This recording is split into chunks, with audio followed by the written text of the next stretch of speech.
When the fourth hits, it's going to be out of control. You got to keep hitting it. There you go. And here we go. Oh! See? That's like 10% more damage. Beautifully done. When you make sounds, or? Yes, something like that. But this is going to be the first Roche, so they will be successful. Age is taking on Chrysalis, and no deaths to speak of. So it turns out you don't have to kill Gilgar. You have to kill him and Tofu to get the Roche. Right. That's their mistake so far. And in addition, Phoenix didn't have Supernova. I think if Rasmus has Egg, they can defend that 3v5. True. Honestly, they could have even tried, but yeah, I think it's probably the right play to just let it go. Like, why take the risk? You're in a good position in the game. Offering a potential comeback there by trying to contest a Roche that honestly largely will not be that consequential if they just play well together around their teamfight abilities. I still don't think, even with an Aegis, that Ghost Frogs come out ahead in the next fight. They need something really spectacular. Killing the supports is the way to go, though. Like, try to kill the Nyx and the Grim as fast as you can, so that you can kite a little bit in the fight when Egg comes out. Yeah, we have a smoke here from Hellbear Smashers. Oh boy. MTD might be in trouble. Ace, yeah, Inkswell with the blink. The ensnare is there. Oh, Yeah, he gets the stun off into the Cataclysm. Down he goes. No buyback whatsoever. And here comes Rasmus using the Fire Spirits, using the Shivas. Doesn't even have to bother with Egg. That is a freebie for the Smashers. He did not have a Remnant out. Yeah, that is. He had time if he had it out. You're right. Yeah, he would have definitely got away if he had it out, but because Ace blinked in, and then he slided him on the stun. But yeah, if you have a Remnant there, you get out. It's not pre-placed though. And this is big. That's a tier 2 tower. And 3 kills. 10k lead now. Yeah. Approaching for Hellbear Smashers. Just a huge Wraith King. He's got the AC coming up next in 300. And we're looking at a Wraith King that can blink stun the Shadow Demon and kill him in 2 hits. Yep. That is concerning for Milan. He is not going to live. The good news for Milan is he is actually pretty farmed. He has Aether Lens and Blink, so he doesn't really have to be that close. Right? So as long as his positioning isn't horrendous, it's going to be hard for Wraith King to actually Yeah, he's probably not going to find the Shadow Demon, but it's just as a side note, right? If that ever happens in the fight, he 1 or 2 shots the support. It's also just the actual threat he poses to the Monkey King. In a fist fight where there's no ring, the Wraith King probably wins right now against the Monkey King. You don't think he wins in the ring? What's that? You don't think he'll win in the ring? No, he'll definitely not win in the ring. But he might. I think he might win outside. In a 1v1 battle, you think Monkey King will beat Wraith King right now if the ring is up? Yes. Yes, absolutely. Really? Okay. Yeah, for sure. I feel like he's still farmed enough to do that, but maybe we can figure that out. He can stand his ground, but if that was a 1v1, he's not winning it. I really don't think so. Okay. But Dota isn't a 1v1 game, so... That's not what I've heard.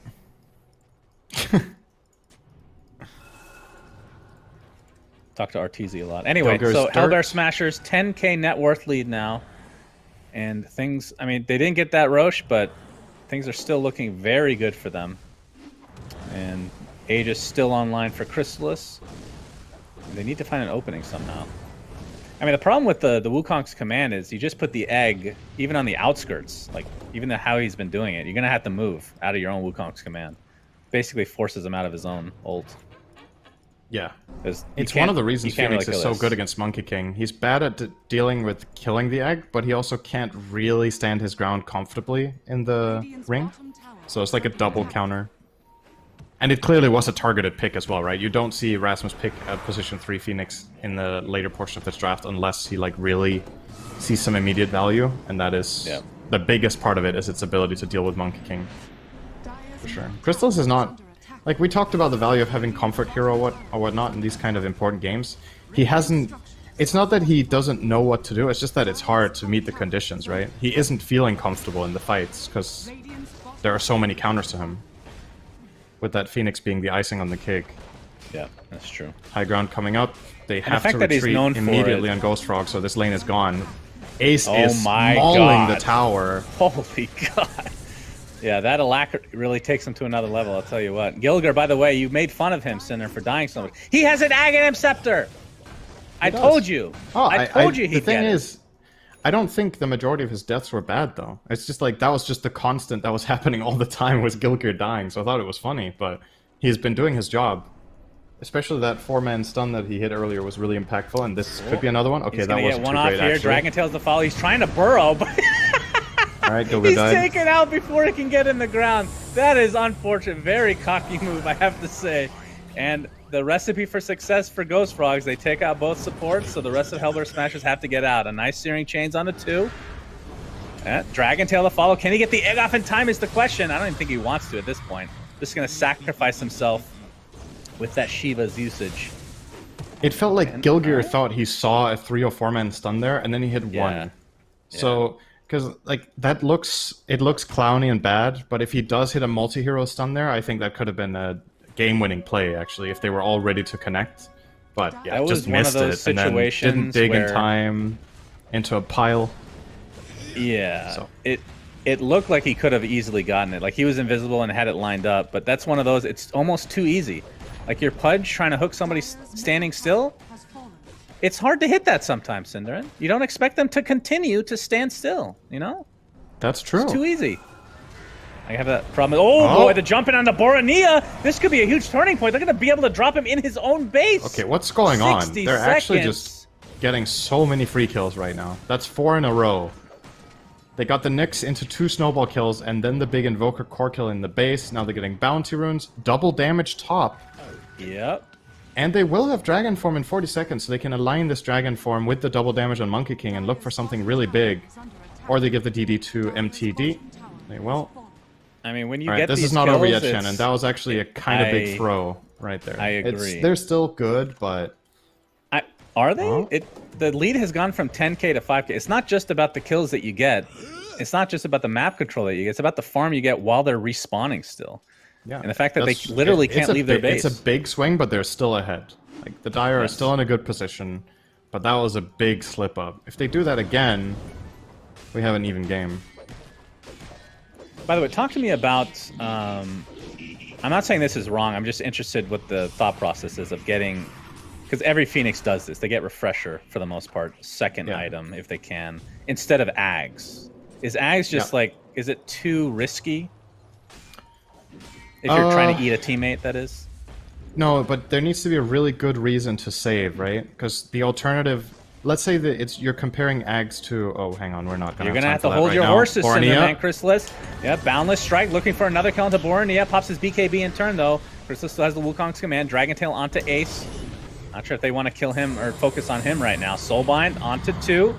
And here comes the egg, beautifully placed into the Cataclysm. Oh my god, the damage is out of control. But a nice disruption saving for now. Wukong's command still available, but Chrysalis is just going to die on the outskirts of this fight. And that's 2 dead, make it 3. So great aggressive play from Hellbear Smashers. And this is what Cinderen's been waiting for, apparently. Yeah, aggressive egg. That's just value right there.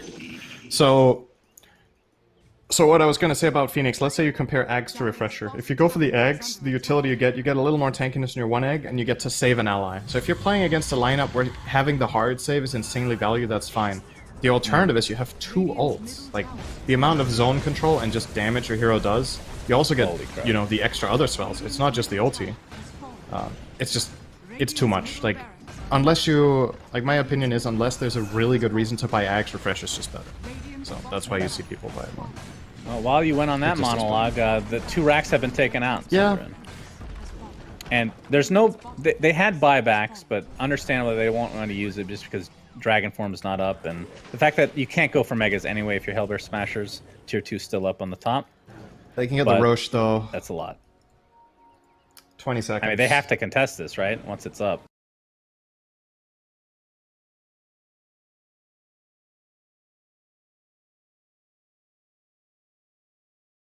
They do.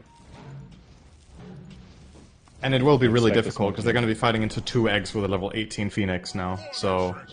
Yeah. This fight is so insanely hard. I actually really like that they're going immediately, so that there's no time for the Phoenix to get Supernova ready, but they got cold feet. They don't see the dirt. There's a pile of dirt here that they had to get by, and it's pretty difficult. Very tanky. 40 is it 40 or 45 now? % damage mitigation. I think it's 40. Whatever it is. It's a ridiculous amount. And the health regen you get. People forget about that. Mana percentage and health percentage per second while burrowed. You are so ridiculously tanky. Oh, it's 50%, actually. Oh, yeah, they buffed it from 40 to 50. That's why it's been picked more. And I don't know why. That's what Nyx needed. A buff to burrow damage reduction. That's very good. I mean, he wasn't picked at all for that. Like, they would never buy Ags back in the day I guess for some reason. I guess so. Oh, we're going to have the jump and Ace with the Inkswell. Not going to connect to anybody, but Toby pops the BKB in Dragon form now. Gets the tail off. In the meantime, they got a really good stun from Gilgir there on MTD. Has to take off his BKB now, but there's the Cataclysm. Not able to do that much damage, though, as this fight is completely segregated. Cinderman, as there's the egg, they're going to protect the second life from the Wraith King, but can they kill the egg? It's going to be close. They do get it. 70 seconds with Rasmus on the deck, and Ace. He had no coverage. Like, it's such a good egg placement, actually, if there's any coverage, but Nyx wasn't there, Invoker wasn't there. Oh my god, Ace. Okay, that wasn't a bad one. Deletes Abaddon from the map, but they're going to try to focus on him now with the Wukong's command. This is the second life for Ace. They should be able to get him if they're not careful, but nice disruption. Saved for now, but Toby in that dragon form will be taken out eventually. Ace is just doing too much damage. Double kill for him. This is going to be a dieback on J4 if he's not careful, as the numbers are in favor of Hellblade Smashers on this high ground. J4, after that ult, gets two-shot by Ace, who does have his reincarnation back again. A triple kill for him, despite this fight being so, I want to say, random. That was a very good Deafening Blast from Bornea, by the way. He cast it on the edge of the Monkey King ring. I think he pushed Monkey King out of the Wukong's command. That would happen. With a Deafening. Or at least he forced him into a really awkward position. Toby's super screwed. Oh, does it blink? No TP, though, and he is literally stuck between trees. Ace is going to jump on top of him, and that is going to be yet another kill. Oh, Tofu takes it. Okay, fair enough. And Roche is now up, and this is the second one, so the shard is a veil. He's a tree. Oh, Tofu was trying to cut him a path with spider legs, and he missed. They spot him with the Cataclysm again. Goodness gracious. And that is a dead shot at him. He has to buy back in the game, though. Oh, he just barely avoided the tree cut. Chrysalis getting gone on by Rasmus. Has to force out his double BKB, in fact, is MTD. Basically no mana to speak of. So we'll just have to leave that piece of dirt alone. Soulbind. Oh no, this is the beginning of the end for Ghost Frogs, and down goes Monkey King. Does have buyback, but nobody else does, it feels like. MTD on the run. And yeah, he actually does live. Had the Remnant up, but Ace is just going to focus on the building. They still don't have that tier 2 top, so just going to go for the Ancient. Sleight of Fist is all they have for defense right now. Wukong's command is available, though. This will be the potential last stand. No Shadow Demon for 55 seconds. They cannot possibly hold without. But Dragon Knight is up in 20 if they can delay this a little bit longer. But Ace is just going to focus on the Ancient. And he's just going to go for the racks. Absolutely. GG. The question mark from Bornea. All right. We got some first major vibes here, Cinderman. I think there's a little bit of bad blood just based on the tipping pattern that I've observed during these games. I see. I've been keeping track. I've got a stat sheet for you later. I've run analysis on it. I don't know. I think it feels like Milan and Bornea, either it's friendly or it's malicious, but there's definitely something going on between those two. I don't know about the question mark. Maybe they have been talking some shit or whatever. But at the end of the day, Hellblade Smashers deserved win. I think on average, the series, they just played better. I think in this game, I really liked their strategy in the last pick, Phoenix. And the standout player for me in the series overall has probably been Ace. I think he's looked really, really stable in these games. Our Gordon game was tough for him, but he did what he could, I think. And the other two he just owned on Gyro and Wraith King. Total domination. 10-0 and 8 in this one. I think last game, I don't know what he went, but... He went good. Really good. Yeah, he ran good. He went real good with that Eurocopter, as we call it here in the States. But with that means Hellbear Smashers will be moving on. They will be playing against Chicken Fighters, who beat Viking, by the way. Yep. That's a bit of an upset for sure. I thought Viking would get pretty deep in these playoffs, but they were just taking out upper bracket and lower bracket immediately. So that's kind of a crazy storyline. But yeah, we'll take a quick break and then we'll have people talkity talk. Thanks for coming, Cinderin.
Well, that is some smashing stuff as Hellbears make their way into the next round of this Western European TI qualifiers. Governor, why don't you talk me through what they did so well in this game 3? What did they do well? Well, of course, Ace, 10-0-8 on his Wraith King, kind of playing around the rest of his team. But I think the main thing from Smashers, they didn't get carried away within the series. They played a much slower entry to the game. They just farmed up this Invoker, top net worth, going for the Midas, going for the Witchblade. And then they just kind of played around each other really well. There was a period in the game where Misery on his Phoenix was hyper defensive with his eggs, but that luckily wasn't the undoing of Smashers. They were able to turn it back around with some very aggressive eggs. But yeah, overall, Smashers just playing a much slower, methodical game and utilizing what is kind of one of their best strategies, which is kind of like Nyx, Invoker, Wraith King, this kind of triple threat of these heroes. They have won so many games with it before, and they look pretty good with it. Sheepstick, that's a pretty impressive performance by Ace on the Wraith King. Were you particularly impressed by him? He did great. He had a reasonably free lane when even with Dragonite. They both just kind of farmed against each other. I think I was impressed by both Ace and Boromir. They both kept up farming really well all game. I think Ghost Frogs were trying to really push a lot of objectives this game. They used the Dragonite, methodically took top tower, took mid tower. They even smoked up, got a pick off, and tried to Roche. Even though that didn't work out, they're trying for it. They're pushing this stuff, and Hellbears have to respond, and yet they're still topping the net worth charts, going up and up and up, increasing this net worth gap. So they're just dealing with everything and still being so farmed. I think that was really well played from both of those cores. It's never nice to see a team eliminated from the TI qualifiers. Obviously, it's a huge deal, TI qualifiers, and it's a bit of a heartbreak when teams go out. Have some nice words for Ghost Frogs about their performance today. Nice words. Game 1, you guys were splendid. You guys were stellar. You played with conviction. And I think, there's only one team that gets to qualify for TI. In the lower bracket, you have one chance. You mess that up, that's it. So it's unfortunate that you're in this position. You didn't really get to learn from your mistakes because you only had one series. So look at next season. DPC is pretty healthy. You get to play these long leagues. You're going to be in the lower division next season, maybe challenge for first place. So, it's early days for this stack. Like they were newly formed during DPC. Mm-hmm. So the fact they were even able to get third place 2 seasons in a row, that alone is pretty good. There you go. I gave you some nice words. Lovely words. They've also got a number of young players. I know, Sheep, you were talking about Chrysalis a lot as a star for the future. TI qualifiers is often where young players get noticed by bigger teams. Do you think there are teams here that players in this team that could get picked up in the future by larger teams? For sure. I think they all have great potential. I think anyone playing this DPC have all been able to play against these better teams. Like we said, they played against Viking before. It's good to hear. Well, Hellbears are going to be moving forwards now into the next round where they will be facing up against Chicken Fighters. Let's preview that matchup a little bit before I think we might be waiting for an interview, but I'll see what happens with that. Talk to me about what's coming up next then. How do you think these two teams are going to match up, T? So we got Chicken Fighters, we got Smashers. This is honestly, I don't know. Realistically, I think everyone this morning was expecting Viking GG to be taking a swift 2-0 against the Chickens that do fight. But yeah, they came up with a bit of an upset, and it kind of skews everything because I think Chicken Fighters and Smashers, their story of DPC has always been like a reflection, Chicken Fighters, they qualified season 1 to upper division. Smashers didn't. They went lower division. They then swapped places. And then Chicken Fighters, stumbled their way through this lower division. So I think everyone ruled them a little bit out, but now they're looking pretty hot. A Swift 2, I think, was the length of game. A 35-minute game, 45-minute game.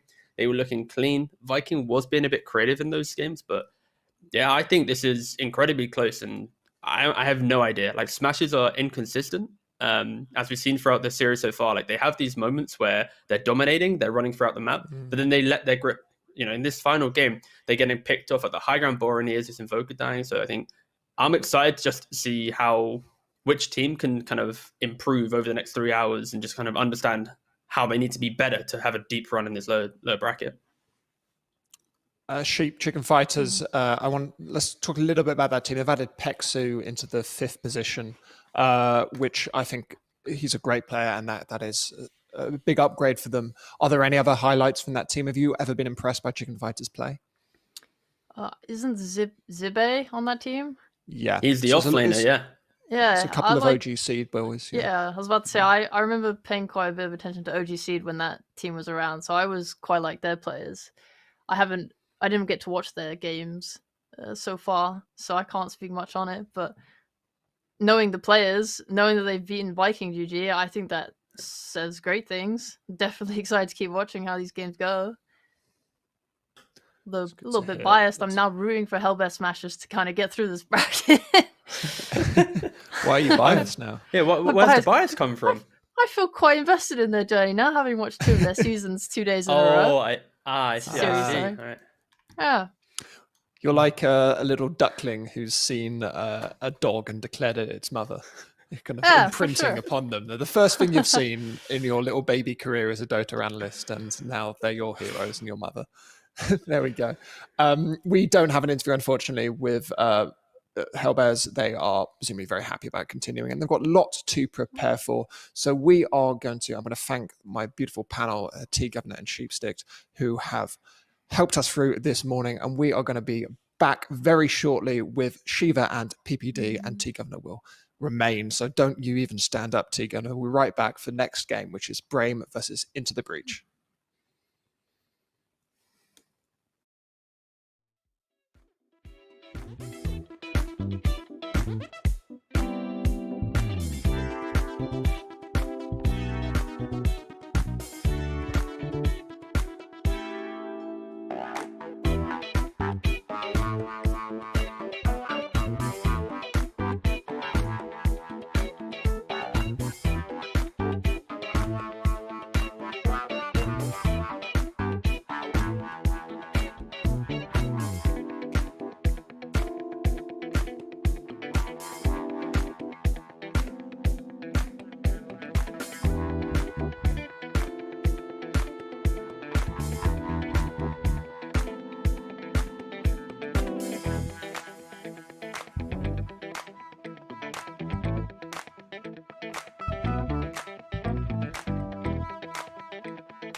No Bounty Hunter, Hippomaniacs, Ghost Frogs, Viking, all the teams that are already eliminated from this Western European qualifier for TI10.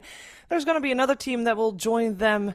It's going to be the loser of the upcoming series. It's Brame versus Into the Breach. I'm joined by T-Gov, and PPD will be joining us in a little bit. But we are already in the draft, so we didn't want to let you wait longer. And I want to hear T-Gov talk first. Before we talk about the draft, Into the Breach, the only British hope, T.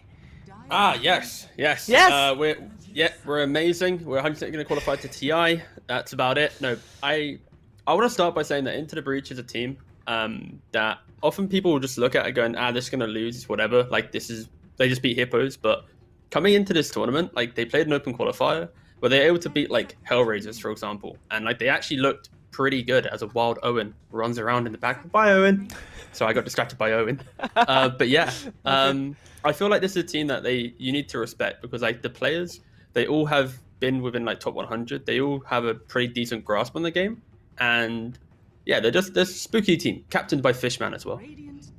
Captained by Fishman, indeed. This draft is actually going mighty, mighty fast. We got on the side of Brame, dire side. We got the offlane ready with a Lina Mag. Could still be position for Enchantress as well, but I do think Spartan likes that Enchantress as the 5 in this one. And on the other side, Into the Breach is going for, on the Radiant side, Nyx Assassin, Puck, Medusa. So they take the most successful heroes from the Season 2 of DPC, if I'm right, T.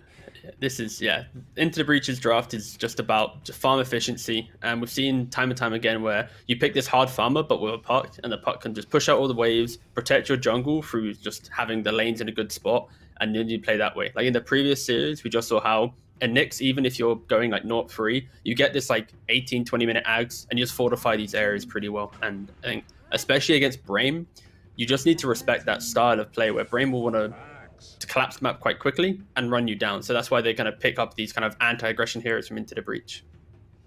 Yeah, we have the Medusa probably against the Magnus Lina. Would you say that that's the case? And who has the benefit there of that lane? Well, Brame has kind of got the position of keeping it open bit because like it could still be like axe carry, mag offlane, etc. But yeah, I think they did play mag on Wish the other day as well, so that could also still be an option. Yeah, realistically, I don't want to see axe carry. We saw yesterday how that fared into the Medusa. It did have an Alk on the same team, so it kind of skews that kind of maybe that matchup a bit. But yeah, we're gonna have most likely mag mid, axe Lina offlane, and axe Lina is something you can't joke about. Like this is a very potent lane, and I'll be able to really kind of bully heroes because like Nyx Medusa, this is just kind of, they exist, right? They're not going to zone anyone out. The Nyx will die a couple times to make sure Medusa can farm. And I think that's where Brame, they really need to try and get something going in their favor in this lane so that they break down the map too quickly. And then, Into the Breach, they're kind of recovering a little bit, finding the farm for Medusa. Yeah, what are they lacking here for their last picks? Because we have a Tidehunter band out there at the end for Brame, so they are worried about potentially some team fight coming out for Into the Breach. As so far, if you're talking team fight, Brame definitely looks like they have the upper hand there. And on the side of Into the Breach, they're running out anti-mage, so they're still expecting Focus's hero to be picked up there last. What do you want to see? For Brame, like, some way to deal with the Medusa. I like this anti-mage ban just because like Brame's already ticked the boxes of winning their lanes, right? And I think any core that can utilize Empower and have some kind of mana kind of play around to annoy the Medusa, like they're going to be able to run you over quite quickly. I think Ursa, is that even banned? Let me check. I think Ursa as well for Brame would be pretty good. You just go for the Diffusal build, you get a quick Aegis. Sure, much later into the game, you're going to hate playing Dota 2 into Medusa, but like that first 30 minutes, it's what Brame wants to do, right? They want to be up in your face. They want to just be relentlessly kind of running, like trying to throw bodies at you. Which type of style do you like better in this case? Because I see both drafts, and I don't really feel like one is inherently better, because they all, in their own right, are somewhat well-rounded. I personally prefer Brame's lineup a little bit better, because I do like just having strong lanes, and the rest will come. But at the same time, Into the Breach, I think that their lineup pretty strong too. They do end up banning out the Ursa as Juggernaut gets picked up there. Okay, yeah, ban out Ursa, pick Juggernaut. Okay, yeah, and I would love to see this Jug go very aggressive, like still go for Diffusal stuff, like SMY Diffusal, just get in their face, just try and fight and go. And you were talking about the styles. I think I kind of prefer Brame because it's like you said, it's like win your lanes and then just run over your opponent. And like this Timbersaw pick, like there's been a lot of these last picks where my face has gone like, ugh, you know? But this game, like you're laning into an Ench and a Jug. Like these are two heroes that love playing into Timbersaw because you have the spin kill threat, the impetus does pretty well, and the additional creep from the Enchantress can also offset that, maybe be the mana burn or whatever. So this isn't like the best kind of, it's going to dominate the lane Timbersaw pick, but it does show how these two lineups are very different. You know, Brame wants to run at you, win lanes, collapse the map into the breach. They want Timbersaw to soak up everything, and then eventually they protect their jungle. 20 minutes plus, Medusa comes out, and it's like, haha, you're going for this physical damage lineup, and we have a Medusa with a butterfly. You can't kill her. Please, let's try and take a big fight. So you're feeling like there's a lot of pressure on this Timbersaw, because if the Timbersaw doesn't have a good game, the rest kind of falls apart as well. Yeah, exactly. Like this Timber needs to make sure he doesn't feed stupidly to like some early spin impetus style combination. And if he gets his levels, then the game should be like slow and steady for Into the Breach, where if they don't overreact. But like when you compare the two teams and where they are within like DPC, this is a type of game where Brame, they control the momentum of the game. And it's like they are on paper the better team. So you have to favor them because like they should be able to hit the beats of their lineup in their draft. And if they respect Into the Breach, they should be able to kind of find the weaknesses. But if they don't respect them, they go over aggressive, which is also a classic Brame play. That's when Into the Breach, if they're on the same page, they can easily exploit that and then get their win conditions online, get to that kind of later portion. So respect is key in this game. All right, well, let's find out who's going to be earning that respect here in Game 1 of this best of 3 in the lower bracket. We're heading over to Lyrical and Trent. Thank you so much, Shiva and T-Gov, and we'll get Peter back again soon. Trent, I just heard for the very first time the Into the Breach voice lines, and they're amazing. I'm really stoked about that. But also these drafts, we got some interesting ones going on. Anything that stands out to you that we've seen so far? Some top tier heroes. Personally, I think leading into the Western European qualifiers, one of the standout pairings that I was really into is this Axe Lina. I feel like you can probably open most drafts of this, and it's going to be good. Of course, that's a great way to curse this poor Lina. Oh, no. Yes, I believe Skylark was actually requesting that if Into the Breach win, he wants him to please Stoma. Okay. So that was his lobby request. He wants an all chat ? If they lose. You know, there was some tweeting about that. It's a little bit savage to knock somebody out of TI and then like immediately them afterwards. So at least for now, you know, the voice lines are starting to get spammed. I'm halfway to muting every single one of these players. Have fun, XD Mike? From Little Pleb. It's great. I love it.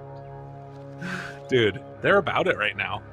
Oh, they really are. Yeah, so I really like this idea with the Timbersaw, where sometimes you do have this these rough, like later Timber picks you said, where like, you know, you look at this line, you're like, yeah, okay, they have some answers, right? They have the Ench and the Jug, and they can kind of do some stuff. But what I'm hoping they're going to do is really abuse the fact that Hoodwink can be very mobile, get some Ancient stacks going, and I want to see this Timber farming Ancients.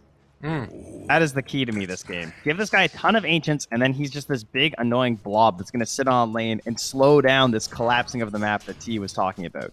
Because you don't give your first round of stacks to your Medusa, okay? You give them to your Timbersaw. Medusa can have the stacks later. Let this Timber hit the Ancients and become a god. Absolutely. Shut down that map, take away the area, and so that way you actually have sort of that free reign to farm away on the Medusa. Yeah, Little Pleb will get his later on. Although I will say, this lane down bottom, you already talked about the potential aggression that you might see out of it. He's just going to be eating these right clicks constantly from the Lina, and you know, Skylark can stand here, happy as a clam as well, keeping that pressure on. Fisherman, does he get hit by a stun? No, doesn't want to throw it out.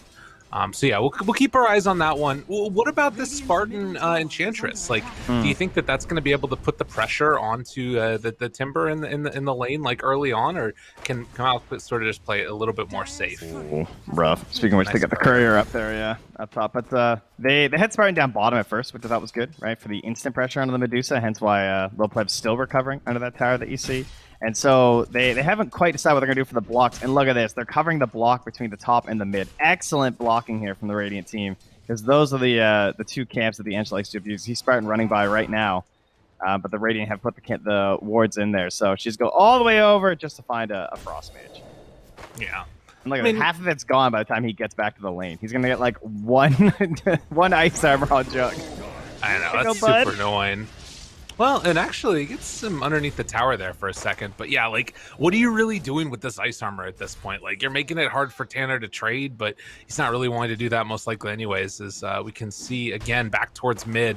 At least at these early goings, Mag having a nice time of it. Obviously, the Puck, one of the strongest laners that we've seen in a while, but you can just spam out that wave and maybe even get a couple of those water runes, depending upon how quickly Puck can make the move. Yeah, should be the advantage for the Puck, right? And I mean, two different game plans between these two heroes. As Mag, someone who can abuse neutrals, obviously a lot more than a Puck. Some Puck players we've seen really go after like the hard camp stacks and stuff, and maybe their team will prep those for them. But I think this game with the Medusa and a Timbersaw, you're really hoping that we'll get some rotations from our Puck in this game, right? Especially you want to watch for the dives from the Axe lane to TP in and coil. It'll be something to watch for sure, if they can find a punish for that. Right now, at least, you can see just all this pressure that they're laying onto the Medusa. And actually up top, Focus going all the way in on Tanner right now, seeing if they can bring him down. The Fairy Fire, couple more right clicks, they get him. Yeah, I really appreciated Focus's games yesterday. This guy goes in. He's very aggressive, and it seems like he has a very good sense, especially I found in the late game of like when he should be diving in. Even if it maybe doesn't work out for the best, I feel like he's got that good risk assessment of like, this is my best chance in this fight to turn it for my team. And sometimes that looks a little disastrous, and other times you get a kill like that. Yeah, that's fair enough. Obviously, it's you know, looked pretty good at times. This Jug on a lot of different heroes. As Spartan actually is getting chased up on the top side. The bushwhack there, and a right click from Timber ends his life. So a little bit of a struggle, just level 2 on that Ench, and obviously not having the creeps makes it that much more difficult to actually do anything in this lane. Yeah, how are you going to set up for a spin play against a Timber who has like 2 points in Timber Chain at this point, and you don't have any good creeps for like Centaurs or anything? Tanner's just standing in the camp, he body blocks it out. Spartan comes back towards his neutrals. Oh, he almost got bushwhacked and died. The unfortunate dis-synergy between these two heroes coming into play. And you can see just like also the other thing is like this bottom lane, it's also really a struggle. Skylark 2 points up in the battle hunger and actually rushes the Urn of Shadows, going back for phase boots afterwards. So a very aggressive lane, and Lil Pleb is taking the heat. I mean, this should honestly be our major focal point. The top has a lot of action and everything, and bottom's slightly boring in that regard, but I mean, this is a Medusa with 5 last hits right now at 4.5 minutes. So yeah, so I don't care about those kills anymore. Didn't you hear me, Ilson? I'm talking about this Medusa. Thank you. She's got no last hits. She's very sad. And when does that change, right? Like, what are you gonna do? Go to the jungle at level 3 as a Medusa with 2 points and Mystic Snake? That's not gonna be very fun. Yeah, and sort of signaling again the reality that this game is just like, it's not going to be a time when she can take those ancients early. And the way it's gone, there just haven't been any stacks created at all. They don't have an opportunity to do it. They're sort of needed in all of these lanes simultaneously. So put in the lifeline, called in the reinforcements. They got Tanner. Oh, can they bring down the Lina? Looks like they will be able to. So Tanner clicks him away, but Skylar continuing with just this oppression in this bottom lane here, 30-16, as he just has completely taken over. And I mean, this is why we don't see it all that often, as there's going to be an escape right there away from that Jug spin, backing away, perfectly fine. The Urn is really funny because typically you don't get this much success out of Battle Hunger versus the carry specifically. Versus the support, sometimes it feels kind of amazing because like they're having a hard time finding the creepy stuff. But like the carry player, you know, like tends to be they can find a last hit or two to try and get rid of that. But he's just spamming it non-stop with that mana regen. You know, I want to go back later on and like look at what the damage statistics are from Battle Hunger on Medusa, because I feel like it's going to be crazy, right? Like so much regen expended as, well, again, the spin up top, trying to find the finish, needs a couple more punches, and can they get him? Oh, gets a cross! Yo, what a baller. That was sick. No panic, knows his plays, bottom lane, another go here, but I think Skylark's also, oh, okay, we got a Puck. Rotation. They get the call afterwards. It's only onto the next. Pulls them underneath that tower, trying to dodge the stun. Does a little fancy footwork, but they will be able to get the kill nonetheless. Fishman goes down. So they managed to bring 4 heroes and get the kill on the Axe. That was a big rotation, but well worth it. Your Medusa has 11 last hits. I guarantee. I mean, we've all had these players on our team. We know what the comms are like. Yeah. I have no game. Guys, I need help. Where's my mid, you know? Right. It's that kind of a situation. And look, he gets back in time for the wave even, so great rotation here for me to see. You know, sometimes those are like the rank 32 players or whatever it is, 36, somewhere in that neighborhood. Obviously, this time it's just they're putting the pressure on him. Don't think that Lil Pleb is an account buyer. That's not what I'm trying to say. I'm not flaming players. Okay, so you're calling him an account buyer. Got it. Exactly. Okay, thank you. As Spartan's going to get brought down, and Malik also. Oh, wait a minute. A chance for a turn there. Can they get this kill onto Focus? Yes, indeed. As a double for the Timber. Really nicely played. My game's so bad, I'm going to tip the enemy carry, who has quadruple my last hits. Yeah. All right. Oh, no. That's cool. That's Damn, good. dude. Well, yeah, Timber working out extremely well. And Tanner's back in time for some stacks, too. You know, Timber's looking at his skill build. He's like, yeah, you know, I got 2 points Timber Chain. I can do these things. Get me some Ancients, bud.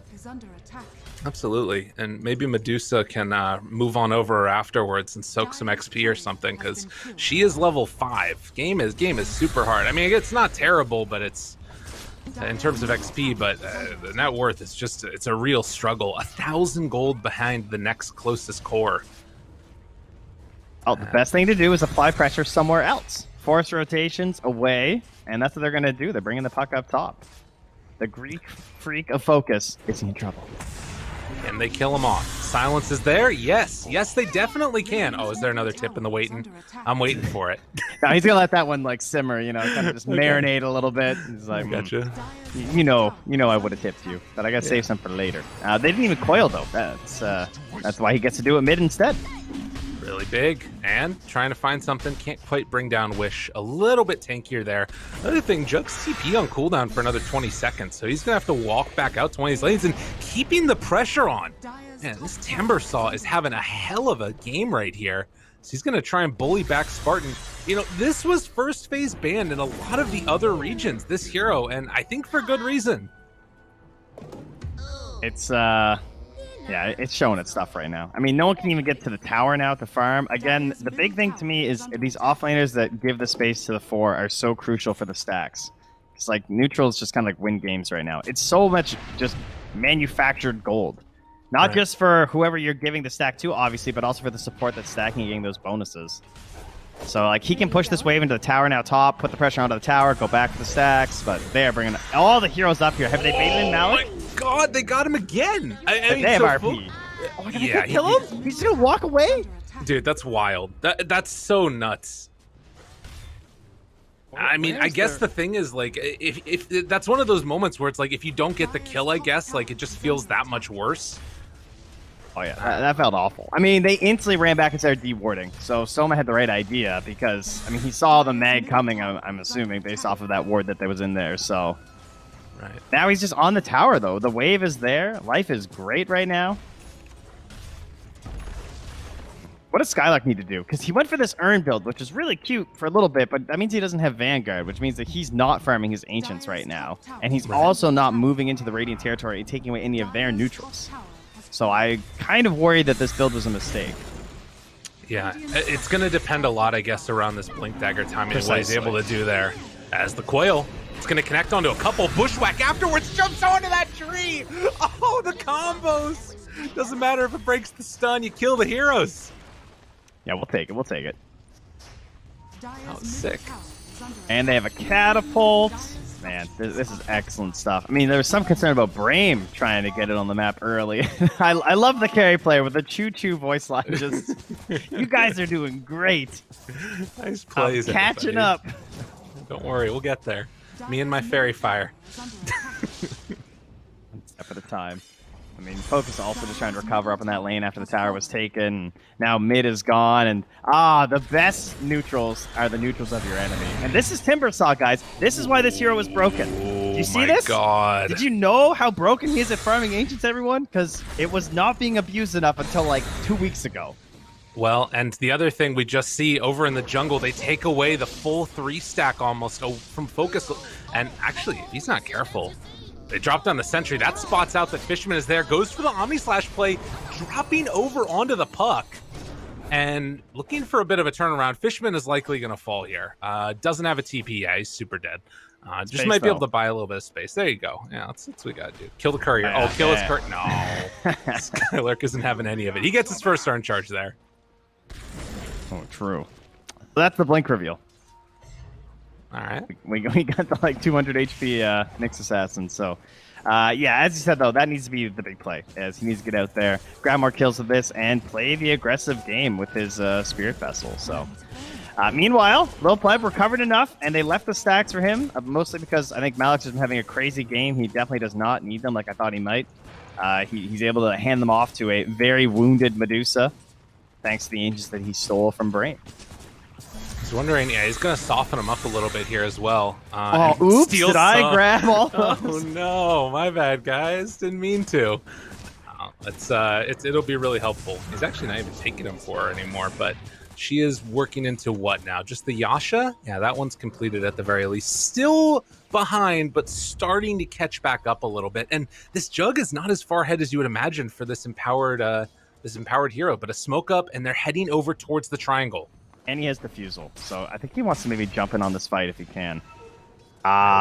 Smokes break, doesn't jump. Probably a good thing he didn't jump there. There were a lot of lurking heroes. True. So a little bit of a slowdown now, as Focus is going to get a little bit of me time. And Wish, they spot him. Good blink away. Could have gotten real testy there. He's going back for the Echo Saber after finishing off the blink. I mean, this is the thing, right? Is like they've got a couple of really solid initiation items, but still not feeling like they're quite ready to battle yet, I guess. Oh, and Skylark abandoning his plans for the Spirit Vessel, which I think I approve of. I wasn't really sold on that this game. Like, it's kind of tempting for the Timbersaw, I guess, right? As a way to try and bully him, but he tends to buy a Dispel at some point anyway. And I don't think that's your main job, you know. Let the Lina handle that. You got to try and control up this Puck and Medusa as much as you can. Okay, that's fair. Maybe you'll go back for it at some point later on. Probably not, though, if you're not getting it at that point. But regardless, we'll keep our eyes on it. And only less than 1,000 gold separating these two teams, despite the 11-4 score marking. And the towers, too, right? Yeah. So that's kind of concerning. To only have a very minimal lead like that. Now, mind you, this is also intentional for Into the Breach because they're not really pressured to advance on the map right now. I think they're very happy with the current state as long as their Medusa's farming and everyone's hitting creeps. If they can just like keep this sort of like even keel going, that's not really a problem. I mean, Spartan is going for a very dangerous push down here. With the Haster, they may not even have to coil. One would really hope, at least. Yeah, they'll chase him down and just punch him to death. So Spartan will fall, able to get that kill. There are a couple of heroes in the area right now for Brame if they wanted to try and mount a defense down bottom with this next creep wave coming in. Although actually, they're with the Enchantress creeps, they're keeping the creep wave back a little bit. Are they gonna come and try and fight this? It's a very risky push because like they have Blink Daggers, so they actually have a good way of punishing you to do these unkillable pushes where you're like, oh, I'm a Timbersaw, like I'll be able to get out of here. But with double blinks, they've definitely got enough to punish you. And he's still playing completely alone here. They're coming in. Call. Not going to quite connect. Really well played by that Timber to just get out right as it was coming in. They rotated everyone. Yeah, damn. The Jugs like hitting the Aegis. There's 4 heroes there looking for that call so they can finally kill the Timber. Any TP's top. Oh, yeah. That hurts.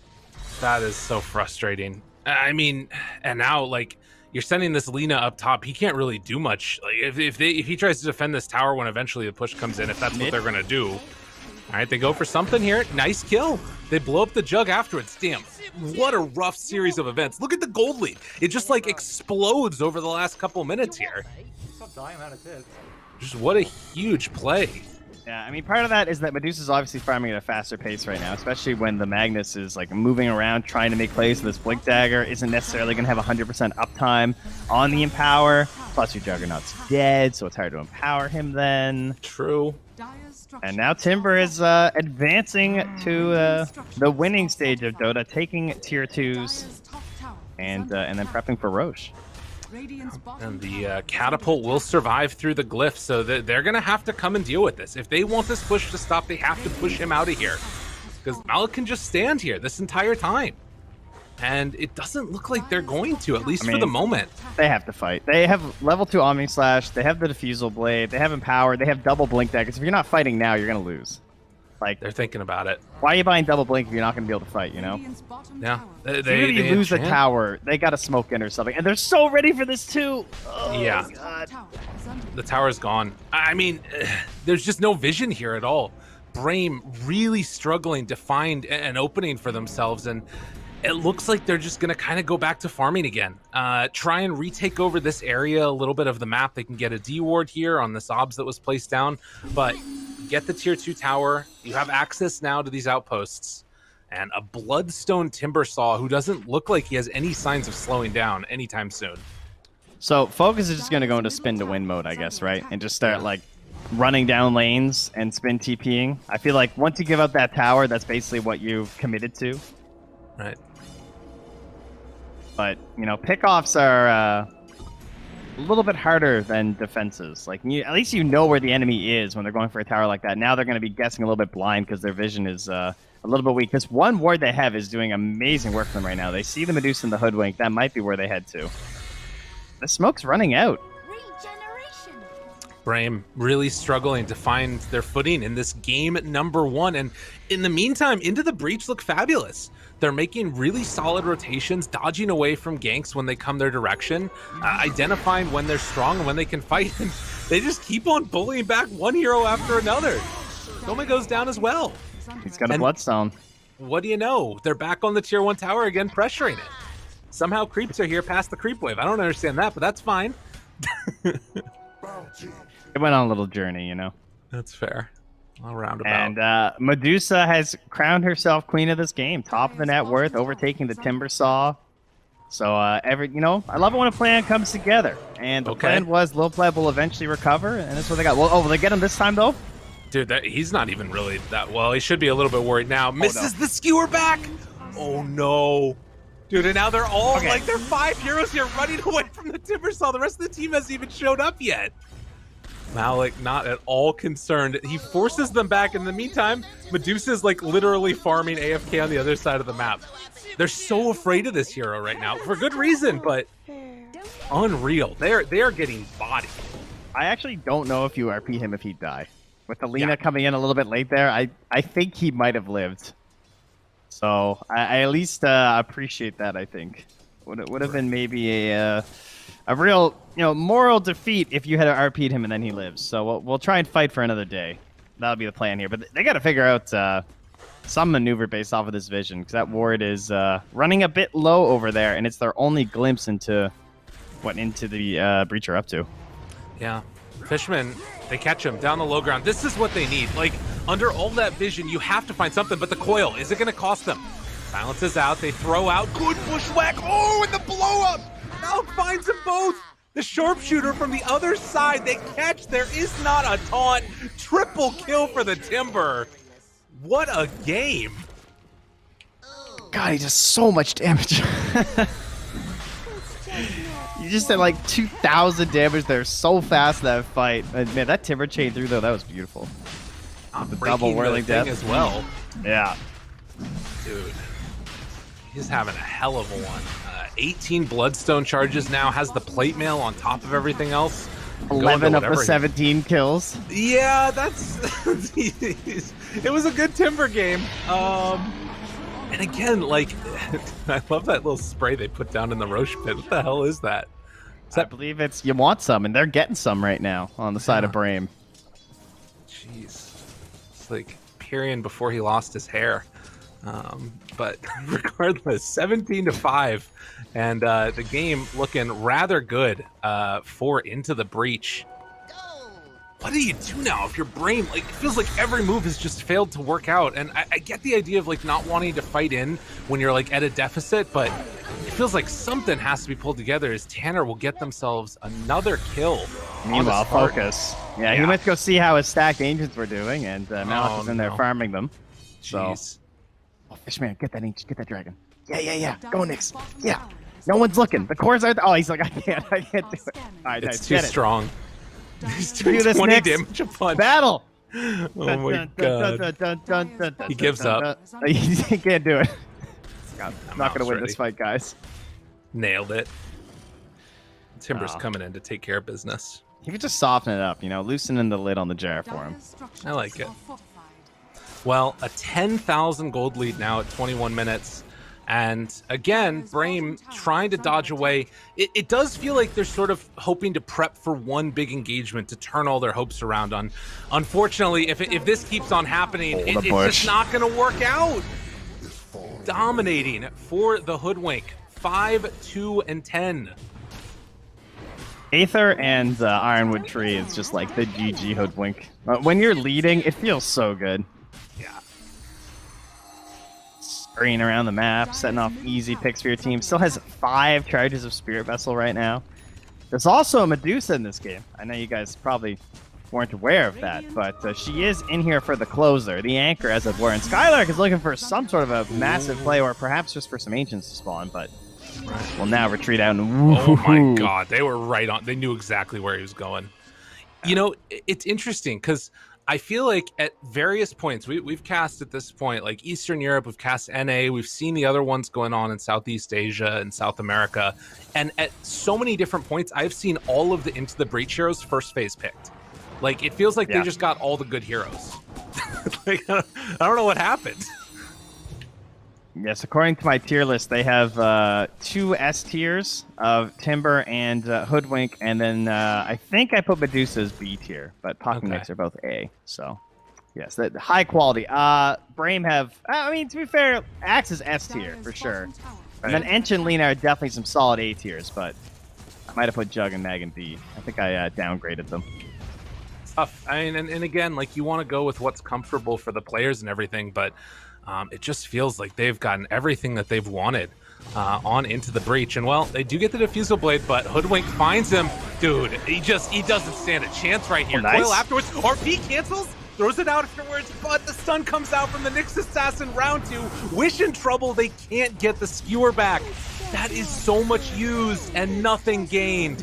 It is all into the hands of Into the Breach, who stream forward, find themselves that Jug kill, and keep on looking for more. Skylark also in a world of hurt. He's going to get tore down the Timber Chain onto the drop-down tree. 6 stuff from Into the Breach. That was their moment, right? Like, they didn't defend some of the tier 2s. They let things fall back. We're waiting for this. This was their only hope. It's like, okay, this is where we're going to sync up everything together. This is our one chance, like, start clawing our way back into this game. And you could see the pressure there, too. I mean, the RP was nice, but you're asking a lot of your team to try and make that perfect play there. And then on top of that, it's all into an Aegis Medusa. Well, they get the skewer pullback, but another takedown of Lena. And this one, since, I don't know, 15 minutes or something, it just hasn't looked close. They've been on top of them every single round. Another stun comes out there, connects onto Wish, gonna pop the BKB just to get out of there. But it is going to be another tier 3 tower taken down with this Aegis in hand. Into the Breach are just too strong. Yeah, I mean, you can talk about, like, you know, good heroes and meta heroes and stuff like that. At the end of the day, the reasoning is that they make your game easier because they're, you know, a little more overtuned, or like you see them more in the meta, so you've seen more of the better teams playing them, so you like understand them a little bit better. It's not to say that Brame can't win with this lineup, but they just got straight up outplayed. Like, that bottom lane, they did really well with the Axe and the Lena, but they didn't translate that into anything else for their team. You know, they couldn't pressure any of the other lanes. They couldn't stop the Timber Saw because that was a really good late game pick there, or late draft pick rather, and They just got outplayed, like, simply. I mean, Malik just put the team on his back on this one, honestly. It's true. Looks incredible. Everyone else played good, but, like, he just secured this game. Ooh, nice attempt to play here. This is cute. This is as the Aegis expires, too, so looking for a chase down, though. Skylark just going to get bullied, get killed off. Focus now, trying to get a little bit of separation. They have the Chakram out, bringing down Wish. Puck jumps in, canceling the RP. They know it's over. GG is going to get called, as in the end, Into the Breach taking game 1 over Brame. Wow, series. What a play. What a game. 26 minutes SmackDown, as Parker's telling us that, you know, some of the other games are going much, much later, apparently. We could fit 3 of these games into some of the Chinese series right now, it sounds like. So, make sure you're keeping an eye on all the fun action as the qualifiers continue to give us all the glorious Dota. Unfortunately, it was not glorious Dota here for Brame, and they need to go right back to the building blocks of this game and try and figure out what they're going to do out of this laning stage. Trent, you know what they need to do, right? They need to go once more onto the breach. We're going to have to see if they can do it in game number 2. We'll be back in a bit. Go back to the panel, see what they have to see what they have to say. We'll get there in the end. Back in a few.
That was not a close game. First game of this best of 3 in the lower bracket of the Western European TI10 qualifiers goes the way of Into the Breach. I'm here with T-Gov and with PPD. And Peter, before the game started, me and T came to the conclusion, like, if Into the Breach is going to have a good game, this game is all starting with Malik having a great game on the Timber Saw. Would you agree with that? And why do you think this game was so one-sided?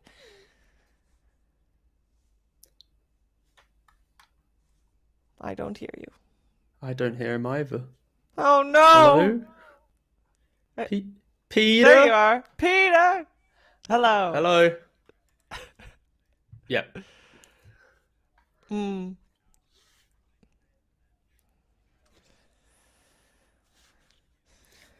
Yeah.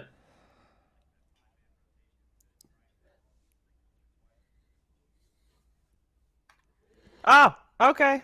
Well, we can hear Peter, and he said a lot of smart things, basically fully agreeing with what me and T said at the start of the, yes, the we're game all as smart well. now. Yeah. Am I good now? Sorry. Okay. Oh, there you are. Yeah, sorry. I was saying it's like we play against Timbersaw a lot in pubs. I imagine the hero is pretty easy to like win your lane. That's why it's important to have a more meta carry, I think, to play against it. Something like a Void or something that just gets farm and actually uses it. But I think Juggernaut is just a pretty bad hero. Brame made a couple of like 5-man rotations to try and deal with this Timbersaw, and they did not kill him.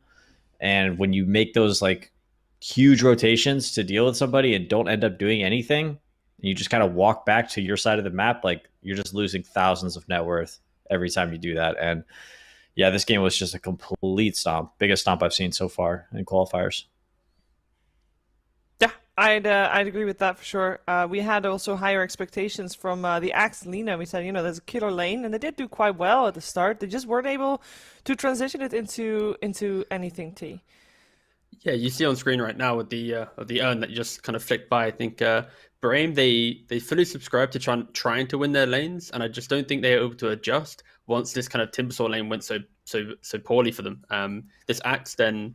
He had this like urn, and Medusa just ran away, left went jungle. So even if you have like 1700 net worth, like minute 12, 13, and it's like same as the supports, like if you're going aggressive but there's no one to fight, then you're kind of like hindering your own farm. Yeah, here it comes back. So the Medusa did a pretty good job of like stopping the bleeding. Is that what that's sure. what I like to call it, and that's why I feel like Brame kind of did the opposite, right? So instead of seeing where Timbersaw was going and being like, okay, Timbersaw's going bottom, let's go top.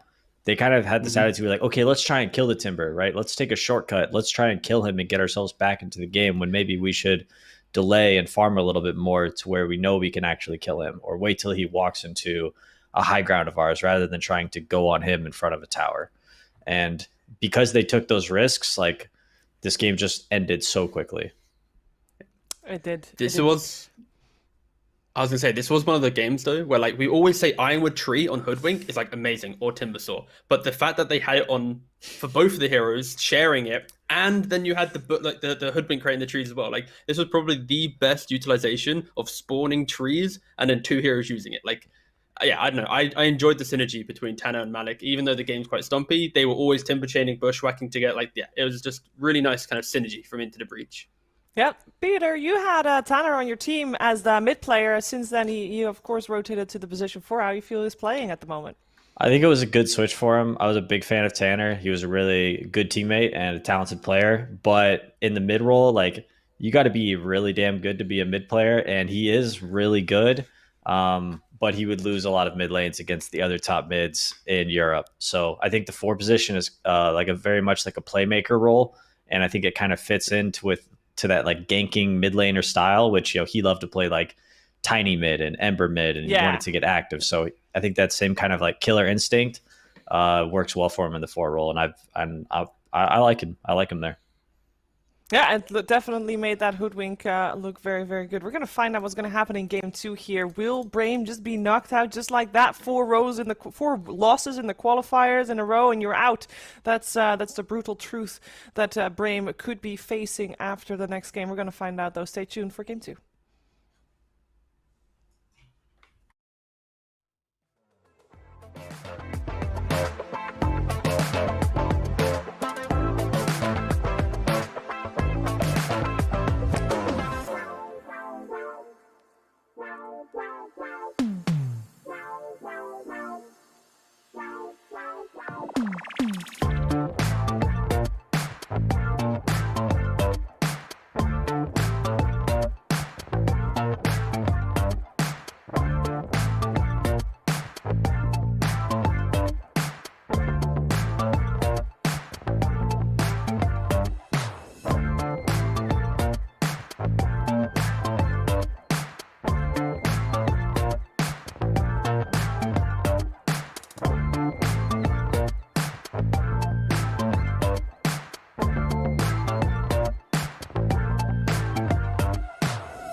Game 2, Brame Into the Breach. First game was taken by Into the Breach very, very convincingly. We're going to see if Brame can finally make a stand and start their run in the lower bracket of this qualifier, because if they lose one more game, they're out at this point. I'm joined by PPD and by Tigov. And Peter, what do you want to see change? Like, was this purely a draft loss, or what do you want to see different from Brame going into this second game? I think Lyrical mentioned it, but they had like a lot of the really good heroes of the patch on their team. The Hoodwink, Timbersaw. What was their other support? Nyx Assassin. Nyx Assassin has been rising in popularity. Not my favorite hero, but it's still pretty good, and a lot of teams really like it. But I feel like, this game was all the Timbersaw show, right? And Hoodwink was also pretty impactful as well. So I would like to see them have a better answer for it. Like I mentioned, I just don't really believe in Juggernaut as a hero. And I also think that Magnus is not really a great offlane hero either. I feel like Magnus is more of like a mid or a carry. Well, they did play it as a mid. It just didn't work out. Yeah, but that's the thing. They just kind of like lost 3 lanes. So like Mag kind of wants to be in a spot where he can like sit back and farm a little bit. And he's kind of like a mid mag is sort of like it's kind of like a TA mid. Like he wants his side lanes to do well, so he has space to clear the ancients or to clear the jungle stacks. And they just were under so much pressure. Timbersaw is also very good against Magnus throughout like the entirety of the game. That is true. But yeah, that's why they changed it up so far, right? Like they go for the lean into Ember. It's like they instantly put, because like they've seemed to be giving Wish like Mag twice now. I think out of their 3 games, and you just want to have a hero who can actually move from mid outwards. Like I don't really enjoy the idea of farm oriented mid lanes if your side lanes are also kind of just playing for farm. Like you need to have 2 of your 3 lanes need to look to fight in the game. Otherwise, the game naturally is quite difficult to play right now in the patch, I'd say. Yeah, and I think that they kind of wanted that to sort of happen, but the Timbersaw was just like too much for them. They felt like the Juggernaut like would maybe be able to like handle the lane, with the defensive spin and the healing ward to kind of sustain the Timbersaw harass, but he played too hard on the Timber. I think the Ember first phase is a bit questionable. Is that like a Wish specialty hero? I always thought he was just I guess TA's banned, right? I think it is one of the heroes he plays, but I think it's mainly because Into the Breach just picked Clock Hoodwink, and Tanner always plays the Hoodwink so far for Into the Breach. Okay. And then that means Clock most likely is 5. Yeah, exactly. So right now it's more like you see the support duo just pick up a mid lane that isn't going to get punished from this potentially. Sure. I guess I wouldn't necessarily go for Ember, but I definitely think it's like obviously one of his favorite heroes if he's going for it this early. This hero, so I think it makes sense to pick your mid in this spot. But generally you want like a bit of a stronger laner, something like this is where you could take the Magnus or Death Prophet or I don't know, Invoker if you got it, something like that. I think the main thing for Brame though is like, if you look at EG at the major, when like they picked the Ember or like any of the major teams, right? Like this Ember at like minute 7, he's just kind of running around the jungle, slighting these supports, like making sure there's no kind of map movements occurring. And that maybe is what Brame are looking towards. Like, well, we want to be able to stop Into the Breach playing this kind of slower game where like they run around and connect cleanly with each other, huddle up and then go, because Ember will be there kind of putting them to half HP, maybe. Like that's kind of the reason. It's good setup for the Lina stun as well. Cool. Coddle. Yeah. Instant reply to the Timbersaw, so we're going to see the Malik Timber once again. And the Coddle we saw yesterday a couple times. It did work out. How do we like it against the Timber? Because this was a snap pick. Brame didn't really need any time to think about that. They were expecting the Timber, it felt like, Peter. Yeah, I don't know. I'm not sure about the Coddle. I feel like that matchup isn't really that great for Coddle. But mid, they obviously picked it right away, so I imagine they're comboing it with something else. So I'll hold my judgment until I see what's coming next, I think. It needs to be something that potentially can also lane into Timbersaw, right? Because the classic, like kind of Coddle enabled heroes just won't fare that well into Timbersaw. Yeah. So like maybe you need to go like Coddle Ursa or something. Like what's the pairing that is happy to play into Timbersaw, right? Ursa's not too bad. The Timbersaw Hoodwink will actually do pretty fine against Ursa, I think. That's true. I think the best heroes against Timbersaw are like Morphling, which was just taken, but I also think Void is very good too. They prioritize their Batrider though, which is maybe they're doing. Could they do Ember Coddle? Ember Coddle safe lane? Yeah. Okay, Bat potentially mid most likely, right? or offlane, I guess, into Morphling. Probably mid, and then they'll pick up a new offlaner to play with Lina. I'm trying to think, like, Skylark right now, what his offlane hero pool would be if he's playing with the Lina now. It's like, do you want to go back for the Skylark ET, but you're playing into Clock, but into the Morphling you're happy? Oh yeah, they're the offlane ET specialist team. Yeah, that's what I'm thinking. You put the casual ET into the mix and you just run over your opponent, but yeah, they're fully subscribing to fighting then. A lot of the melee heroes are pretty bad against Morphling and Clock, right? Yeah, exactly. Like, what is good right now? I'm looking at his hero pool right now, and none of them scream, all right, you're going to do pretty well against a Morphling in lane. Like, he's one of the most kind of beefy boy offlane players around. Yeah. Yeah, and I would imagine that we're also going to have a couple of bans, and I would imagine you're also going to ban out the Elder Titan if you're into the breach, right? They ban out the Ursa first, so they're still a little worried about that going on to the safe lane there. Yeah, Ursa's a nice matchup against Morphling as well. Just like the burst plus the Diffusal Blade build, which is very meta on Ursa at the moment. It's a good matchup against Morphling. Well, Into the Breach does have last pick as well, so they are going to be able to fully understand what Brame's going to do, because like, right now for Brame, like, Batrider is potentially just the off lane. It doesn't feel great, or mid, and Kotowemba most likely is the safe lane, so I think there isn't a lot of flexibility here for Brame, and that's where like they're going to be able to truly understand what's coming. And like I would like them to pick up an off lane if I was Brame. I think that makes the most sense.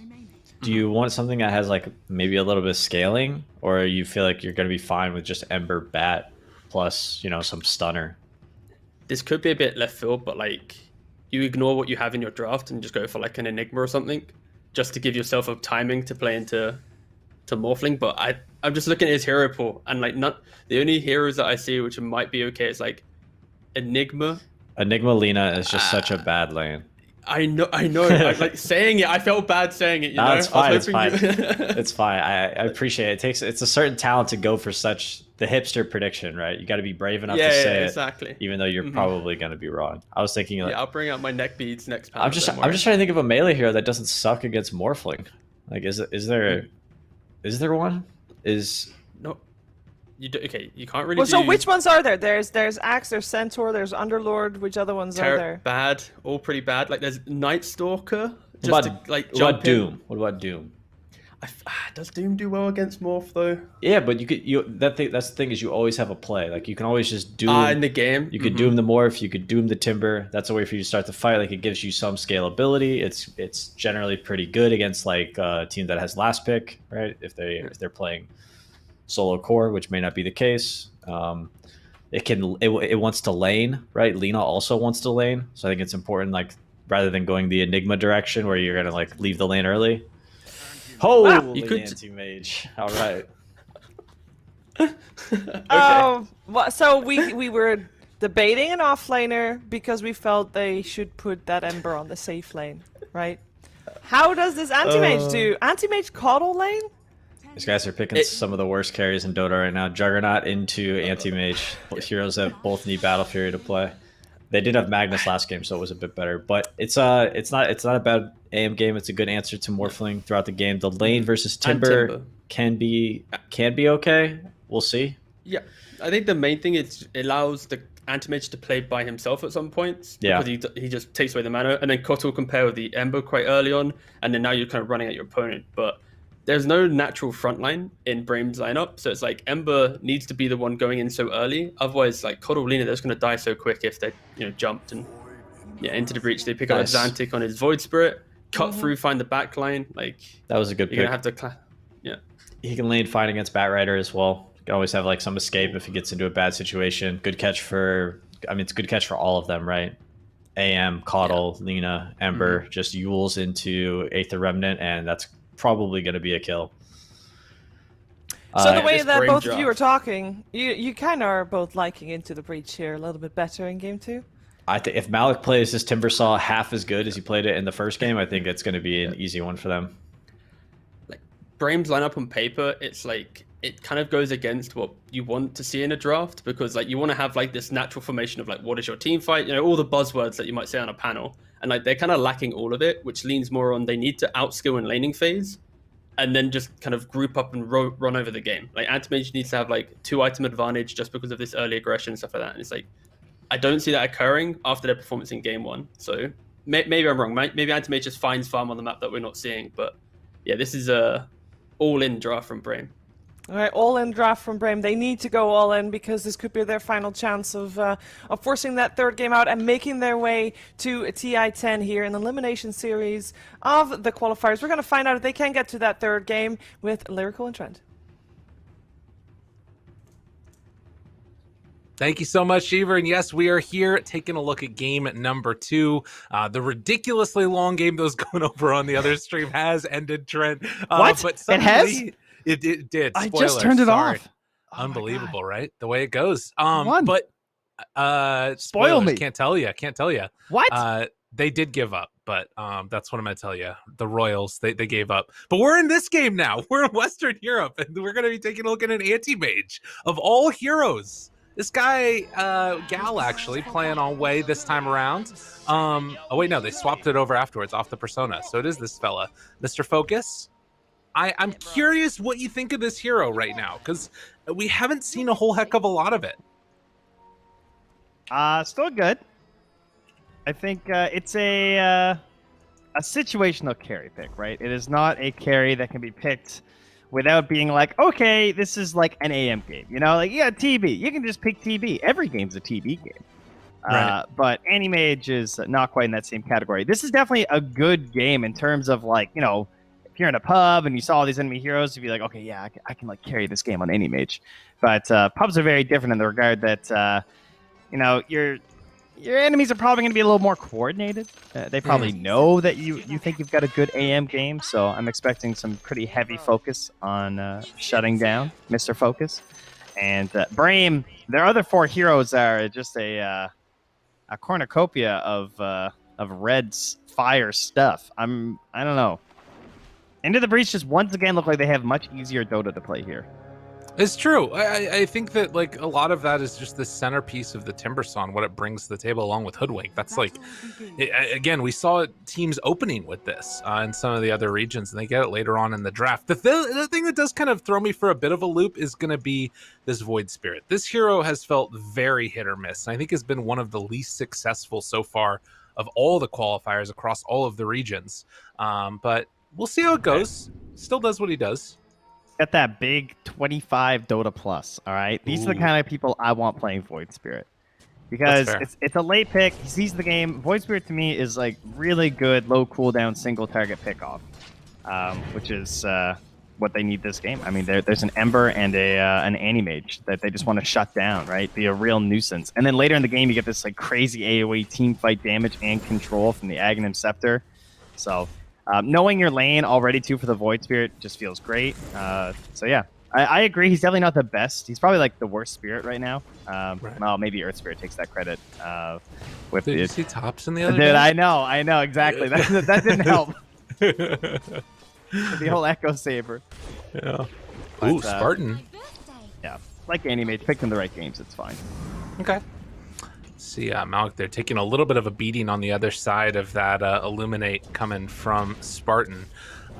This time, not playing on that Enchantress that we saw previously. He's playing it really close to the chest. It's scary stuff. It does look like Tanner there is going to lose his courier up top, as Focus just went for a blink forward onto it.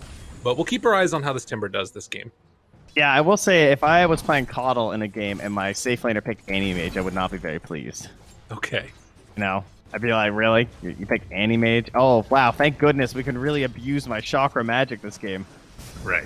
They can do some cheeky stuff, actually, where you, like, blink in and hit the Timber, and if he chains, you, like, Chakra blink again. That could be kind of cool, but, I mean, you know, blink doesn't tend to be a priority on the old skill build. True enough. Well, we did see like 80 million tips on Skylark right at the start, so you know, a little bit of friendly rivalry back and forth. It didn't feel like it had the same teeth that we saw in that previous series. Of Spartan keeps on getting chased down there and will be run through the trees. Nice. But just gets out on the other side, fine and dandy. So a lot of emphasis being shut on this Timber. the only part in the game where you're able to juke a Timber in the tree line, right? Right, exactly. Level 2, and he might get the second point in the reactive armor, or he might get Whirling Death after that, just 'cause he's upset. Well, keep our eyes on it, as Fishman will eat an LSA and try and chase back Stolman a little bit here as well. Doesn't have boots yet, so a little bit behind in terms of movement speed, and won't be able to catch up. Oh, it's so annoying when that battery assault doesn't connect. Very similar to last game, isn't it? Like, this bottom lane. Yeah. And doubled up on by this Bat Rider. Once again, they have the brutal pressure of the Lina. She is the best 4 at doing this in the game still, I would say, in terms of just being like a complete bully on your carry and trying to zone you out of the way as much as possible. Lil Pleb at least has the adaptive strike this game. A little bit better than the Snake. All right. And I think that also this is sort of a situation where he can sort of survive a dive a little bit easier, as you know, a little bit of the spray drop there again. Also curious if he's going to go back for the like Morbid Mask right away in anticipation of needing to jungle, or if maybe waits for those first round of neutrals to come out. Speaking of neutrals, I was going to bring that up earlier. How many heroes on Brame can clear Ancients, Mr. Lyrical? Oh, let's see. We got Bat Rider, and that's it. And even he's not great at it. Since the nerfs, like I don't pretty really, bad. I don't really count him. Meanwhile, Into the Breach have the Timbersaw as well as the Morphling, who can do it like very early as well. So for me, that's another big win, because that's Dota right now. Well, that'll be something to watch for sure. Yeah, I think that value is just so good if you can get it. And granted, Tanner actually going right now for a kill on a Spartan, gets him. Good. Rolls high, sees the courier on the other side, does not decide to go for it though. So Timber got to his Soul Ring, right? Which means that now he can just play by himself versus the Animage, and he's never scared. Like there's maybe a play at like level 6 or whatever, but not only can he like, you know, always have a defensive option, he also has an offensive option onto the Animage if he gets a little bit too cheeky on you. So that frees up full space for Tanner, and Tanner just wants to stalk, because Coddle's going to do this for the first 10 minutes of the game, right? Stack as many neutrals as he can. Oh, he's only getting 1 camp at a time? Smart. Ooh, Fishman goes down. Skylark also going to fall, so they trade out 1 for 1 there. We also saw a ward get, or rather the bounty rune get taken away, and they're going to get the courier. Nice little catch there. Again, this Lina making some work happen, even though they did end up losing that Bat Rider. Yeah, that's a very nice claw back here from Lil Pleb. Now up to 20 CS. He's only 2 behind the Bat Rider after being doubled up on before. Game is good. Of course, Skylark instantly runs back into the Clockwork, has a Firefly away. A little bit worrisome. But I saw Skylark, he went in, or Spartan rather, he went into the jungle, he stacked up, and he actually cleared a double stack for himself right now. On the minute mark too, whereas he could have like been doing a triple stack or something. So really feeling the need to get his own items going right now, it seems. Yeah, I guess that it's been a little bit sort of some early pressure. Doesn't want to feed away kills eventually and stuff like that if he needs to like hold that lane. But he is going to stack up here again. Goes for the 2 stack, gets those ones cleanly, so too will Tanner. And they're actually scouting this out as well. Spartan placed down that good ward up on the high ground that's right over the top of the hard camp, and drops down another one there as well to get some rune control working. But Wish will pick up that bounty, and they'll head back the other way. And Little Pleb, just a completely free lane. They're actually going to give over the hard camp to Skylark, who's farming that out in the triangle. Yeah, it looks like he might be getting some of these neutrals up top then. As Malik's just grabbing the full wave here. Ooh, nice setup there. Ooh, a chance. Oh, the Mana Void already used. Has Blink back up in a sec, but they're not going to be able to connect with it. So Malik gets away by the skin of his teeth there. Also dropping down a ward. And I believe that's going to immediately get taken down by Spartan. So a nice little series of events there for this is so greedy for Spartan, dude. Oh my god. Yeah, he's they're going to get Tanner. Yeah. So they might lose Spartan afterwards if he's not careful. He's going for this finish. The Solar Bind. Malik just backs away though, but he was able to force them off of the creep wave there.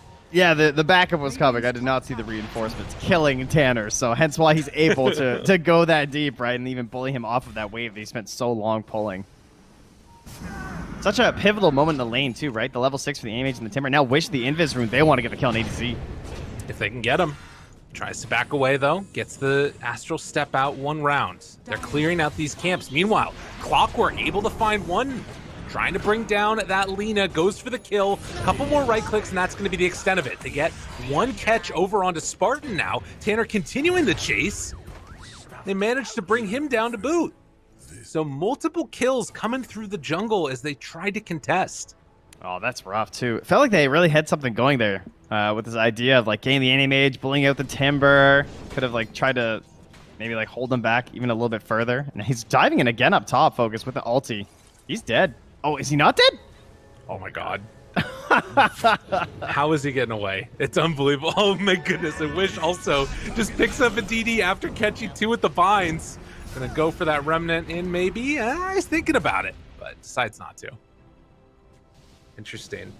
It's so weird, right? Like, so Wish right now behind slightly in levels, but currently sitting top of the net worth. The ability to run in there and steal away some of those stacks, but just a little bit behind the Void Spirit in terms of those levels. Catches up now. Feels like they should really be thinking about the catapult wave here for mid, too. With all this pressure they're getting on, you would imagine that'd be their next goal. Chain, stun, caught him. Thinking about going for a Remnant in, actually. And will just walk away for the moment. Still feeling very comfortable up in their face with the 20 stick.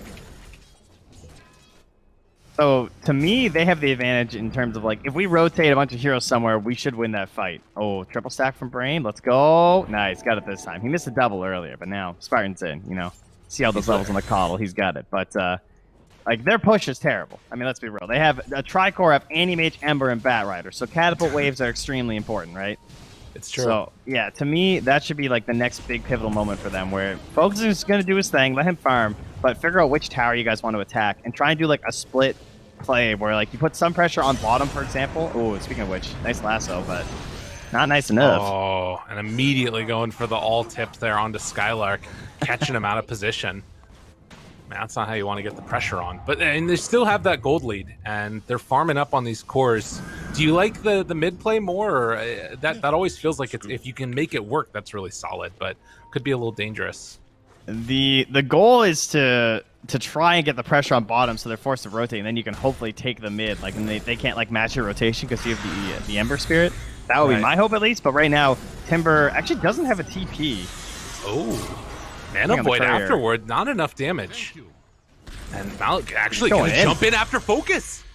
Oh, he's got to be careful. Very scary. Are there any other rotations coming in? Okay, Wish wants to connect now and see if he can find this finish. Remnant triple in, and Malik able to get out again.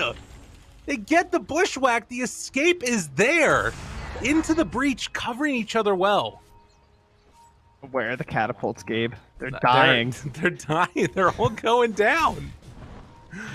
They need to pick one and try and stick with it or something here, or they're not going to be getting anything off of these waves. Bottom still got it. Oh, but the hook shot mid. Good for him. Can they find that kill? Yes, they will. Wish gets brought down. Tanner there with the bushwhack. All right. Dude, Hoodwink is just good, and Tanner's playing it quite well. Yeah, maybe a little lucky in terms of the slight timing there, too. Well, you know. A little bit of both, right? He timed it. It was all in his head, right? You got to be good to be lucky, right?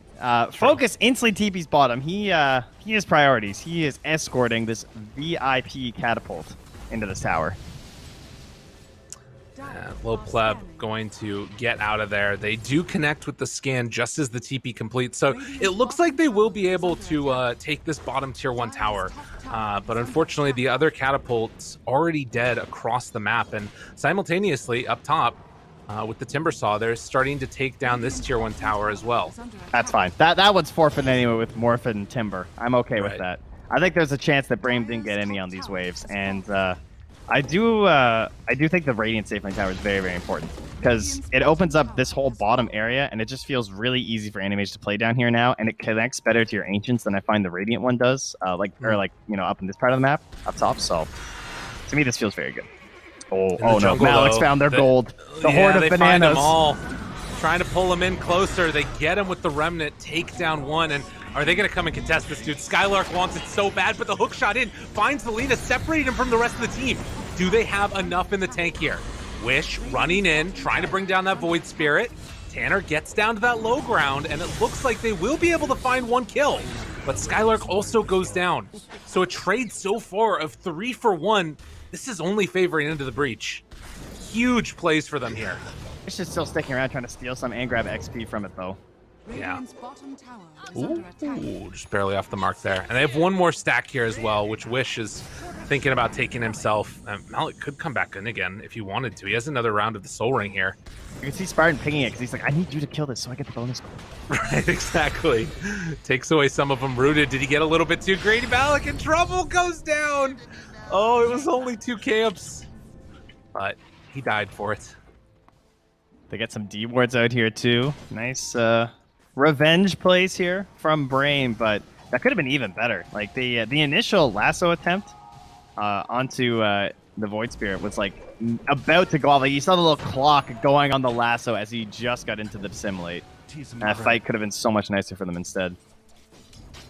Ooh, the ulti pop from Spartan. We chasing here? He was thinking about it. Maybe just wants to spam out the wave safely.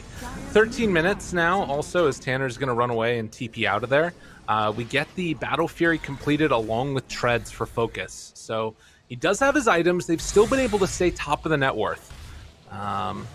Definitely some frustrating elements of the game for Brame, but they're staying on top. Do you feel like Into the Breach are under any pressure to sort of keep things going right now, or do you think that they're kind of okay with the state of the game? It depends on how the pleb does. I mean, I see again another high tier Dota Plus Morphling is Skylark. Oh, hook shot, trying to clean this one up as well. They get the pullback. Xantic tries to get out of there, but won't happen. They find the kill, and now Laguna Blade onto Fishman. It's all falling apart here for Into the Breach. Wish trying to chase down Malik. Can they get this kill? But they turn in with Lil Pleb into the Ember Spirit, now trying to kill him off with himself. Right click's coming through, tries to Remnant out. Oh, good LSA to save his life. Lil Pleb has to back away, but they're starting to rack up the damage onto him. Waveforms out, good adaptive strike to get a little bit of a separation, but the root is there afterwards, and Little Pleb going to fall as well. Very nice Spirit Vessel build, right? Targeting that Morphling, making his life really hard. And he's not going to have Dispel for quite a while. He's still like 1,500 gold-ish away from getting the Manta. But yeah, to me, the pressure is definitely there, but a lot of it depends on the Morphling play, because like Morphling has an amazing game here because of some of the copies. Like Anti-Mage can feel really good, Ember feels amazing a lot of the time as well. So that is always something where like the Morphling player can turn it. But imagine if they didn't get some of these stacks in the jungle, how farm focus would be. Like he's having such a good game right now, and that's who they're after. They're gonna get some aggressive wards up into his Ancients, and they're just gonna miss him.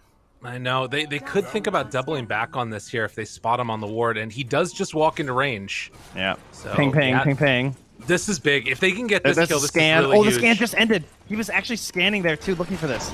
Oh, and Sharpshooter, Bushwhack, everything. Drop down on his head. Wish, can they make any cleanup happen? Chakra Magic with the double slight, looking pretty good. Skylark trying to find a target to jump onto. There's the pushback. Xantic tries to escape and will end up falling.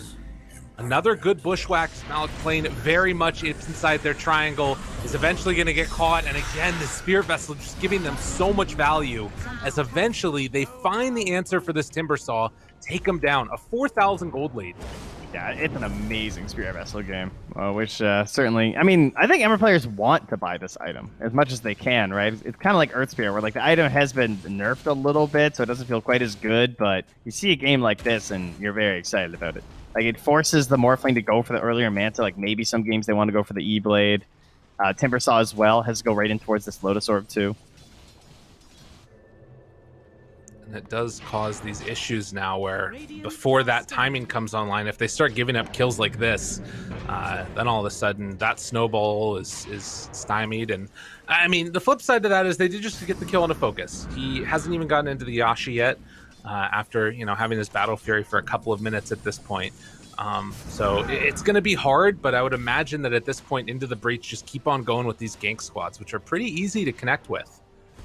And, well, Skylark, you get the Yule Scepter lift up, trying to bring down that Ember. Wish, oh, the good pushback, and they miss! The Sharpshooter, he's just off the mark! Laguna Blade comes out, and they take it as Xantic, and now looking for more. Tanner has to TP out, but the root is there. Little Pleb hoping to find this kill onto Wish. The jump away, tries to escape, and he is out of there. 6 stuff from Brame.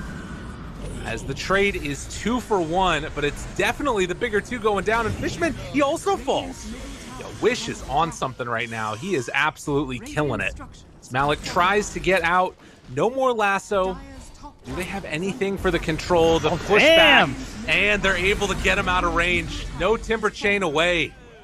Brame, make it work. Wow, that seemed excessive, but well done. Very impressed they're able to grab that. No sentries available on Smahers, so we can't check for the ward that's above them. Wish. Low pleb.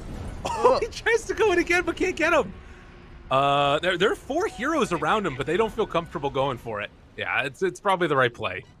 All right, so this all started because into the breach we're going for the gank squad. Thought they were going to catch like 1 hero, maybe 2, and suddenly there's 3. And then they initiate like directly up over Skylark onto someone else. So it got very messy right away. And then, of course, as you said, the sharpshooter and not connecting through on that one. But that is the scary factor this whole game is this Ancient Apparition or Hoodwink are like the 2 best supports right now in terms of the single target blow up. It doesn't really matter what your defensive options are. They can often just pierce right through it all with just the overwhelming damage. And of course, the break being very good versus an anti-mage.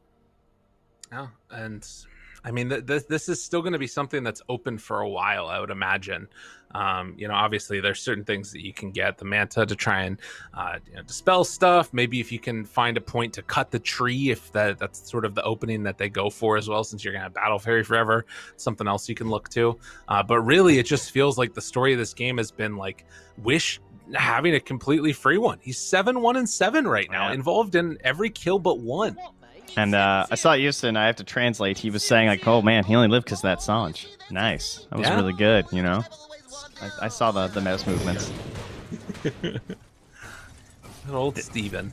These are the builds they want, these players. Like the Storm Spirit and the Ember players, they want the Sanj and Kaya. They see it, and they just want to build it every game. And then some games, they need the BKB, and they lose because they decide to go for Sanj and Kaya, but this game wishes on it. 7-1-7, he's feeling it. He's like, I don't need a BKB. I'll just dodge all their stuff. This is fine. And they got a great item to sort of supplement that as well now with the Pupil's Gift on him.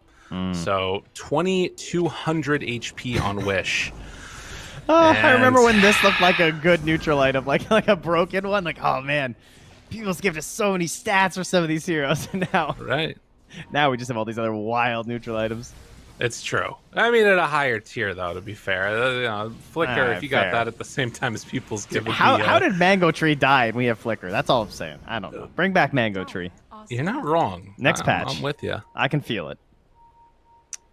They do get a ping, anticipating that there's ward up on the high ground, but actually it's in the lane. These wards have been really sneaky right above the tier 1 tower in the top lane. As you can see, the just giving good vision and able to find those pickoffs. But mid lane is where they're going to start keeping this pressure on, and it looks like Into the Breach are going to be able to claim this tier 1 tower. The problem is the entire rest of the map right now, it just feels like it's open to Brame to do whatever they want. Spartan did not take the bait there. They're holding out here. Oh, there's the jump forward. Looking for someone, but not going to get a catch with that Yules. Wanted a free pick onto a support there on the Void. No. It has been looking a little bit anemic, the Void Spirit here. Anemic? Wow. That's rough. It's not good. He needs a blood transfusion? Is that what you're saying? He needs some kills? Exactly. Some new life. I got you. Yeah. Well, Lil Pleb has been scouted by that ward that you talked about before, like going into these camps, so they might want to make a play hoping that he rotates through their jungle. They are all buddy-buddied up top, though. Right. Smoke doesn't feel that good to me right now. It is a little bit weird, but they did just finish the Manta. They could maybe find like a quick blow up, and actually, Lil Pleb is the one that runs right into the area where they're smoking towards. That ward, it paid off. Well, TP away, and that's one of those moments. Here we go.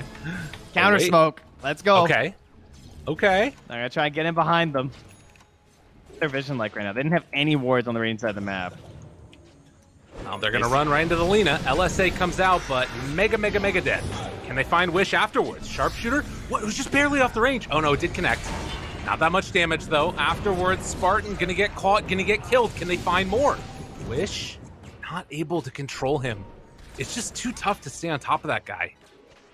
Did he get sharpshooter with the flame guard still on? Yeah, I was like, he's got the talent, dude. Yeah, that's a tickle. So much absorption. I guess also it's only level 1 since Tanner's only gotten to level 11. Yeah, just about there on the build up there. But Skylark looking over, has the blink, has the bots, very speedy. Careful, careful. Thinking about walking into this one. Yeah. And Roche is so low too. But they jump forward, they find him. Wish gonna get blown up here. Oh, but they broke it down. They killed the tree. That was not the way it's meant to be. Wait, but who? Was it Timber? I am not sure. It was somebody though. It might have been a remnant. Was it Bat? Was it Bat? I don't even know. I missed whatever it was. Was it Chakram? All right, it was Chakram, yeah. I just panned over as he jumped. God, that was Roche. That was your way back into the fight. That was everything, and now they got a DD on Wish. I mean, to be fair, they need the damage from the Timber, so it's like, you know, if you can't get it, then... Chakram gonna go out now, trying desperately to make something happen here. They're dropping the GG branches from Tanner to try and catch with the bushwhacks, but no openings yet. Again, Roche down to 1500 HP. LSA comes out, control for the moment. Clockwork ready to go with the hook shot. Little Pleb jumps in, good slight dodge. They're able to get it for the Force Staff in. They get the Aegis onto Little Pleb, get the Roche, and they don't die to the Mana Void. Into the breach, make it work. I think they got scared by their own ward. So Brame have this ward up on the pillar above Roche, and they could see that the Morphling was planning the entire time. They were watching him lurking in behind, looking for that waveform through, and they tried to like kill him based off of that. So that's why the AM like jumped into the same moment, and Delina went for the LSA, but once he's in the pit, then they don't have the full vision of the connection anymore because no one stayed inside. So then he just like wipes Roche, grabs the Aegis, and they couldn't even see it while it was happening. Right. So like they outplayed themselves.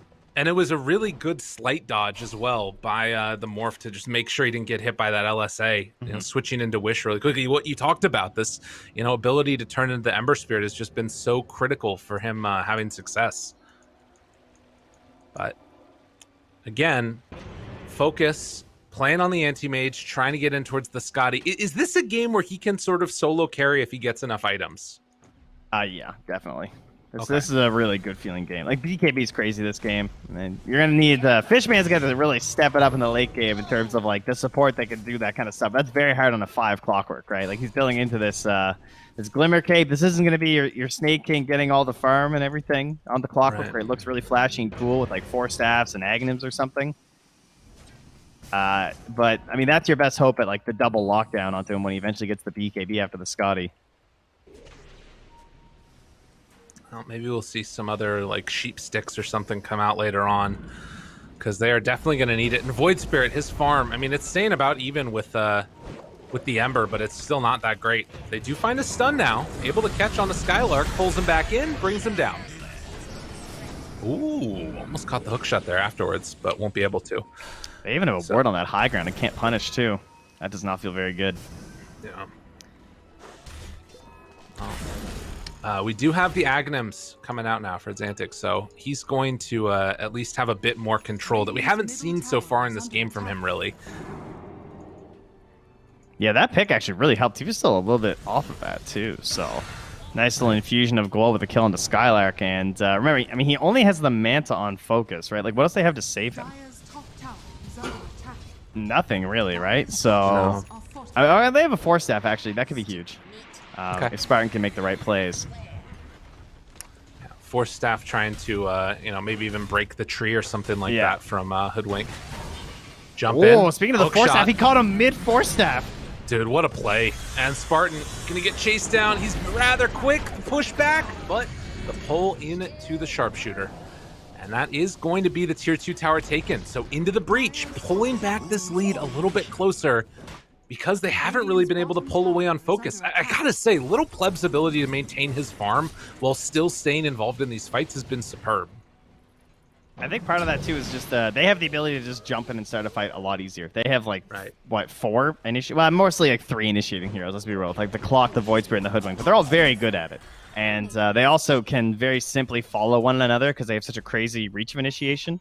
Like to me, Ember Spirit loves having like the Mirana for the arrow after. We saw, I think it was in the C qualifiers, we had like a Bloodseeker being used, so you could like slight, chain, and then utilize something like a Blood Right to even chain for like the further lockdown. In this game, the further lockdown is like big commitment, like I'm jumping and lassoing him and, you know, I might die for it. Yeah.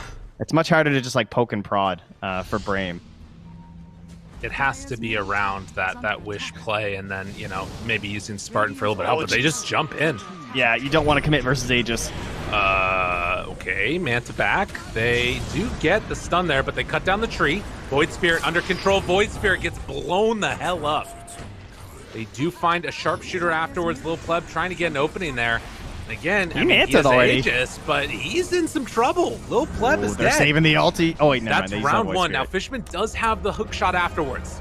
Looking for an opening, jumps in, hits the stun. Great play from the anti-mage to block it with the illusions. They're right on top of him. Fishman goes down, Lil Pleb trying to TP out, but they catch him with the root. Manta afterwards, in some trouble, under control, going to fall. Brame defend their tower beautifully. The greed was there. Excellent play.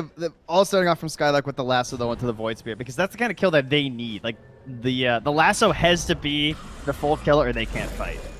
At this moment, speaking with Skylark, gonna get out of that one. I also think Tanner hitting that sharpshooter kind of hurt them, because then they're like, oh, the coddle's so low. The little Pleb like dives in and starts this whole scenario off, and then of course Fishman's just forced to throw his life away on the attempted save. So.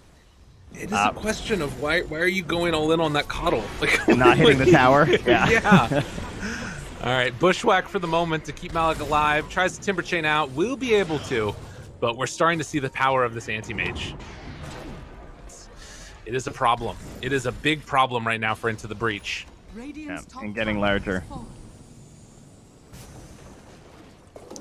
Oh, they kind of want to jump here, too. I mean, he has Yules. Oh, they brought in the Lina? Looking for it. LSA gonna connect. Glimmer Cape to keep him alive. Essence Ring walk away.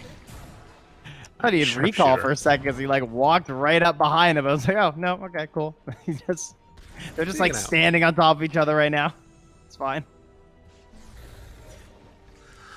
Well, a 17-19 game. We're waiting. Roche capable of responding in 2 minutes. I mean, it does feel like the game's been a little bit more freeform than we're used to. Not as much like sort of big commitment for objectives. It feels like it's been a lot of little skirmishes here and there. Well, they're feeling suspicious on Into the Breach. They're scanning around their ancients, and for good reason. Stoma is lurking and hiding, waiting for the real hero to come onto the lane, but it's just illusions, so goes for the clear and the TP. Nice. Yeah, these wards are kind of interesting, definitely. Sort of placing down those Tinker wards to find Tanner when he's scurrying around in there. But it does look like Malik is going to be going back for that item we're talking about, trying to finish off the Sheep Stick.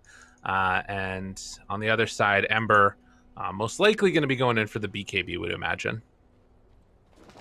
Although, still could switch things. Really likes the Ogre Axe. Yeah.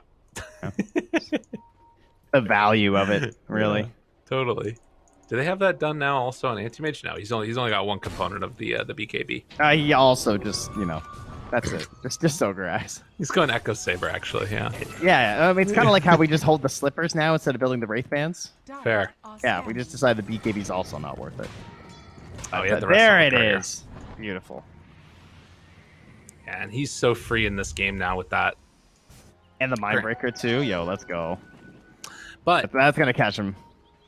The ceremonial robe with the sheep stick, that could be a game changer if they can make it all work together. As they're checking out Roche, still a couple of seconds before it's even capable of respawning. Now they have a Mindbreaker too. Ooh. Hook shot in onto one. Coddle in trouble, Spartan dead. But on the other side, they find Tanner. Hoodwink is also going to fall.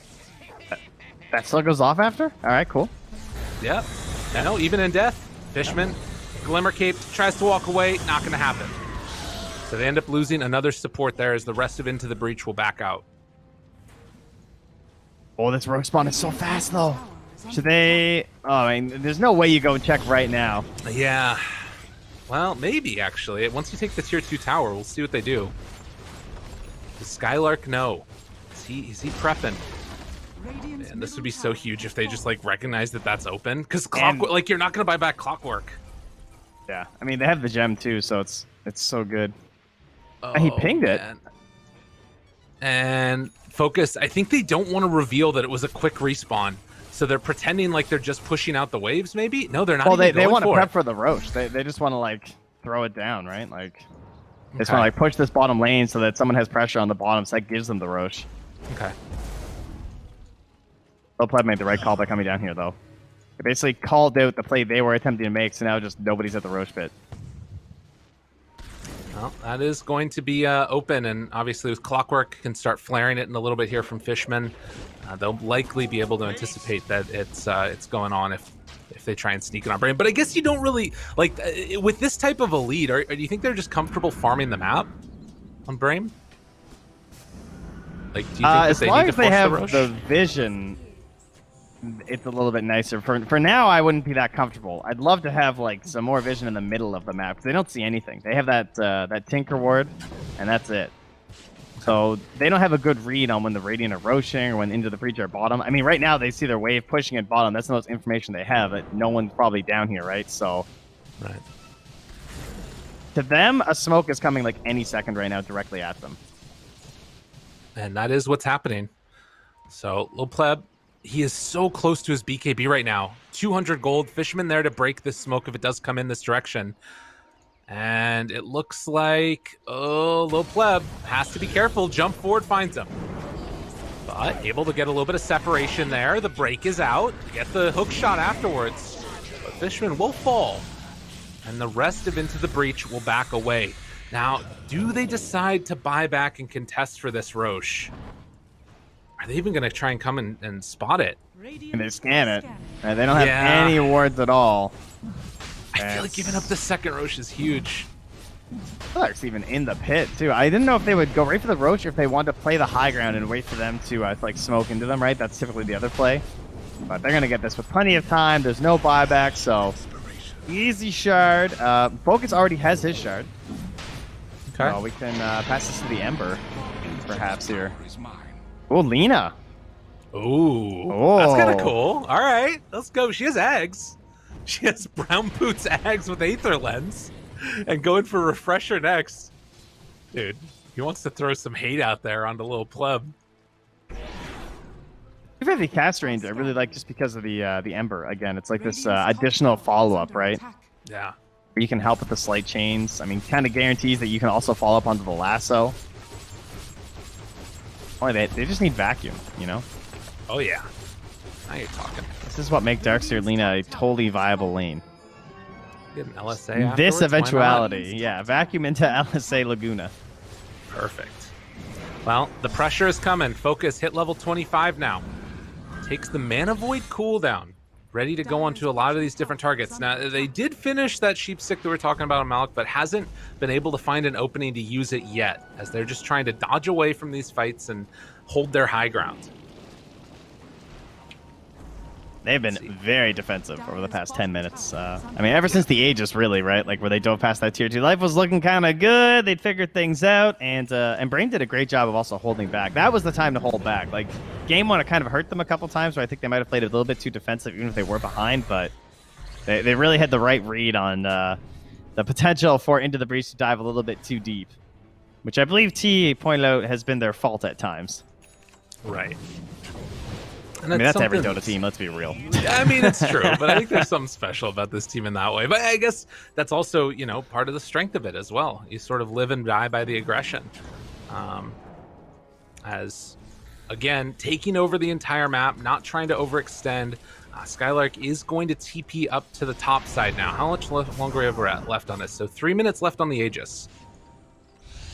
See if they try and get something out of it as they look to pressure top lane with these catapults. That's a good catch.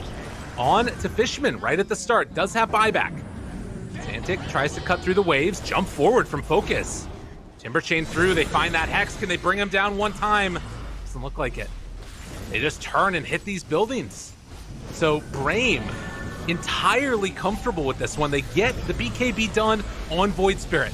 Looking for the chase in. Tries to find Skylark. BKB out. Chasing forward for more. Malik almost gets him down. Good hook shot in. Able to get the double pushback there. Very nicely played. The Mana Void will be enough to take down the Timber. And no buyback on him. And Focus, he's so low. But they can't quite bring him down in time. There's going to be the Remnant kill. But Wish, he's godlike at this point. Still has the cheese in his inventory. And can force the rest of them away. Gets the dieback there onto Fishman. And with that, it looks like Brame, feeling comfortable, just going to back out and reset. They had a plan for that team fight. They tried to jump past Focus and just ignore him. That was their goal to win that fight. And now he still has BKB. Doesn't even use it. Oh, that was stone cold. I like that. What a guy. That's wild. Yeah, they ignored Focus, but he just, like, targeted right onto the Timber, didn't let him play. He went for the one Timber chain. He just hit him with that ulti with the low CD and just brought him down. And then not having the buyback is really ruining there, of course, since he did go for that scythe. All right, Wish gets Ags. Delivered over to him. 3 charges right now. Dick jumps in. Low pleb, switching forward, tries to find Skylark. There's going to be the sharpshooter. Nobody caught him! Blows him up! Just takes him down, gives him the tip, looks for more afterwards. Oh, the Morphling, he has buyback, but you can't afford to spend it right now. Is going to use it. They have to find something with this buyback. But the rest of Brame are just backing away.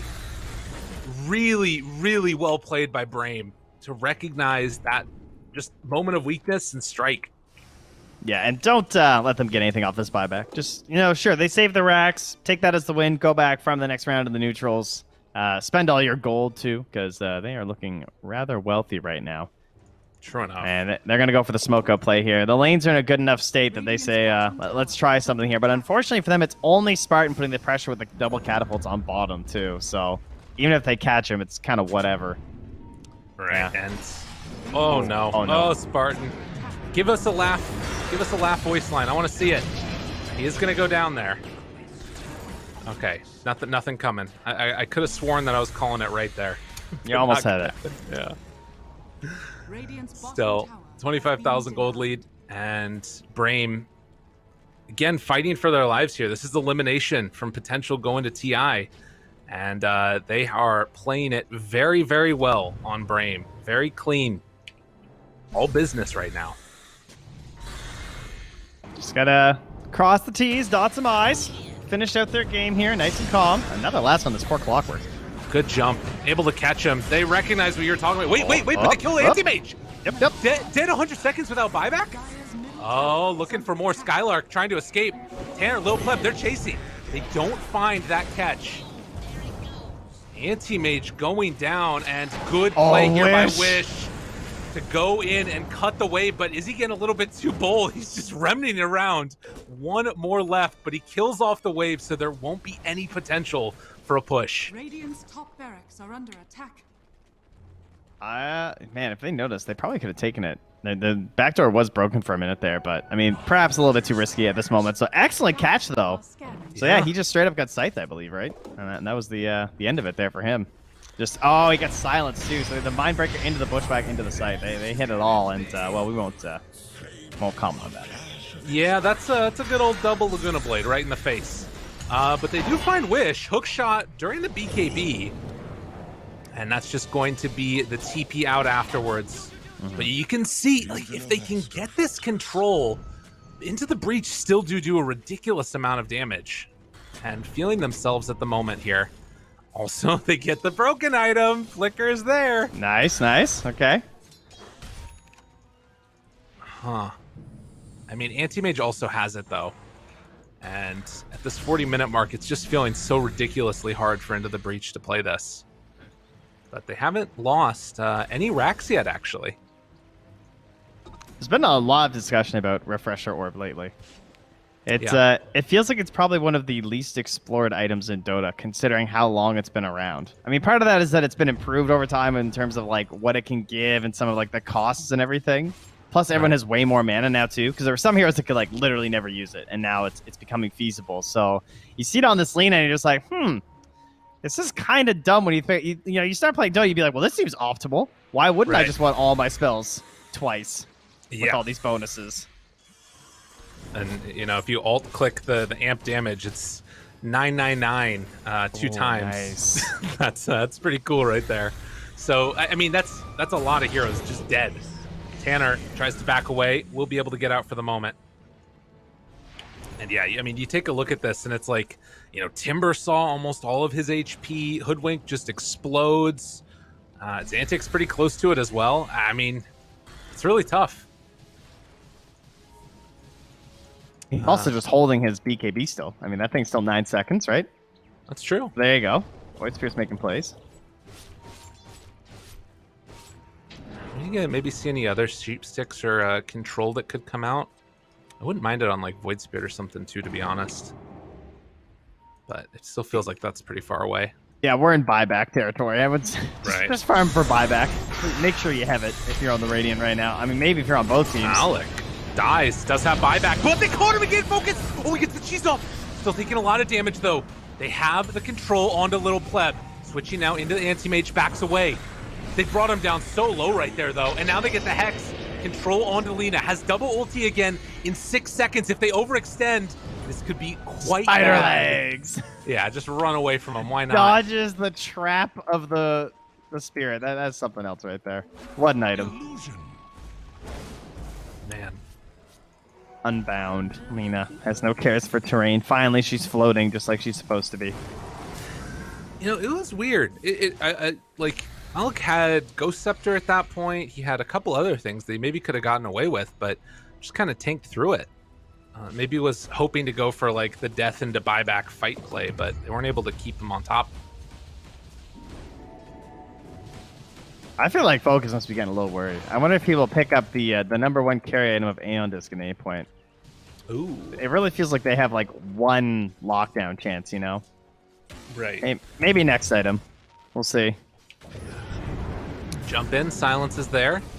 Force staff, keeping him alive. Focus, jumps in, hook shot, push back, Hex afterwards, lots of damage, silence out, isn't it enough? Dead. Yes, they get him. Does have buyback, 100 seconds. They take down the Lina afterwards.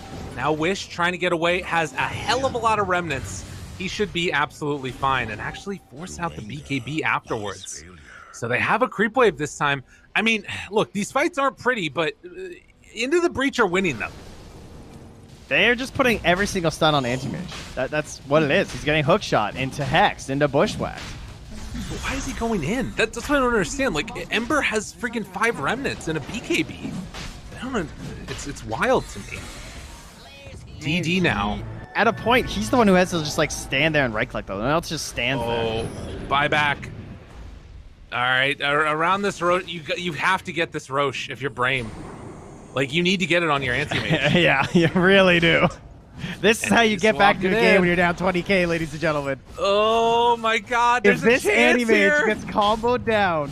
Oh, they know exactly where they are. The long wrap, but the Roche is starting to go down low. They need to get some vision in there. Do they have it? Thinking about going. The buyback. He gets bashed by Roche. The jump forward. Tries to find him. Can they do it? They get the hook shot. It's not going to be enough, though. They get the Aegis on focus. Trying to turn now. Lil Pleb losing a lot of mana. The right click's coming through. Waveform away. They get the mana void, but it's not enough. They will take down Little Pleb, and with no buyback, that might finally be enough. Xantic gets the lift up. They try and back away. A great bushwhack, but it's not quite going to be there. Wait, the turn? Anti-Mage? Focus, dropping down low. Can they at least burn through this Aegis? Tries to get him, jump in, gets the kill. And Xantic able to do it, and actually they have buyback on more than 20 seconds. All right, that was kind of cool. The fake out on the dissimulate to go right back to the middle and kill the Aegis? Yeah. That actually could be a game-winning play here. I really... Man, that's good game sense to go for that. Because, I mean, you're probably dead anyway, right? But, like, stick around and ensure you kill the Aegis like that. Yeah. And there's no creep wave quite yet. It is coming in, though. And again, the Brame aggressive plays. So often it's been punished. And the desire to stick around and take that fight afterwards. I mean, I don't know. You have this Lina dead for a little while. Anti-Mage doesn't have buyback for 6 minutes. There's a window here where they can make it work, and they held on to their Morphling buyback. Radiant's top barracks are under attack. Still no racks taken. Octarine Core. Oh, man. It feels like, I mean, they basically have to get a lasso into the Void Spirit now, right? And then the game just ends. At least that's kind of how it feels. If they can catch him, Timber also, they know is on the timer, also doesn't have the gold, but one of those two cores. I think Void Spirit's the #1, though, to me. Right. If they can grab that, they're just in good shape. Well, and this gem definitely makes a difference, right? Like, if they can blow up the Bat Rider at the same time, like, then suddenly this Glimmer Cape starts working to save somebody as well. So there's a lot of things that could potentially go wrong here for Brame if they're not careful in how they take the fight. And I don't know, we'll see how it goes. Still have Cheese on focus, doesn't have it in his inventory right now. But they're pressuring out all these lanes, and high ground is being held. And with the flicker, too, that's always something to keep an eye on. Right. On these attempts, because like they're going to be 100 to 0 just on this Anti-Mage, right? It's like the only hero they care about right now. It's all they want. And we have the Aeon Disc on the Timber, so it should be easy for him to get the initial Scythe. It's Fishman who needs to find the angle. He's got the hardest job. Definitely. And does have a 4-step, but you kind of want to save that for yourself as well. Do they have a smoke? Or are they out of smokes on the Radiant? Tanner drew a circle around that ward. I think he wanted to try and go for a like sit on that high ground kind of play. Ooh. But they don't have a smoke right now, so... Yeah, and creeps are hitting the bottom tower. They have to know that this is going on right now. But they get the lasso onto Tanner Illusion. Okay. That's helpful. The Illusion escape. Can they make something happen with lasso down? It's such a low cooldown with Octarine. Yeah, that's crazy. Between the talent and the Octarine core, I didn't even know you could get it that crazy low. That was insane. Well, finally, into the breach, having a little bit of presence out here on the map. I mean, it's 29,000 gold lead. It feels like they should be just completely out of this one, but they're finding ways to pick off the main hero that kind of matters, which is focus. I mean, granted, Ember is a huge problem, but he doesn't have that same type of, like, you know, just ending the game quality that the Anti-Mage does. And the reason is because they never took a Rax, so there's no passive pressure onto the lanes. They always have to actually actively go out and do something. Right. And they have to spread out a little bit. Oh, this is dangerous for Skylar. Doesn't pop his BKB, man. What a crazy person. Fishman, they go in. They try and find one, seeing if they can get the kill on Tanner. 4 snaps away, but the Mana Void is there. Fishman also about to drop, and into the breach, they got to run. Can they escape, though? Waveform tries to get out. Alec backing away. Pleb pops that Manta. The chase is continuing here, but it looks like Into the Breach will be able to escape. So dead on the supports for 90 seconds. Out buyback. And finally, Brame looking to take down these racks here. They know that these buybacks are on cooldown, and Focus just going to try and slowly but steadily take down the racks. Yes, just get the building so you actually have that pressure being applied in, so then you can play a lot tighter outside the base and try and break up into the breach and stop letting them get this full-on chain stun combo under your Anti-Mage. So they'll take down the mid racks now, and looking forward for more. They get the lasso pullback. Focus takes him down. Laguna Blade out. Done. Has buyback on that Morphblade. Tries to back away. Misses on that chain. Focus keeping that pressure on. Silence comes out now. Wish BKB. Tries to run away. They have Little Pleb back into the fight, and they actually are going to use that glyph to keep them off of the tier 3 tower. 30 seconds until Hoodwink's back up again. Lasso's still not there, so right now Skylar's just scouting in the trees. Doesn't really have the big threat, but it looks like Into the Breach is just looking for one last fight. They know they can't get the Anti-Mage without the supports. They need the chain stun of the damage from the Hoodwink. True enough. It's too difficult otherwise. So yeah, they're going to give up both of the lanes of racks there, and a 41,000 gold lead now. But Into the Breach not willing to give up yet. They still believe that they have a chance to win this one, and well, they find a sheep there onto the Coddle, and Spartan just left alone. The rest of his team was like, yeah, you know what, you're going to stay there, you're going to die. So they managed to bring down that Coddle. That is something, but the timing's a little bit too slow. Only a minute until the Anti-Mage would have his buyback, so even if they got him right now, game would probably still be safe. They're going to find themselves a new condition. All right, they're just going. They're just like, guys, like... We got to make a move right now. Our waves are out of the base. Wish only has a BKB still. Well, Hex is there. Got him caught. Chase the down, angle! looking for the kill. They got him. Man. What a baller. And now, focus. Trying to stay on top of Fishman here. This is a little bit awkward, though. And the jump back and away. Double Lacuna Blade comes through again. Buyback is out from the Ember Spirit. They're taking down Xantic. He's in some trouble. Tries to jump away. The BKB still keeping him alive for the moment. The jump forward. Tries to kill off Tanner. They will be able to take down that Void Spirit and the Hoodwink. One by one, you're seeing them fall as Little Pleb gonna try and back out of there. They got the chains. Manta off. Jumps away. And again, they're holding, but these buybacks, I mean, what, you're 40 seconds away on Hoodwink, does have the gold for it if they can last that long. It's so difficult, though. If Brame have got the lead, I mean, this game should be done right now between the buyback timers, if they've been paying attention. Chase down, they got the Hex, trying to kill him off. LSA, not going to be enough. Little Pleb backs away. They're going to take down that Timber again. The buyback comes immediately. Tier 4 towers, as well as those racks, the only thing that's left standing as they try and whittle them down one by one. 15 seconds until they have a Hoodwink back in the game. Into the breach, trying to stop this from happening, but there is just so little that they can do as they're going to pull in the Timber Saw, find him yet again. Another round of kills, and it looks like with that, they're going to be able to take down the Tier 4 towers and call the GG. Impressive comeback here from Brame after that game number 1 defeat. They're able to stick with it and force it to a game number 3. Yeah, there were definitely some scary moments here where Into the Breach might have found themselves a little bit of a comeback just in this very game, but Brame definitely steeled the nerves there. Looks for their appropriate plays, and honestly, they really just punished that Tier 2 dive. Like when they had that Aegis, it kind of felt like Into the Breach were going to be able to take over this map and take this one in the end, but the Anti-Mage did win out. He hit his initial times extremely well, which really, no matter what happens, once you get into like the mid-game and everything, as long as your Anti-Mage has that decent start, you can still play an Anti-Mage game. So a lot of credit to Brame for opening that opportunity here for Focus, and who really should just change his whole tag to the Greek Freak, because that's way too good. I do love it, definitely. Yeah. And a solid performance from Wish, too, right? On this Ember Spirit, 17, 2, and 22. That's a lot of big numbers. Yeah, not bad. Yeah. But for now, we're going to go to a quick break. When we get back, the panel's going to break down all the action. See y'all on the other side of it in just a few.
Brame does it. They force out the third game of this series. We're tied. It's 1-1. Brame and Into the Breach. The Anti-Mage of Focus proving to be victorious here versus the Morphling on the other side. I'm here with PPD and T-Gov. And T, this game was, we actually saw Brame come to life in this one, right?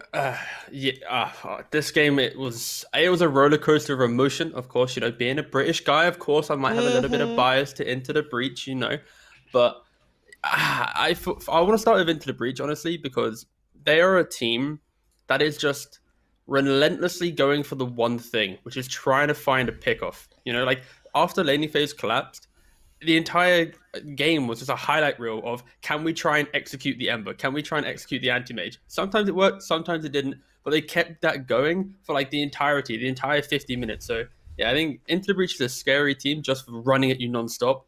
doesn't always work out. But yeah, for sure. Back to Brame.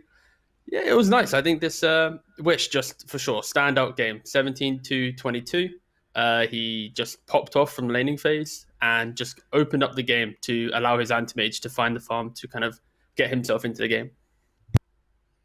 Yeah, Peter, we saw why they picked up that Ember Spirit in first too, right? We had a little bit of a question mark there, but you said, the only reason they picked that up is because Wish feels comfortable on it, and he showed that for sure.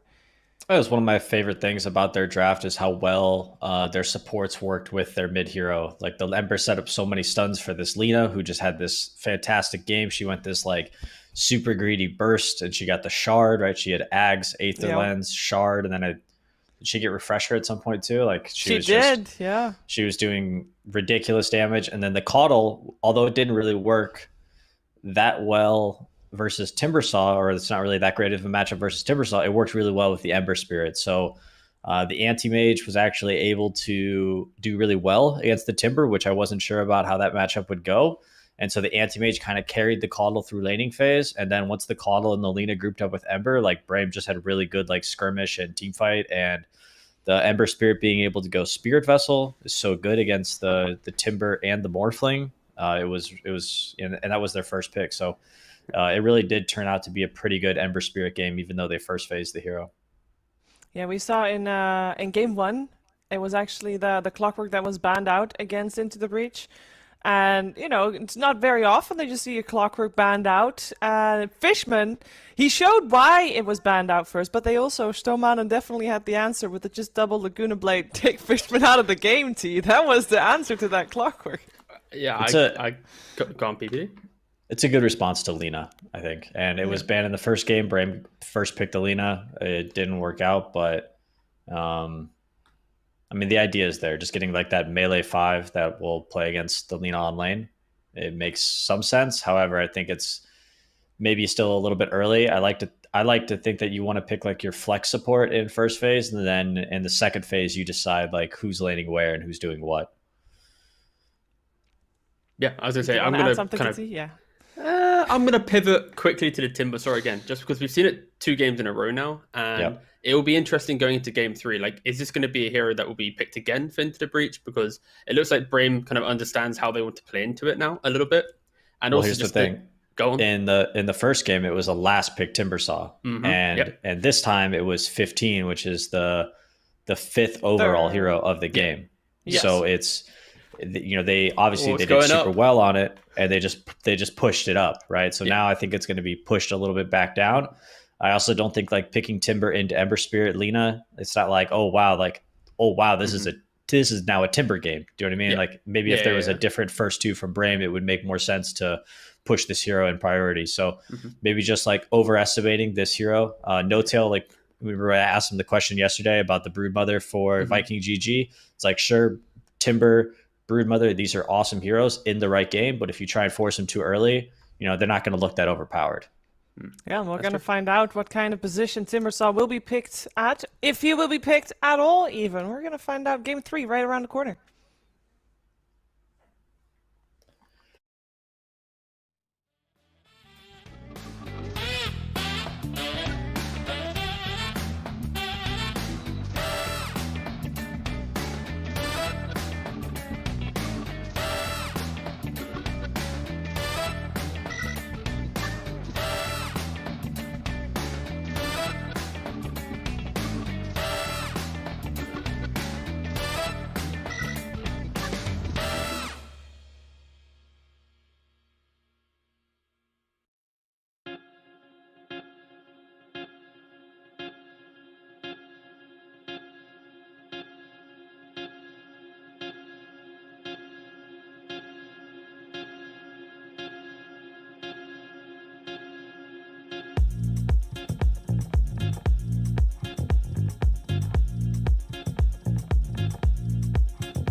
is on the line. Brame and Into the Breach, Game 3 coming your way here in this elimination series. Western European TI-10 qualifiers. We got PPD, we got TGov, and we also soon will have a draft for this third game. T, what do you not want to see in this third game? Anything in particular that you want to have banned that we haven't seen banned yet, based on what we've seen played?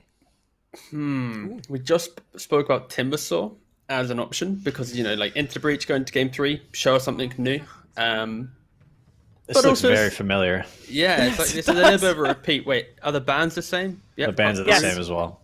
Yep. Wow, identical. Will there be an Ember, PPD? This is your biggest prediction right now of the day. Will there be an Ember? Yes. Yes. Crazy. Or Mag? No, you don't like that? No. Like we saw that that was the opening from Brame in the first game with the Lena Mag. Yeah, but that obviously didn't work out so well, right? True, that is true.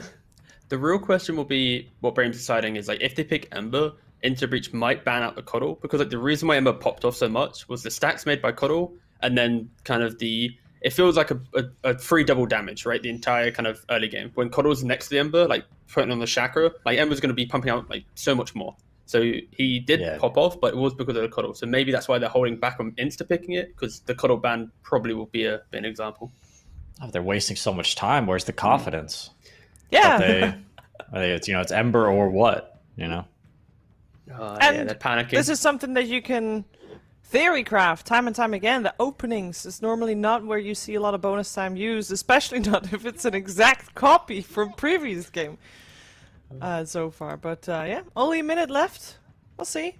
Other than, could they already be thinking ahead regarding the draft?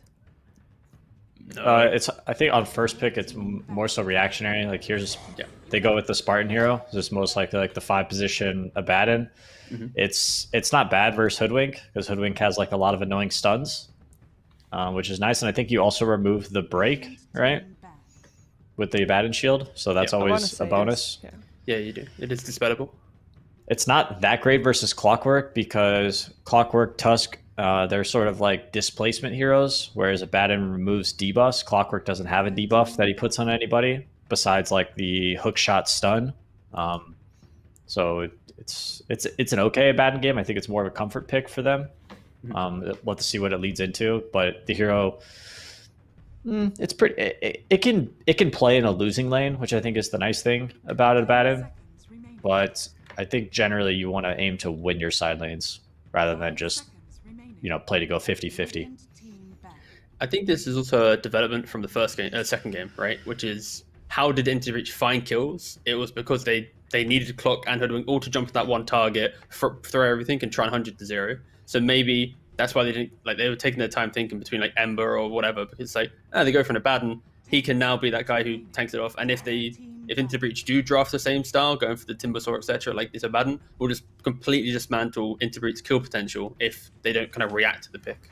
Sure. So they did ban the Timbersaw, which is, I'd say, like, whenever you have a melee 5 position, there's certain, like, it gives the offlaner a lot more freedom to pick his hero. As long as he's good against a melee 5, then it doesn't always matter what carry he plays against, because the Hoodwink will offset that matchup. Hoodwink will just stand on lane and click the carry the whole game. And the offlaner, like, I like Tidehunter a lot versus Abaddon.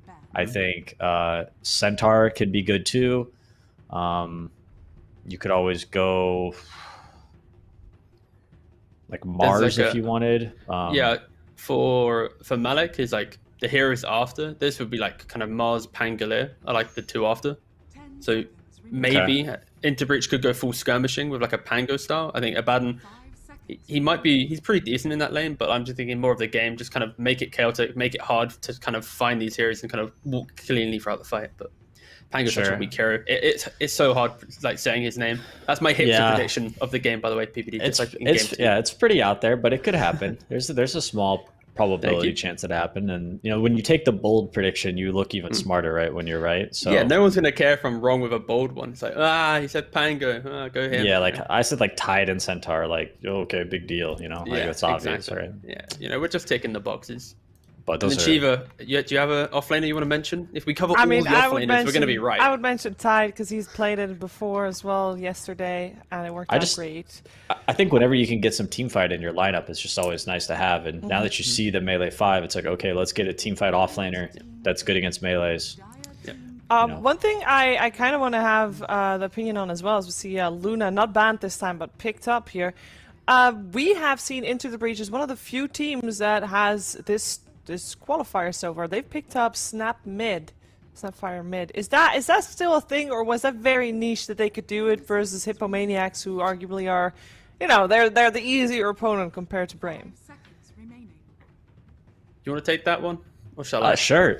I think if a mid player dominates on that hero, there's no reason you can't pick it for him. I think we saw there was a mid hero yesterday. The guy I forget what it was. Maybe I can look it up, but it was like, it's like as long as he can gank and get stuff done. I think if you play that mid Snapfire build, you want to do like the Topsa build where you go like boots into Blink Dagger, right? And then you have to blink cookie, right? But if you miss the cookie, right, like you probably should. That's why other mid heroes are just better, because they're just easier to play. But if you're like really, really good at it, I think you can make it work for sure. Like the blink into cookie, and then you get the Ag Shard later. Maybe you get an Aghanim Scepter for like more stun.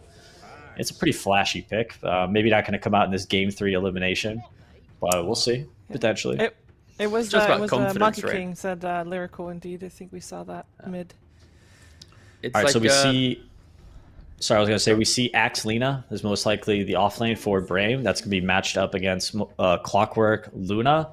I think this lane does favor Brame a bit, but in the mid game, provided Into the Breach gets some damage from their mid hero, they'll be able to set up very easy kills on this Axe once the Axe wants to start invading Luna's jungle, maybe cutting between the towers. It's really easy. Even if Axe has a Vanguard, you can just cog him in and then have 2 or 3 heroes cast spells on him, click him a little bit, and he can actually die. Clockwork's one of the best heroes at dealing with like very tanky offlaners like Tide, Centaur, Axe, these guys that buy Hood first item or Vanguard first item, especially. Yeah, it's why I think Lina Axe. Oh, sorry, go for it, T. It's why I think they picked the Luna in this spot, because it's like the offlaners that we're mentioning for like Brame, like Luna, even though it's like she can not win most of the lanes, but she goes even in them, right? It's like Luna into Timber goes pretty well. Like Axe Lina is such a dominant lane. I don't think Luna should come out ahead in that end at all. But like you can survive, and the real question now is like, what's the offlane pick for Into the Breach? Because like, do you really want to pick a Xantix hero here and then get Malik last pick? So here's the thing: I feel like picking the Luna in this spot is such a mistake, because what you can do is you can just pick your Ember Spirit or your mid hero, which, by the way, I don't think it's a very good Ember game. I don't like this pick at all. Yeah. But if you pick Ember Spirit on 15, then they're not necessarily going to pick their offlaner on 17. They might take their mid as well, and then once you see their mid as well, you can pick a carry that is not really gankable by their mid hero, and it's going to give him, like, even if he has a bad lane, he's not just going to feed, is how I see it. That's fair. Oh, and then they go Morphling. Oof. Yeah, so this could even be Morphling mid, right? Versus Ember Spirit, which is very, very good for Morphling, I think. Yeah, this I like what Brame's got so far, for sure. Yeah.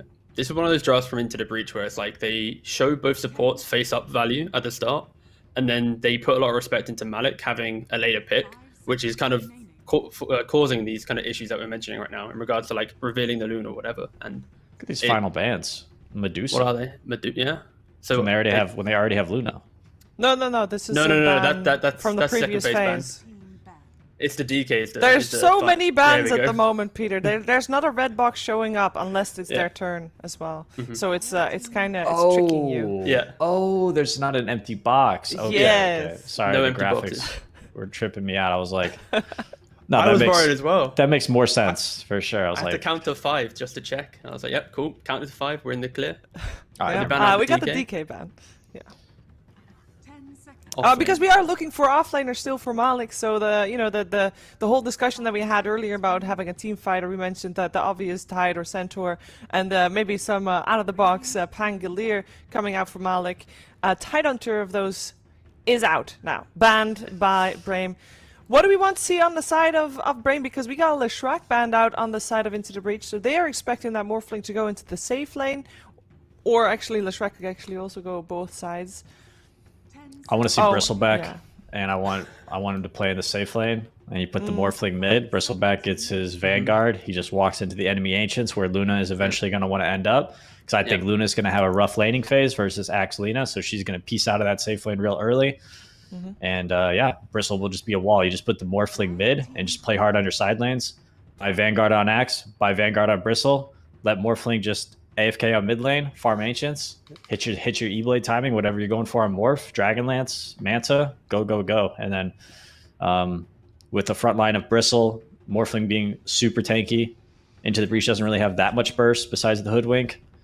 Abaddon has the shield, which will remove like a possible Spirit Vessel that Ember Spirit might want to get, like we saw in the previous game. Skylark I think they're in a good spot. So, is it a Wish Bat?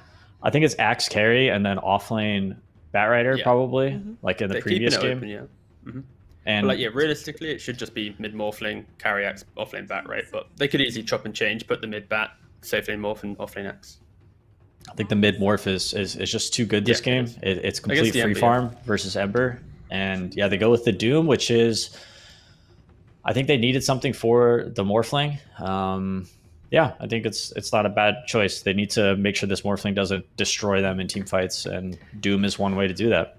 It's actually a carry Morphling, offlane Axe. I also think Brame is just a better team. If I had to guess before this series who I think would win, so I think that they're my favorites, and I think that they had the same thing that the other teams had to deal with, right? It's a rough first game, but now they're kind of getting into the swing of things. They got the game 2 victory, they've got their confidence back, and I think they're in a good spot draft wise to take this third game. It seems to be the hallmark.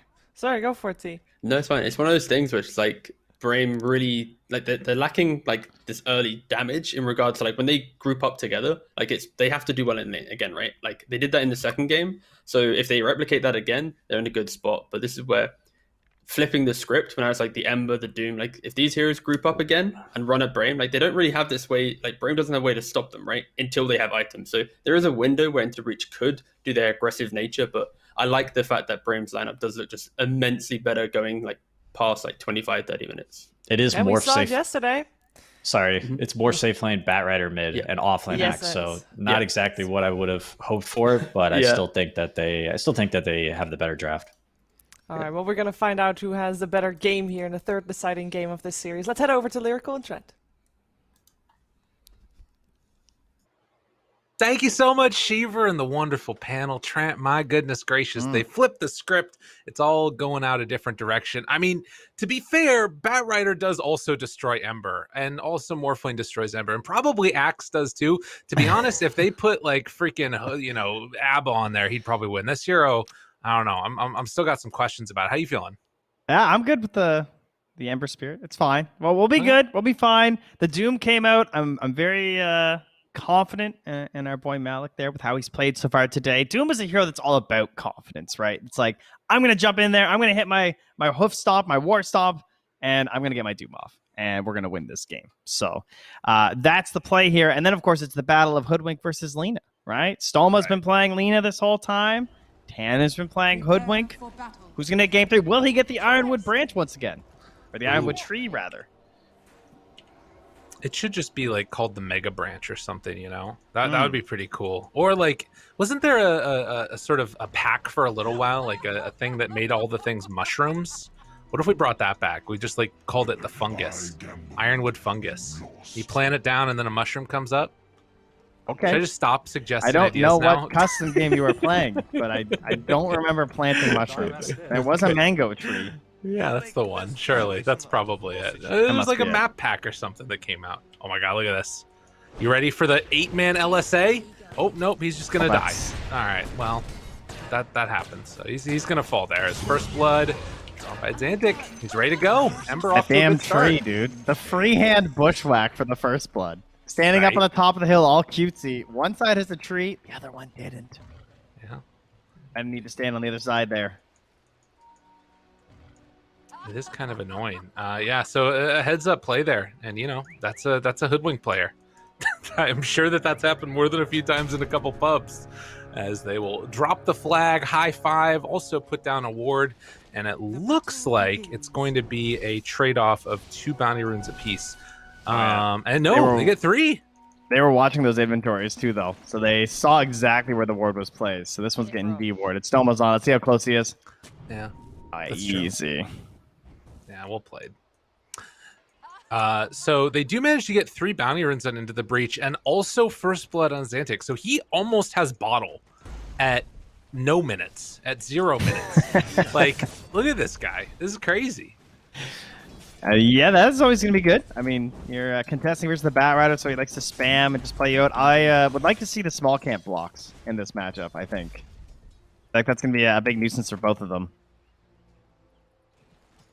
I see Malik goes up for the Devour onto the melee creep. Going to let the range creep push in a little bit here. Very nice. Okay. Tanner also able to get a little bit of separation. You could see there as there was a creep that was stuck onto the Abba, and Spartan's still actually pulling that one around the ring around the trees this whole time. So it's kind of hard for him to trade effectively, but has the Aphotic Shield. Is going to start laying a little bit into Malik there, who already does have the Ring of Protection. So 6 armor on this guy right now. Not too bad. Yeah, that is a... I mean, that's a big change with Doom, right? Is that we used to... I mean, old Doom you used to punish with, like, Mana Drain. That was the play. And then we got rid of that a little bit. You know, his mana got a little bit better. And then he had no armor. Now suddenly he just has 4 armor, we've decided. But, of course, he lost his Scorched Earth regen. So he's just a bit of a bully now. You just try and fight your way through the lane. Try and get a good creep, too. Ooh, nice bushwhack, too. Yeah, good play. I love the double bushwhacks early for just like the harass, like you're playing like a position 4 Crystal Maiden or something, where you're just like trying to hit both heroes. You're just getting value points off it, trying to burn through their regen. Totally. Yeah, it's a nice chunk of damage there, 75, and then on top of that you get the 1.5 second stun, so it can be pretty effective. But likewise, this is one of the better hero combinations of being able to deal with that harassment. You've got a Morph lane who can just morph on down, and then also the Abba that will keep him survivable. So as long as you don't get bursted, you know, when Spartan's off pulling or something like that, Focus should have a good lane here, I would imagine. Unless there's some other type of stuff as the levels go up later. Meanwhile, Little Pleb is back to familiar territory of being bullied to all hell by Soma and Skylar. And at least he's getting some CS this time, and he's got his Lucent Beam to help him out. But I really hope that he plans to head to the jungle. As, they actually get the... Oh, he just ran into the... Oh, I see. He was chasing for the kill. Got it. Had to go for the tower dive with the shield break. Noble effort. Well, Soma has played Lina 3 games in a row now, and it's been Axe and Bat Rider as the 2 components that they've been playing against for Little Pleb. So, if nothing else, at least he's getting the practice against this combination, and it is gotta be frustrating. This hero, I do feel like there's some value in just like thinking about banning it out, but they feel like they can play against it, and they have been able to catch back up on their cores each time. So it's not like the end of the world, but it's definitely been frustrating, I can imagine. And it's always just that... Oh, nice deny from Wish, I think. Oh, no, actually... Oh, he got it. Yeah. I think he just activated the past one. Oh, okay. Got it. Yeah. Looks like the attack got in there in time, so... That sends Wish back to the small camp. At least that's still not blocked off, so he's got that going for him as Little Pleb. Again! It's run all the way back. But yeah, please put points in your glaives on the earlier end. Save a couple points. These Lunas that end up at the 2-0-2 and then they are stuck TPing back to the lane, they very much depress me. Well, he does have 2 right now into the Lucent Beam to try and help secure his laning stage a little bit here. And we'll see if it ends up working out. Maybe they do something when Doom gets enough levels where Tanner comes down and they're going to be able to like get some counter pressure on or something like that. We'll have to see. Sick. Oh, the 2-hero LSA into the range creep deny. That's right. Like the support. Like, all right, I'm winning this game. Like, I'm on. I'm so good. Oh no, not into the immediate feed because that's the real pub experience, and it might just happen. No, can't catch him in the cogs there. That would have been huge. So they will be able to get out of there, but instead it's up top. The Doom ends up going down. Focus able to find the kill. So they lost Spartan earlier, but now taking down that offlaner. has been super clutch. You know what's interesting though is like the fact that Ember's been able to make such a good time for himself in this mid lane. I think getting that, you know, the 3 bounty runes, getting into this early bottle, it's been such a huge win for him as they take down so many, goes down bottom. Fishman and Little Pleb make it work. Yeah, people are just dying. I mean, I guess that's the problem, right? Is we're going to see Spartan get chased down now as well, try and find the finish. The thing that I'm talking about that's so interesting about mid is that nothing's happening, right? Yeah. And that's like what's usually not going to happen is Skylark tries to chase down Pleb 1 second? and immediately takes it off. Wow. Okay. If you time that so just a little unlucky. differently on Skylark, things look better. Bold Luna plays here. And Yeah. Soma's just waiting for him. He's got the ward in behind. He's like, please, I beg you, leave your tower. Yeah. All But right, 250 health. It's going to be a tough one. It's important, though, as... Skylark's baiting. A chance. LSA comes out. Little Pleb in some trouble. Fairy Fire has wand charges afterwards. Tries to get away. The slow, steady burn down. Did he Needs to talk get the too creep. early? He's got to kill the creep. He's got to kill the creep. Kills the creep. Gets away. Oh, but LSA barely dodged. He gets hit by the Dragon Slave. Hide, Little Pleb, hide. Santa comes in to try and play a little bit of cleanup. And Little Pleb comes in for the kill at the end. Oh, he held it. He waited for that Dude, kill what a steal. god. What a god. That was amazing. Oh, Damn. The preemptive voice line is what ended it for them. Skylark, he blew it a little too early there, unfortunately. So, very well done. Now, Little Pleb, I implore you, please don't go 203. That's all I'm saying. This is fine. 202 is fine. Yeah. The 203 is what really gets me. Let's just make our way through the glaives. You can just hold the points. That's fine. True enough. But someone on your team needs to hit neutrals. Right now, at least, with the way that the game's going, it feels like it's can actually be sort of involved in some of these kills, as Malik will take a little bit of a beating there. We did see Wish pop Firefly and try and go a little bit onto the Ember, but he had a haste rune, so able to bait that out as the wrap is coming. Only level 4 right now on this Doom, but the rotation, Fishman, good LSA again, able to interrupt. The root there only connects onto one hero, but Spartan will be the one that goes down. Oh, and the great pushback afterwards. The pushback kill with the remnant. Yo, Fishman and Tanner, y'all got some cool stuff going on there. That was sick. And these rotations are just being so assisted for this Ember. Like, he's just showing up for the easiest mop and bucket kills ever. Yeah. Orb of Corrosion for the active gameplay too, and 2-1-2, yes. Good Little Pleb, good. The thing about this that's sort of wild, right, is that, like, you look at the CS across all of the board, and they're absolutely dominating on Brame, right? Like, it feels like they're the ones that are sort of trying to take that slight lead that they have and push it that extra bit, and the overextension is causing them to now come out behind a little bit out of the lanes, at least behind where they could have been. And Skylark can win this game to me with his hero and this build. Vanguard is definitely what I want to see, and I just want to see him playing on across the river. Like, he should be running into these areas and trying to like pressure into the neutrals, help take down this tower, and then just make it so that Luna doesn't get to play here. Because right now she's level 6. She does not do Ancients well, right? They're getting the stack set up, but Spartan brought down. Yeah. Tip from the Doom. Yeah, man. It's like, this lane was not fun. That's everything that they're hoping to do there. It is going to be interesting to watch, right? Like, and you can see already, look at the pressure that they're putting on with this warding. Like you're talking about, you can imagine that Axe might come over eventually and try and sneak those ones away. But of course, in the Breach are going to be looking to make the same type of thing happen of contesting that. Yes, he's Sherlock Holmesing right now. He's doing some deduction. He's running into camps. So this one's empty, that one's empty. And then the Luna shows on the tower bottom. So now he's saying, I'm going to go back, stack my Ancients, farm that up, and then I'm going right back into the Radiant side and start running after that Luna again. Fair enough. That's how you play Axe, guys. Just literally do this, and you will win games. This is how the best... Doesn't matter if you're 1 or 3 Axe. I Vanguard, stack Ancients, farm Ancients, run onto the enemy side of the map. As they wave goodbye to Spartan with the high-fiving kill.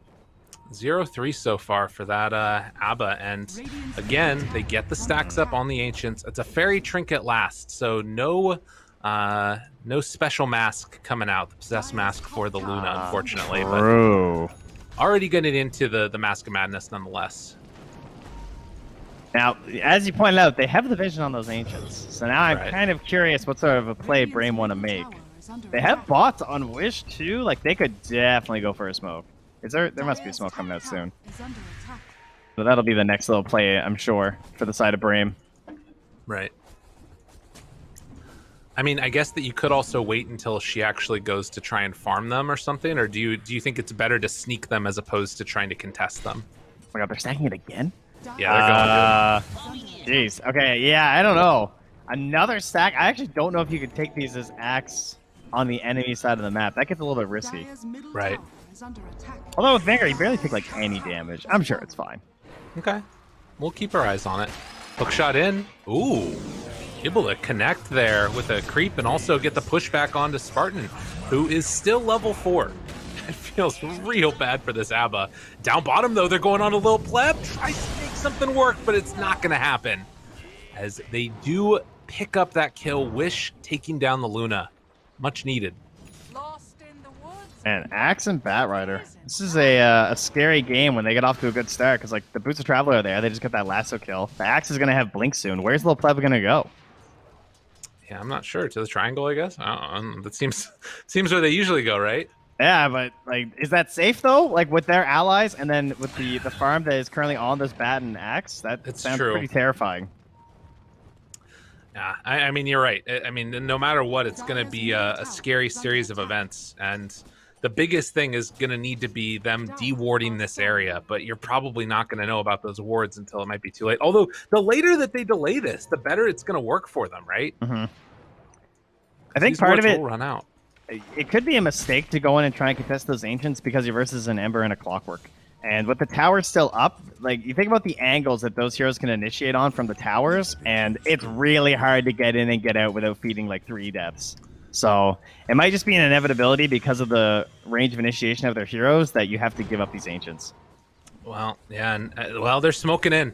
They want to at least contest. Mask of Madness done. Done. Lasso though, like they can steal some XP, but yeah, this is really scary. Ember's back again with like a full bottle. He's ready to go.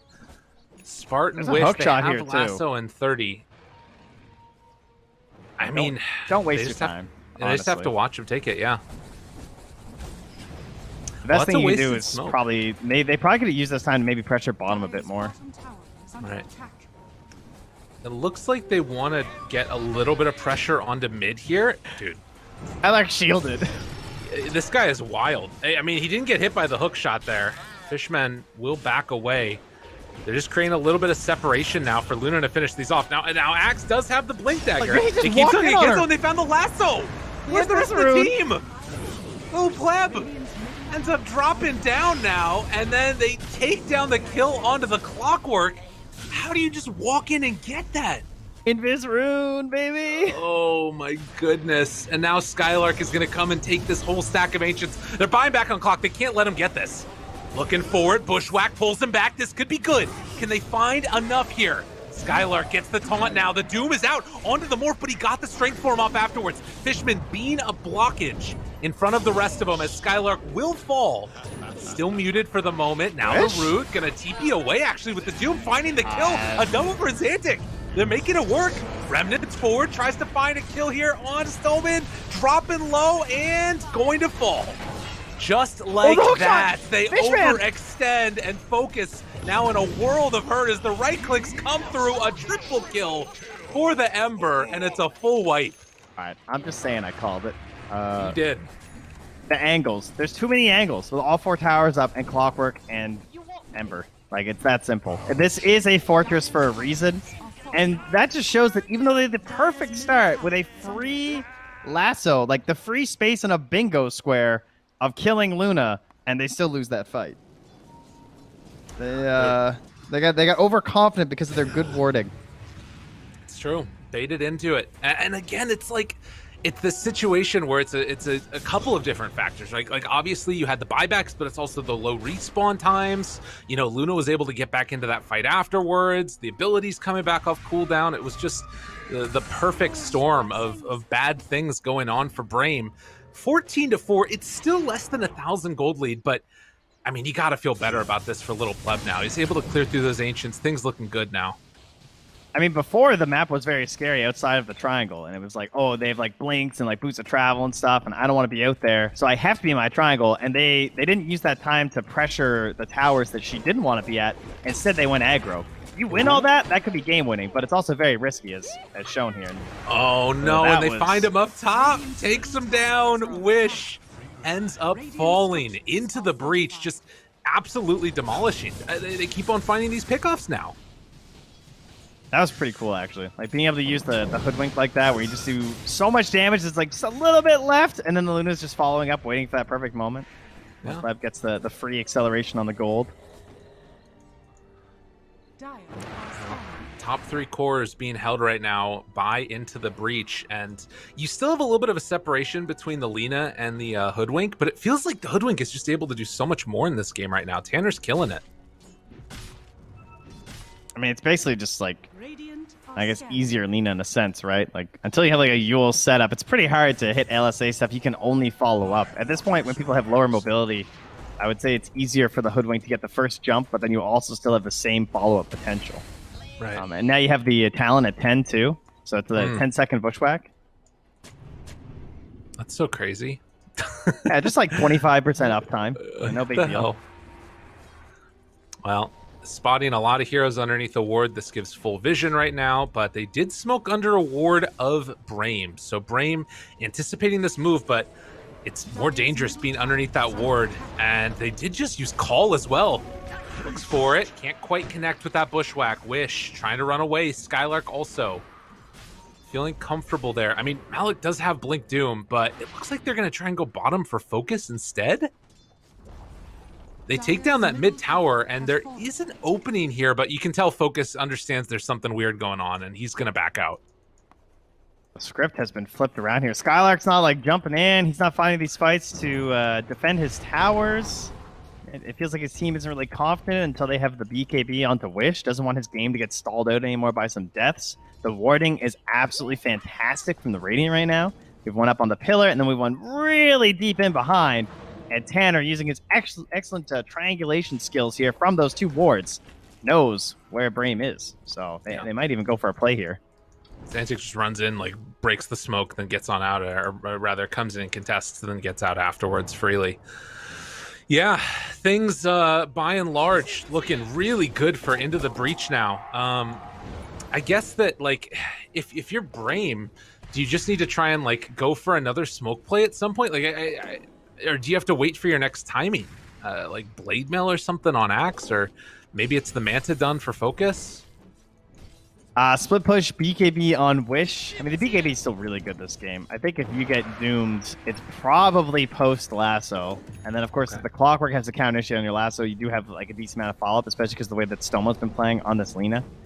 Right. So probably the BKB is their best chance. And then Focus is just going to be farming away to E-Blade until then, but yeah, it is not easy to go for these big jump plays. I mean, what kind of vision do they have to work off? They have the ward that's like sort of scouting these movements from Tanner into the mid, and that's kind of it. Like this one that's deep in the Radiant, and then just some Roche coverage. In it, bro. Right. In it, bruv, indeed. That's something else. They're going for a little pick-off down bottom. That's a noble attempt. They played the ward down, hoping that maybe Malik was going to come back, but now they know that he's just in here jungling.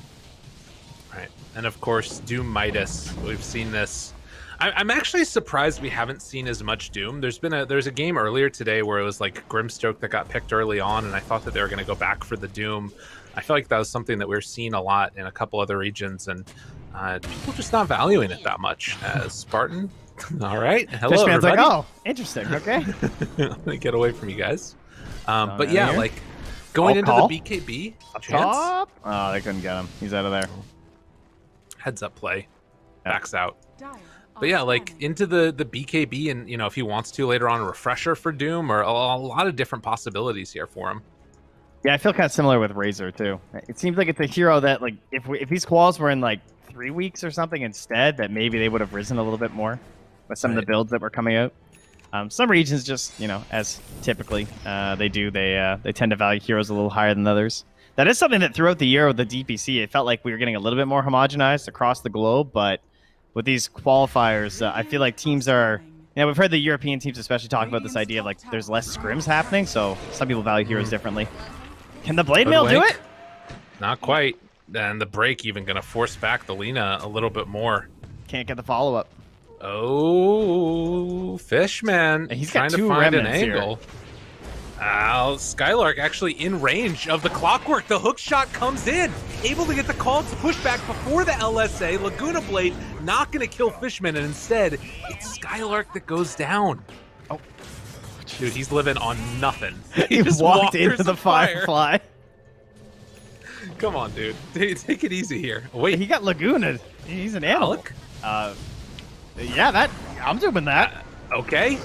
He gets the strength form off. I don't know if they can catch up with the rest of the team in time.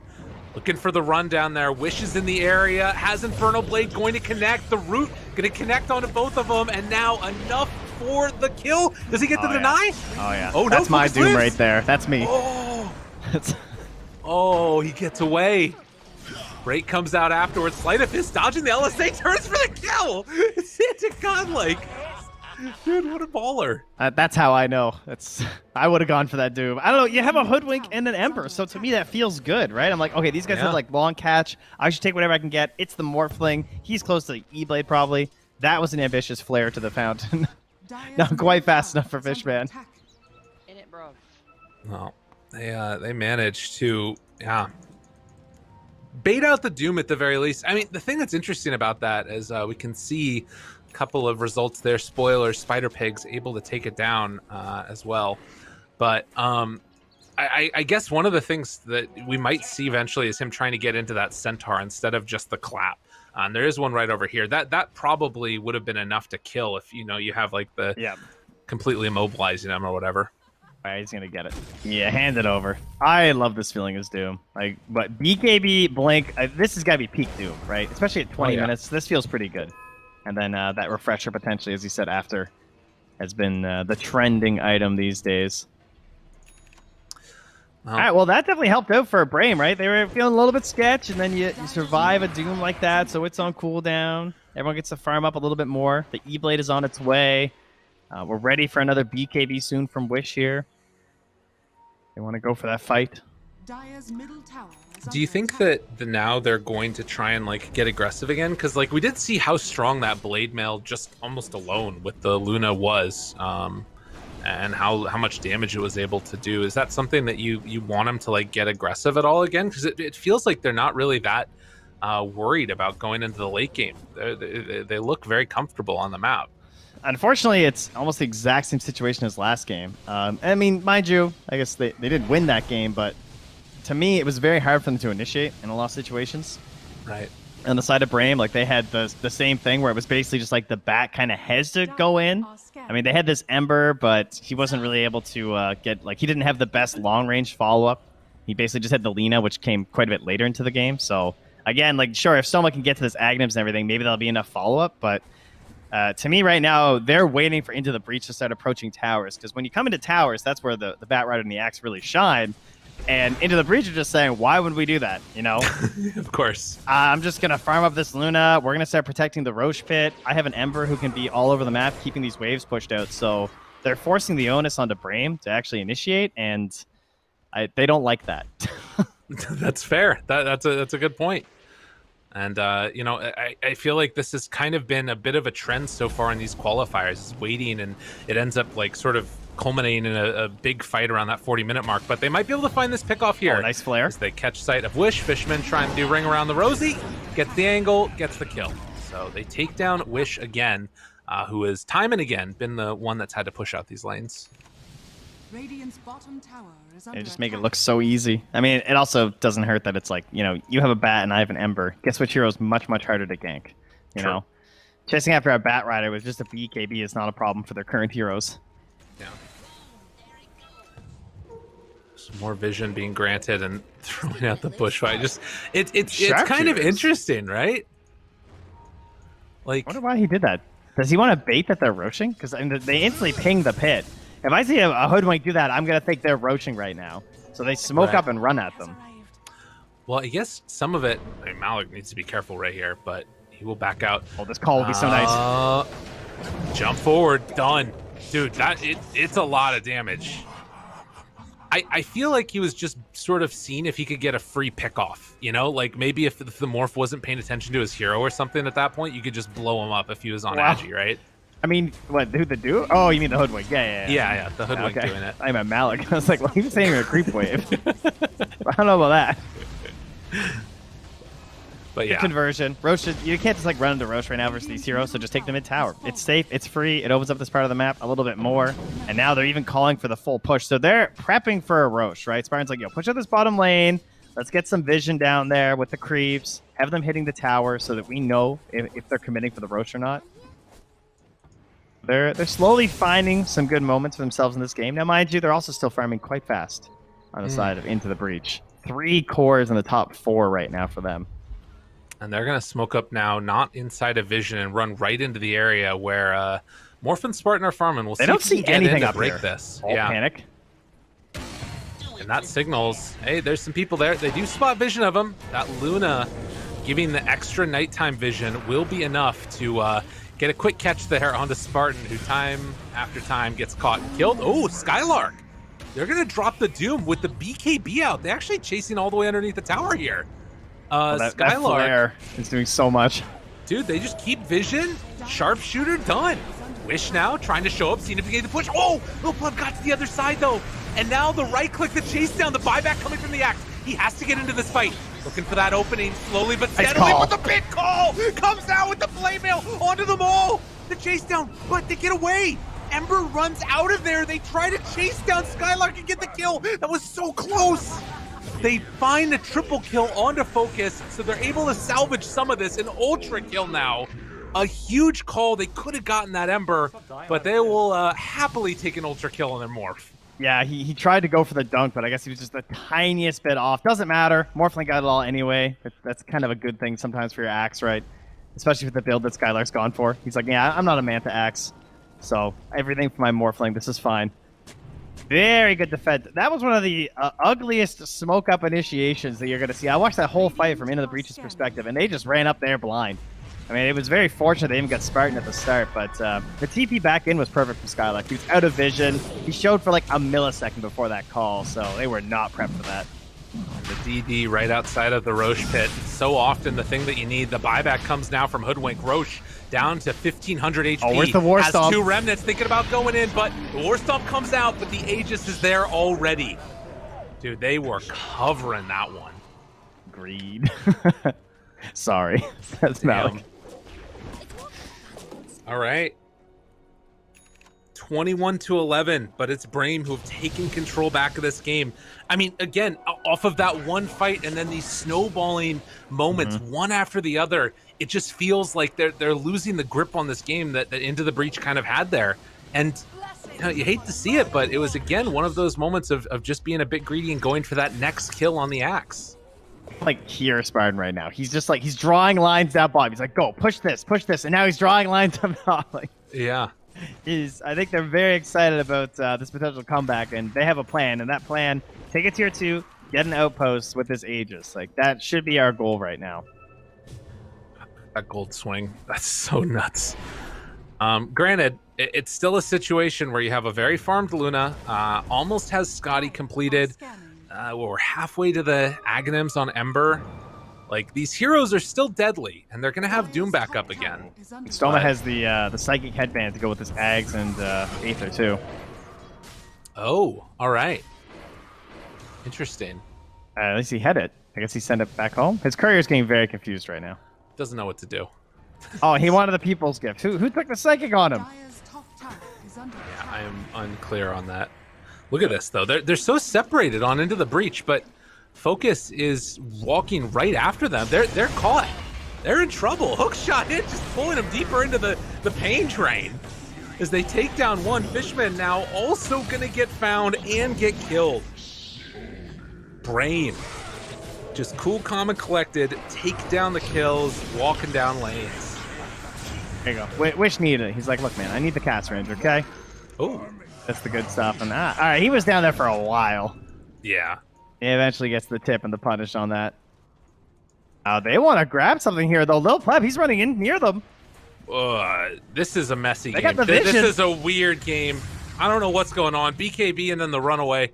I feel like nobody knows what's happening. Just heroes running around randomly. It's getting messy. They needed to get Stoma in there. I thought maybe there was a chance, but couldn't quite get the speed with the Lina over there for some sort of a play. But that's fine. You know, they got the 2 kills. They pick him the lead. Again, Spartan says, please push this bottom lane. Someone else go top. It's very confusing lines, you know. It's just always this and that. Right. Push bottom so we can smoke top. Whoa, that's a big old hook shot. Well, that is not going to translate into anything else afterwards, I don't think. As Spartan right there nearby. Wish has a gem here. No feeding. Careful. Yeah, he's playing that one safe. And at the 30-minute mark, they're going to back out now. So a very, very clean movement. I feel like both teams are sort of like on the precipice of just being able to blow this wide open, but it could still go either way, particularly once this Aegis expires. Do you feel like that Brame have just sort of, are they in a position now where the game is really clean for them? Or no. Okay. My concern is the Ember Aghanims. I think that comes out and your backline gets very concerned. You know, like Lina, it's going to be very hard to play her game once the Aghanims is out here for ADZ. Well, Clockwork moving in on the side. A lot of heroes, spots them all. And as soon as that vision is shown, the rest of Into the Breach are going to TP out. Going to need to D-ward around this jungle area as well. Do they have a gem on the side of Into the Breach? It doesn't look like they do. No, they've been much quicker to pick it up on Brame throughout this series. Radiant's top tower is under attack. Something to watch for. Do we have any way to break this Linken's on the side of Into the Breach? Doesn't look like it easily, at least. Probably the Lucent Beam would be the main one. Yeah, they really don't. And like going through, just like, yeah, not so much, huh? Not something you want your Doom to have to worry about. Right. They do have a Psychic Headband. They could maybe use that for oh, yeah, Doom. true. Yeah, that's good. Although right now it's held on the Hoodwink. Wish looking for an opening here. It's okay. He's got the cast range. Jump in, hook shot out, Doom immediately. They got him That's caught. the gem. He's dead. Focus, wanting to make something out of this, though. Waveforms in. The Aegis expires right as that's going down. Now Root, now Bushwhack. Turn. Skylark, another big call, but is it going to be big enough? He's already down to half HP. Gotta back out. Scary stuff. Stoma starts to fall. Aphotic Shield, there's the jump in. Finds him with the kill. Xantic has so often been the answer for them in this game. Now has the Aghanim Scepter, 11-0 and 10. He is styling. He did an excellent job of playing passive at this point where it felt like Brame had kind of taken the reins back a little bit and they could potentially kill him, but now he has this Aghanims and I am not sure what they're going to do. Like, they have to get the first jump onto him because mid-team fight, it's very unlikely you're going to catch him with any of your current spells. What are you going to do? You know? If you've burned the lasso, he's going to play so confidently in these fights. I really hope he goes for this refresher build that we've been seeing, but he might need a few more defensive options first. Right. Well, and this is like sort of the easy mode time now for Into the Breach, is they're going to take down this mid tower after the glyph. The illusion's actually about to die. Wait a minute, though. Wait, what? Skylark? He's dead for a minute? Oh, wow. That is huge now, because you've got the top tier 2 tower taken as well.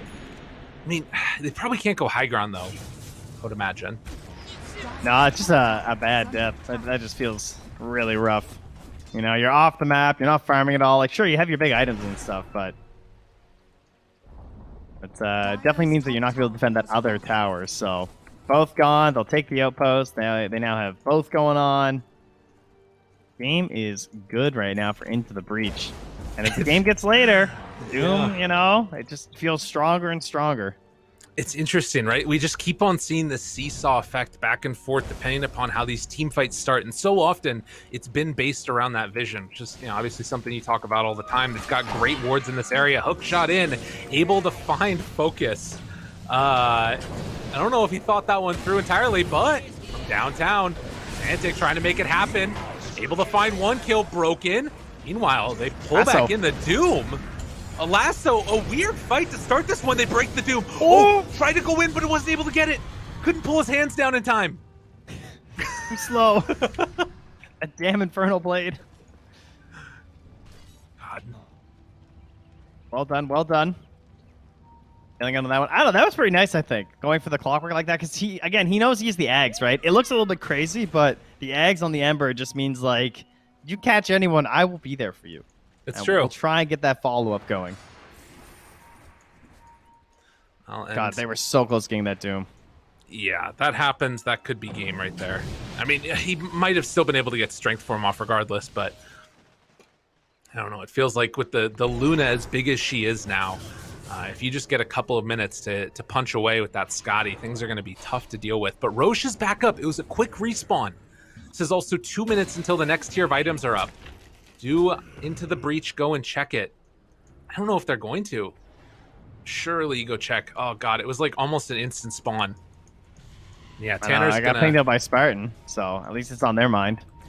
But they also have this dire ward nearby, so they're gonna start seeing them funnel into the pit, and yeah, they're gonna know. The Luna just went in, so time for us to group up and go. Who's got the smoke? Spartan's got it. Go, go, go! He says, Skylark, you fed on the mid tier 2.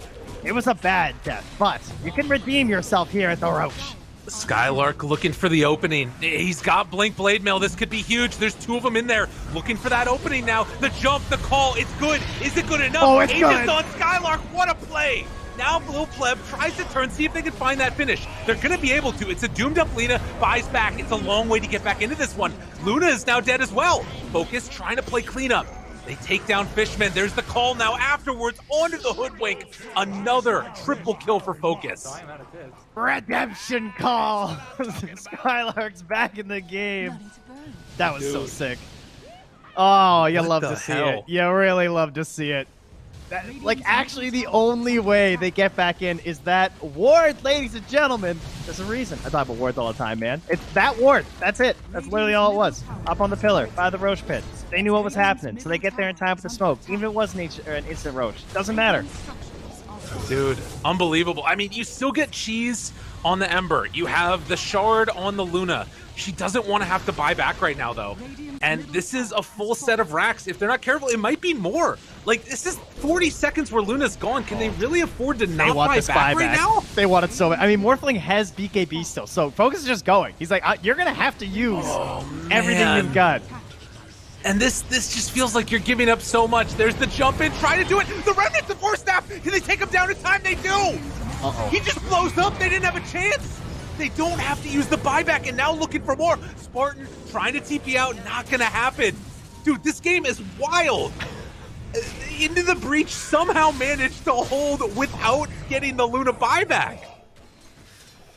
Oh, no. Surely there's no way I die before I get my BKB off, thought the Morphling. I have an ABBA. I've got like some good coverage and counter initiation heroes. But they were quite wrong, as it turns out. Wow. And just like that, the swing goes back the other direction. It just doesn't matter anymore. Like, I don't know. That's crazy. They're going to start pressuring up top now. They might get a buyback out of the Morphling because Luna takes this way faster than Morph does. How the turntables. How the turntables, indeed. God, and they don't have an Ember to try and push this one out either. All right, now it's Wish's time to shine. Yo. Great ward on the high ground here, though, right? They got the vision coming out from the Radiant, and they're watching this backline. It's nighttime, too. They got Luna. She's sending in the illusions for the scout. This game literally could go either way at this point. It's so close. It's on a nice back the other way, and then back the other way again. Right? Yeah. All right, they're not going to get it. They don't want to try and push it any further. Oh, man. Trent, I don't even know how to deal with this. My brain is broken. The best Dota. This is what TI Dota brings out, right? Quals or the main stage. It's the best of Dota. It's the worst of Dota because it's nerves. That's what it is, you know? It's full-on chaos. In it, bruv. In it. That was really good. Well done. Thank you. Yeah. I feel like I don't really know how to use it. Is that how people feel about Canadians in A? Like, they don't really understand when it's supposed to come out? Because I don't really get the whole in it thing. No, I'm not really either. I think that there's a very deep subculture to it that you can't know unless you're a part of it. Unless you're part of the culture. But we can ponder that Love stuff to be later British someday. That sounds great. You guys were for a little while, weren't you? That's true. What were we thinking? I mean, the Queen's still on our money, so. All right, where are we at now? Well, I said Fishman wouldn't get legs this game, but he did it. He's got it. Right. He's the big guy. He's got the overclocking. Okay, we have Flicker on one side, 3 tier 4 neutral items on the other. Oh, Illusion Escape Morphling. Oh, yeah, but he's got Flicker. Yeah. What a horrible life that he has to decide between the two. God, I want Into the Breach to get another tier of items, and I really want Brame to be able to as well, but to be honest, with Flicker, they might not need it. Vision, placed down. Fishman there, looking for the opening. Skylark, he gets caught. In some trouble, push back, and chain stun locked into the kill. And the axe, the follow-up. No focus there. They don't have a way to break the Lincolns with the BKB out. They just need to wait this one out if they can. Malik's starting to drop down low. He tries to turn, not going to get it all focus. Able to make the win happen. But the follow-up now, they bought back, they got him Lina has there refresher. with the hoodwink, looking for the chase down. Do they get it? Where's the doom? They needed it right there and then. It was too far away. And now the chase, can they find anything else here? The root is out, looking for a bushwhack. Focus, they get the doom off. And now the chase coming, they got him rooted, they got him muted. Looking for a final finish. No, they got him stunned off to the side. It ain't gonna happen. They take down Focus. They want the next fight instead. He didn't want to go in. Skylark didn't believe in the turn there, despite being close. Oh, man. Soma was nearby, too, with the refresher shard as well, but he wants the double Laguna. He doesn't want just the single refresh there, because he bought it mid-fight with only like 40 seconds to go. So they've decided they're going to fight the high ground instead. I mean, it has been where a lot of the turns have happened. And to be honest, you're fighting no Doom, right? Oh, dude, this is a crazy spot. Yeah, Skylark, he's lurking behind the tree, and they don't know. Skylark just a little bit down. Look at him. He's ready. Waiting for the creep wave to jump in. They catch him. The double Laguna. Can they bring him down in time? Yes, they can. He's a god. That kill. Unbelievable. The Suisa. Everything. The turn. Get out of there. Into the breach. You got to run and Brame. So confident. Wow. Who does that? She's going to be like, this guy have an Invis rune or something? What was that? Oh, man. That play is so crafty. Skylark. Yo, that was wild. And Lina ends up killing herself, it felt like, off of the Ember and the freaking hoodwink afterwards. But, you get that kill into Luna, you live to fight another day. 42 that all minutes comes in. back to Skylark not going for that jump when Morphling got doomed. Right. So many people would have jumped in there and gone for that play, and the lean is close, and we've got like one Laguna. It probably doesn't even end up working, but they committed for the high ground defense. He does the crazy tree play. That way they get the double Laguna blade, and they keep this game alive. That's so nuts. So was it was a planted tree as well? No, you can hide right there just by that one the set of trees. That's a blind spot when you go high ground. You don't get the angle. Jeez. What a player. So risky. Yeah, because if they spot him and he just gets doomed or caught by anything, it's just over at that point. But they managed to hold out again, 33-21. And this game, again, just look at this graph. It's swung back and forth so many different times. There's so few buybacks that are left. And just on a knife's edge. I don't even know who's really, the dominant one. Does a 9K gold leave even matter? Nah, I guess buybacks. It doesn't matter. Yeah. No, it's whatever. It's about execution at this point. It makes some things easier, right? 9K gold means my guy has an Aeon disc.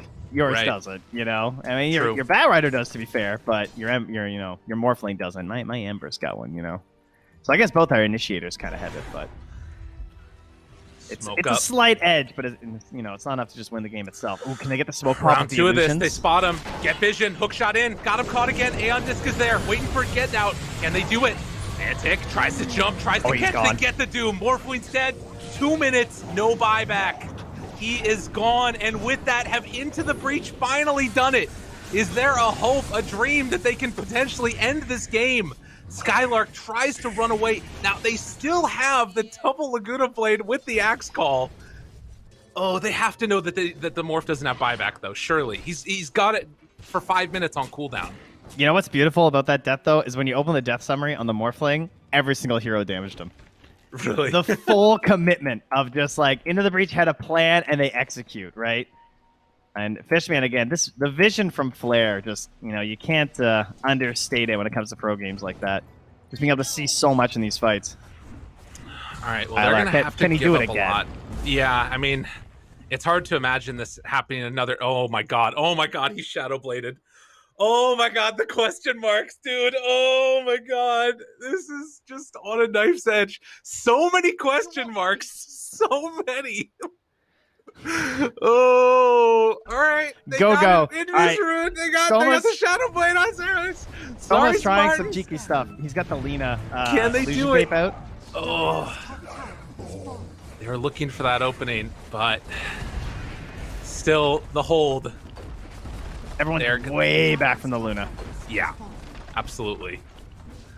And again, Roche. Smoke, way in the back line. A minute. Wish.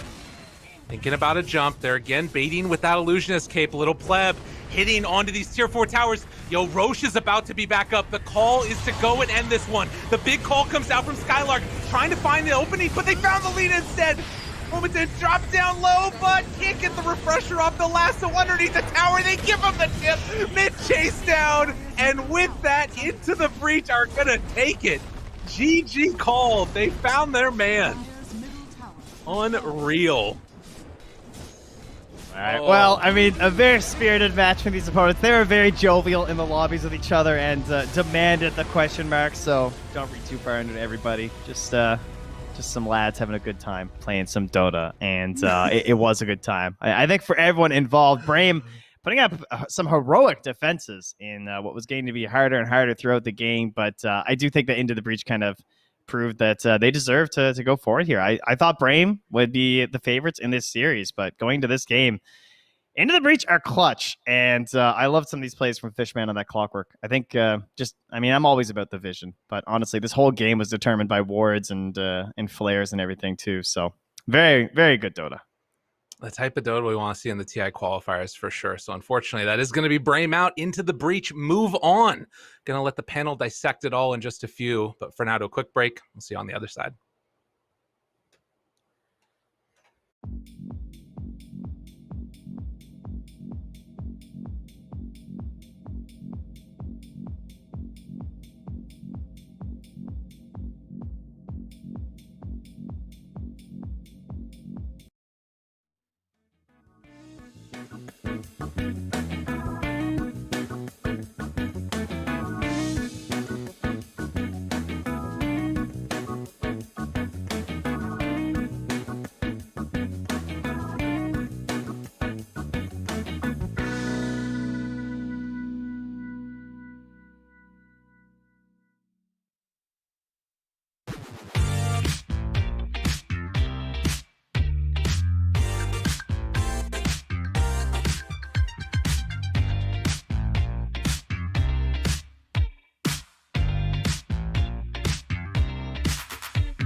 A back and forth ordeal here in this third game, Brame versus Into the Breach, and it is Brame that gets eliminated at this point. Into the Breach, the only UK team.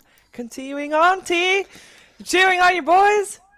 I mean, we're the only UK team ever, so yeah, we've hit our peak already. Fair. You know, we can only get worse. I don't know. You know, we're doing good. You know, we beat Brame. I think this was a true test for Into the Breach because, of course, beating Hippomaniacs, I think most people will expect to beat that team. So being able to actually knock out Brame from the TI qualifiers, people might actually start looking at this team in a new light, you know? Yeah, at the very least, they'll be looking at some of their players, right? These guys are starting to do well. I know you guys, people were talking in the first series, the panelists were talking about, will some of these players maybe have a shot on new teams next season? And I think that some of these players have definitely impressed. So it is very possible. Which? I mean, Tanner from high school, of course, on the Hoodwink. I'm curious if he can play anything else. They just gave it to him every game.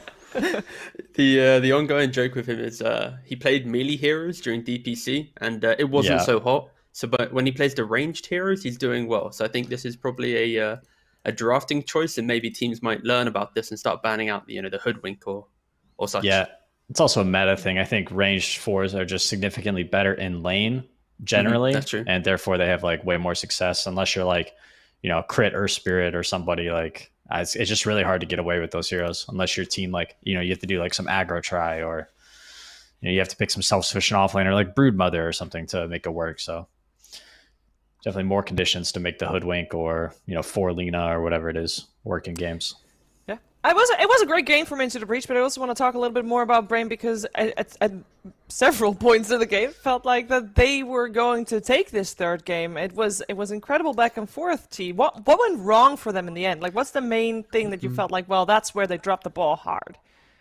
I think they kind of covered it in the cast and the idea of like what's going on, what's happening with this game. I think the quality of the game kind of deteriorated pretty quickly in regards to like Brame never really made that kind of clean move, and it was more like that split push game, like bat pushing out bot, Axe TPing to push out mid, but then they kept getting picked off. And I think just Brame weren't ready to deal with the pace of Into the Breach, running across the map relentlessly. Doesn't even matter if they had the right numbers. They were going to try and find that pick or find that kill. And I think Brame, they needed a little bit more time to get comfortable into the game. And they were never able to find that groove. And then because of that, they just never really did stuff. Yeah, so I'll continue with that as well. I think that these guys had a couple of opportunities to play the game well, and I suggested maybe not doing that Batrider as last pick. I feel like there's no reason why you shouldn't just put Morphling mid versus Ember Spirit. He free farms this matchup, and he's going to become the carry and the most farmed hero by playing in the mid lane. He could actually just walk. If Morphling was mid this game, he could walk into Radiant's Triangle by himself and take all of the stacks by himself. And I don't think that, and as long as they continue to play hard on both their side lanes, I don't think that Into the Breach could have brought numbers to actually deal with the Morphling. They would have to bring like 3 or 4 heroes to deal with him in the early game, and they might not even kill him. They chose to last pick the Batrider and put it mid. I would even prefer they just do Batrider safe lane against Doom, because I suggested Bristleback, right? Just buying Vanguard and running into Luna's Ancients and farming there. But what they ended up doing is Batrider bought first item Boots of Travel. So he's got Boots of Travel bottle, and he's trying to run into Radiant's Triangle early in the game. And then they just lose like this 5-man fight. And all of a sudden that laning phase advantage, that CS advantage that they had going for them was just completely negated. So they just... If they want to do this Batrider, that's fine, but they need to commit to just split pushing and playing side lanes and waiting for Batrider to get his BKB, which is his first true power spike, as I see it, in many games. Yeah, it didn't work out for them this game, the Batrider for sure. Lucky for Into the Breach though, or just skill, I think that Tanner will say. We're joined by him right now for our winner's interview. Tanner, first of all, congratulations on a great victory, and I want to hear why you play Hoodwink all the time. Is that your choice? Is that the team's choice? Is it just working out that way? I'm just a pretty good Hoodwink player. I don't want to give too much away, but we feel like the hero's strong, and it's in a good place at the moment in the meta. It's good enough to pick up on the second pick every time around. What was you feel like the most surprising thing about the series when you faced Brame coming into this compared to how it played out? The first game was really easy. I feel like Malik just owned the game, set him up a good game, and he just took over. And even then, when we thought he was going to die, we were like rotating over. They were like, guys, they're committing 5 heroes. They didn't end up actually doing anything. I feel like Brame was playing a bit scared game 1. Maybe the nerves were getting to them. But in game 2, they definitely showed they still had it in them to play. Yeah, and that was also the first game that you lost the entire qualifier so far. How was the mood in the team? How were you able to recover and move on from that game? Game 2, we put a bit too much faith in the Timbersaw again. The first game it was last pick. Second game we kind of picked it early because Malik's very comfortable in the hero, but he ultimately got shut down in the laning stage, and it gave him a really great game. So it was kind of rough, but managed to pull it out in game 3. Definitely did. I'm here with T-Gov and PPD, and they'd also like to ask you some questions. Sure. What's up, Tanner? How's it going, buddy? So we have a bit of a history. We used to play on a team together. I sort of stole you from Viking GG back in the day when you were their mid player. You dominated Miracle mid, and I was like, damn, we got to get this guy on our team. And now that you've advanced further in the qualifiers than Viking GG, do you finally feel like you're back to where you were before? I mean, I feel like I kind of screwed you over by bringing you to NIP and then just like quitting. You know what I mean? I mean, I wouldn't put the entire blame on you. I mean, who could have seen Corona? It was COVID, right? It was complicated. Yeah, exactly. It's like literally one day away from going to the LA Major to, teamless. Life happens and not much you can do about it. But I'm enjoying POS 4 at the moment, and I feel like the team we've currently got, we're in DPC season Division 2, so we feel good, and I feel like I'm learning a lot on POS 4. Nice, man. I think you're doing super well as POS 4. I think it might even be a better fit for you than mid, so congrats on the win today. Thank you. Cool. My question is just, you guys, you played this qualifying just kind of into the breach in general, just a lot of energy and fun. Are you guys still able to uphold that level of kind of enjoyment going from each series, knowing like you're getting one step closer, or kind of like making the lower bracket run? I mean, we're taking it one step at a time. We made preparations for Brame. We kind of looked at drafts and previous games, and I feel like it gave us the edge in that series. But like looking forward, we're just going to take it one team at a time. So it's the best we can hope for, and who knows, maybe it's coming home. And the important question, coming home and what? The voice lines. Was that your suggestion or into the breach's suggestion? Like players or them? Who suggested to do the voice lines? It's a bit of both. I mean, I think we're a British org, so we have a lot of British culture behind us, and our team owner Sam, he kind of gave us a little nudge on like what we could say, but I feel like the current voice lines are nice to use. It's a bit weird having my own voice in the game and saying it in game, but I feel like it fits. Nice. It definitely fits. They're pretty funny. They're some of the better ones, I think. Absolutely. Tanner, we're going to let you go. Thank you so much for taking the time to talk to us. And of course, once again, congratulations on the series and good luck in your next series. Yep. Thank you, guys. Thank you indeed. Into the breach. They fought hard here against Brame and they got rewarded. Nothing comes for free, but their victory, definitely a deserved one. Fighting hard, nothing gets given apart from one thing. That's we're giving things away. We're giving away mate cans. Well, actually, crates of cans, even more cans. So that means in the next 10 minutes, you gotta spam. You know the drill. Exclamation mark mate. You got 10 minutes. 20 of you will be the winners at the end of the day. So get to spamming. I think you will be very comfortable doing that. I apologize for all the serious discussions that were happening in the chat before I said this. But in 10 minutes, you'll have your peace and quiet once again, because after that doesn't really matter. Then you already missed your chance if you didn't type it in chat. All right, we're going to also move forward with our next series of the day. And that is going to be Sunrise versus Team Liquid. It's time for some upper bracket action here today. So stay tuned, get ready. We'll be right back.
lower bracket for the day on this stream is done. It is time to move to the big boys. It's time to get that upper bracket series going.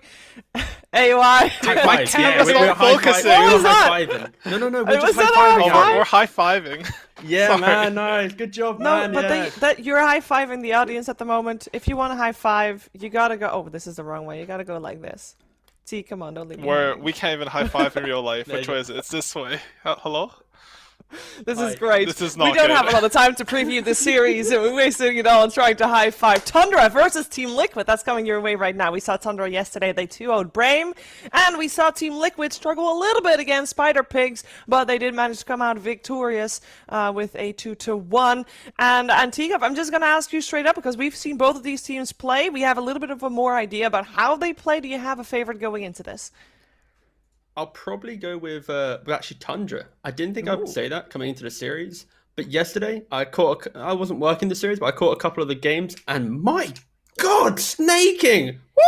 He was on another level. Like his clockwork, zoning out that Wraith King, multiple times, the cogs. Oh, yeah, I've got to say, snaking's he's on something right now, and I think if he has that energy today, then I think Liquid they should be scared. And your former teammate then, Curtis, you with T on this one? Yeah, I mean, we don't have that much info, right? They've both played basically one series in the last month. I think neither team looked particularly good at ESL. I mean, Liquid had a stand and everything. Yeah. But I don't think Liquid showed me what I think most people had as their level of play going into the qualifiers. So I think Tundra, they're looking solid, at least at or above expectations for most people. I think they're more likely favored in this. Okay, they have had mixed results so far in the 2 seasons that they've both been in the upper division of the Western European DPC League. It was a 2-0 for Tundra in Season 1 and a 2-1 for Team Liquid in Season 2, but it's been very neck and neck. And I also have to add the asterisk in the series that they had actually in Season 2, where 2-1 for Team Liquid. It wasn't Bo3 playing, it was Sumail playing, so slightly different roster. But we had an interview with Insania yesterday, and he said how important Bo3 was throughout the series, and they're very happy to have him back. But I do agree that we saw them win, and that's great, but we thought they should be more dominant than that, T. I guess the main thing is the team did show improvements across the series, right? Like, of course, they did win 2-1. They lost the first game. Like, they have to, logic dictates they have to improve to win that series. But yeah. I think the third game, there were some really nice clutch moments where, Bo3 had that confidence, before he departed from the team. Like, he had that aura around him in that game when he was playing his Mars. And it's like, if he has that level around him, then sure, he can kind of rally the team around him and kind of unlock the game. But yeah, I think, Bo3's the highlight for Liquid for me, and Snaking's the highlight for Tundra for me. So they're going to be like the 2 key players I'm going to be looking out for across the, specifically the first game, to see how they kind of own the team. Is there then any hero in particular you want to see from Snaking in this one? I mean, he played Clockwork and Mirana, right? Hopefully not Venomancer jungle. So yeah, that's my answer. Not Veno jungle. There we go. Anything for you in particular, Curtis? I think for Snaking, just pretty much any hero that kills stuff. I think that's when he performs best. Like Venomancer jungle, you don't kill anything. You just kill some ancients, kill some ninja creeps. I think his Enigma looked better, but I also don't like it as much on him. No. It was better, but the Miranas, the Clockworks, even some what are the killers on position 4? Normally I'd say Hoodwink, but I actually don't think he plays that much. A Lion? Does he play Lion? He's a good Lion. Yeah. Stuff like that. Alright, I would love to see it. Also means that we get a high-paced game. Yesterday's Tundra's game, we said that they were very clean, AOI, and they were, but they were up against Brame, who we just saw get eliminated. So how much do you take away from the series that Tundra had yesterday? Well, I think game 1, they were pretty outdrafted. Is that right? I think it was game 1. They felt pretty outdrafted, and they still managed to pull it out just with... I think that was the Void Spirit game, where Void Spirit and Clockwork were just jumping the back line. Yeah. I think the level of play, even though maybe Brame wasn't as strong as the other teams in the tournament, apparently, they still look good. They look like they had the right mentality around team fights. They look like they had good comms, and they look solid in that way. They look solid in that way as well. And I kind of assumed you went for Tundra just like T because of Snaking in the team. But do you favor them here as well in this best of 3? Yeah, I do. I think you do. Okay. Overall, I think they've shown more robust gameplay. Just the draft game 1, I didn't like it that much, but overall, I don't know. The picks in Europe seem really divided. I don't know if it's because scrims are rare between teams or something, but everyone just seems to be on their own thing. Like, Liquid are picking Snapfire, Slaughter first two. That's not something we saw in any other region. Yeah, it is kind of funny how. Yeah, go for it, T. Sorry. I would say it is funny how the teams do have like a very clear identity, and I think you touched on it with the scrims. It's the fact that the other regions, there is a disparity in when regions end with their qualifiers, and like normally West Europe plays East Europe. Eastern Europe's already done their qualifier, so they don't care about playing Dota anymore, right? So Western Europe has kind of been in this kind of wasteland of like, who do we play? We can't play each other. So yeah, I think teams really have had to kind of stick to the kind of theory and maybe pubs a little bit more going into this qualifier, unlike normally where you get to kind of throw it into the scrims and really try and understand your thoughts. Yeah, I was going to touch on the same points because I know that there have been some scrims, but at the same time, you're playing against people that will play in the same qualifier as you, so you don't want to give away too much, and then your opponent also doesn't want to give away too much, so how much can you really learn from a scrim where nobody is really given their 100%? So yeah, it's really interesting to see how everybody comes into this qualifier with different ideas and how they play out. We've had different openings from Team Liquid, I believe, every single time, and this time they will go back to the Mars, so that's probably a hero for Bo3, and this time also Taiga. I'm assuming it's gonna be Taiga. Will take on the Hoodwink. They can definitely play on both Insania and Taiga. One here I'm curious about is that Broodmother was actually first phase banned versus both these teams in their series yesterday. I think that had to be a scrim thing because, again, like you don't see that very often versus teams. They do have two of the best Broodmother players in Koikva and 3-3. But I'm interested a bit. Like, is Broodmother going to come out here? It doesn't look particularly good to me, but if it's that high value, maybe. I think it's one of those things where, like, if Liquid are second pick and they do pick like Mars plus Hoodwink, they feel confident. So you don't need to ban the Brood, right? I feel like these heroes actually complement and go into Brood pretty well. Like the Bushwhack will always be able to punish a Brood trying to juke away. And of course, like Mars, you know, Arena and stuff. So I like the fact that they just pick to prevent themselves having to ban. The Nyx Assassin Lina opener. Are we thinking we're gonna see the 9 Lina? Or is this just their support duo? We saw, of course, earlier into the Breach opening also with their support duo, and I know you were talking sometimes that it is okay to do it. Not always desirable though, right, T? Yeah, it's not always the best when there's no flexibility. Like I think when Into the Breach was doing it in the previous game, that could have been punished. Brame didn't really capitalize on that too much, and you know, they're now eliminated. And I think this opening from Tundra, it's a little bit more open. Like we could easily see Nyx 5 enabling some Medusa style carry. We could also just see it as a Nyx 4 and the confident Lina mid going for that Yules AC BKB style kind of in your face. And all options right now for Tundra still look pretty good. So they're going to be able to choose that going into second phase. And maybe from their bans, we'll be able to kind of understand a bit more. Yeah, I think the highest percent is just Lina mid Nyx 4, right? But if they see something in the draft that they think they want to be flexible against, they definitely have options here. There's the Medusa ban from Liquid. Yeah, and we can't really learn too much from the ban of Tundra because we saw a Lone Druid yesterday for Quake Fight. It's still just not something you want to face. We'll see if they ban out any more of the quote-unquote cheese heroes, which for Liquid aren't necessarily cheese. They have them well incorporated into their rosters. Another hero that would fit in that line would be the Huskar Oracle. They played it in the qualifiers or the tiebreakers rather, for the first major this year. And I just want to have that asterisk there. They love Oracle. Oracle's still in the pool, and they love the Huskar as well. So I just want to put it out there. That's my hipster prediction. All right. You've thrown out the hipster prediction. Oh, I caught it. There you go. Put that hipster to the side. I think mid Huskar against mid Lina. You're not going to have that much fun as Huskar. Lina just right-clicking you from range, LSA, you can't really Burning Spear. So I think that alone has kind of put your colourful beads and whatnot into the onto the waiting list, maybe game 2. Too bad. But now you look really smart if you're right. I literally doubled down on your prediction for you, okay? Like I would be really surprised if they pulled out the mid Huskar, but honestly, Liquid, they seem to just sing their own tune. That's true, that is true. I'm sorry, it's Tundra. They didn't ban out Templar Assassin. I know Team Liquid, it's not their most played hero. I mean, they played it a lot with Sumail, but you don't normally think of Koikva on TA.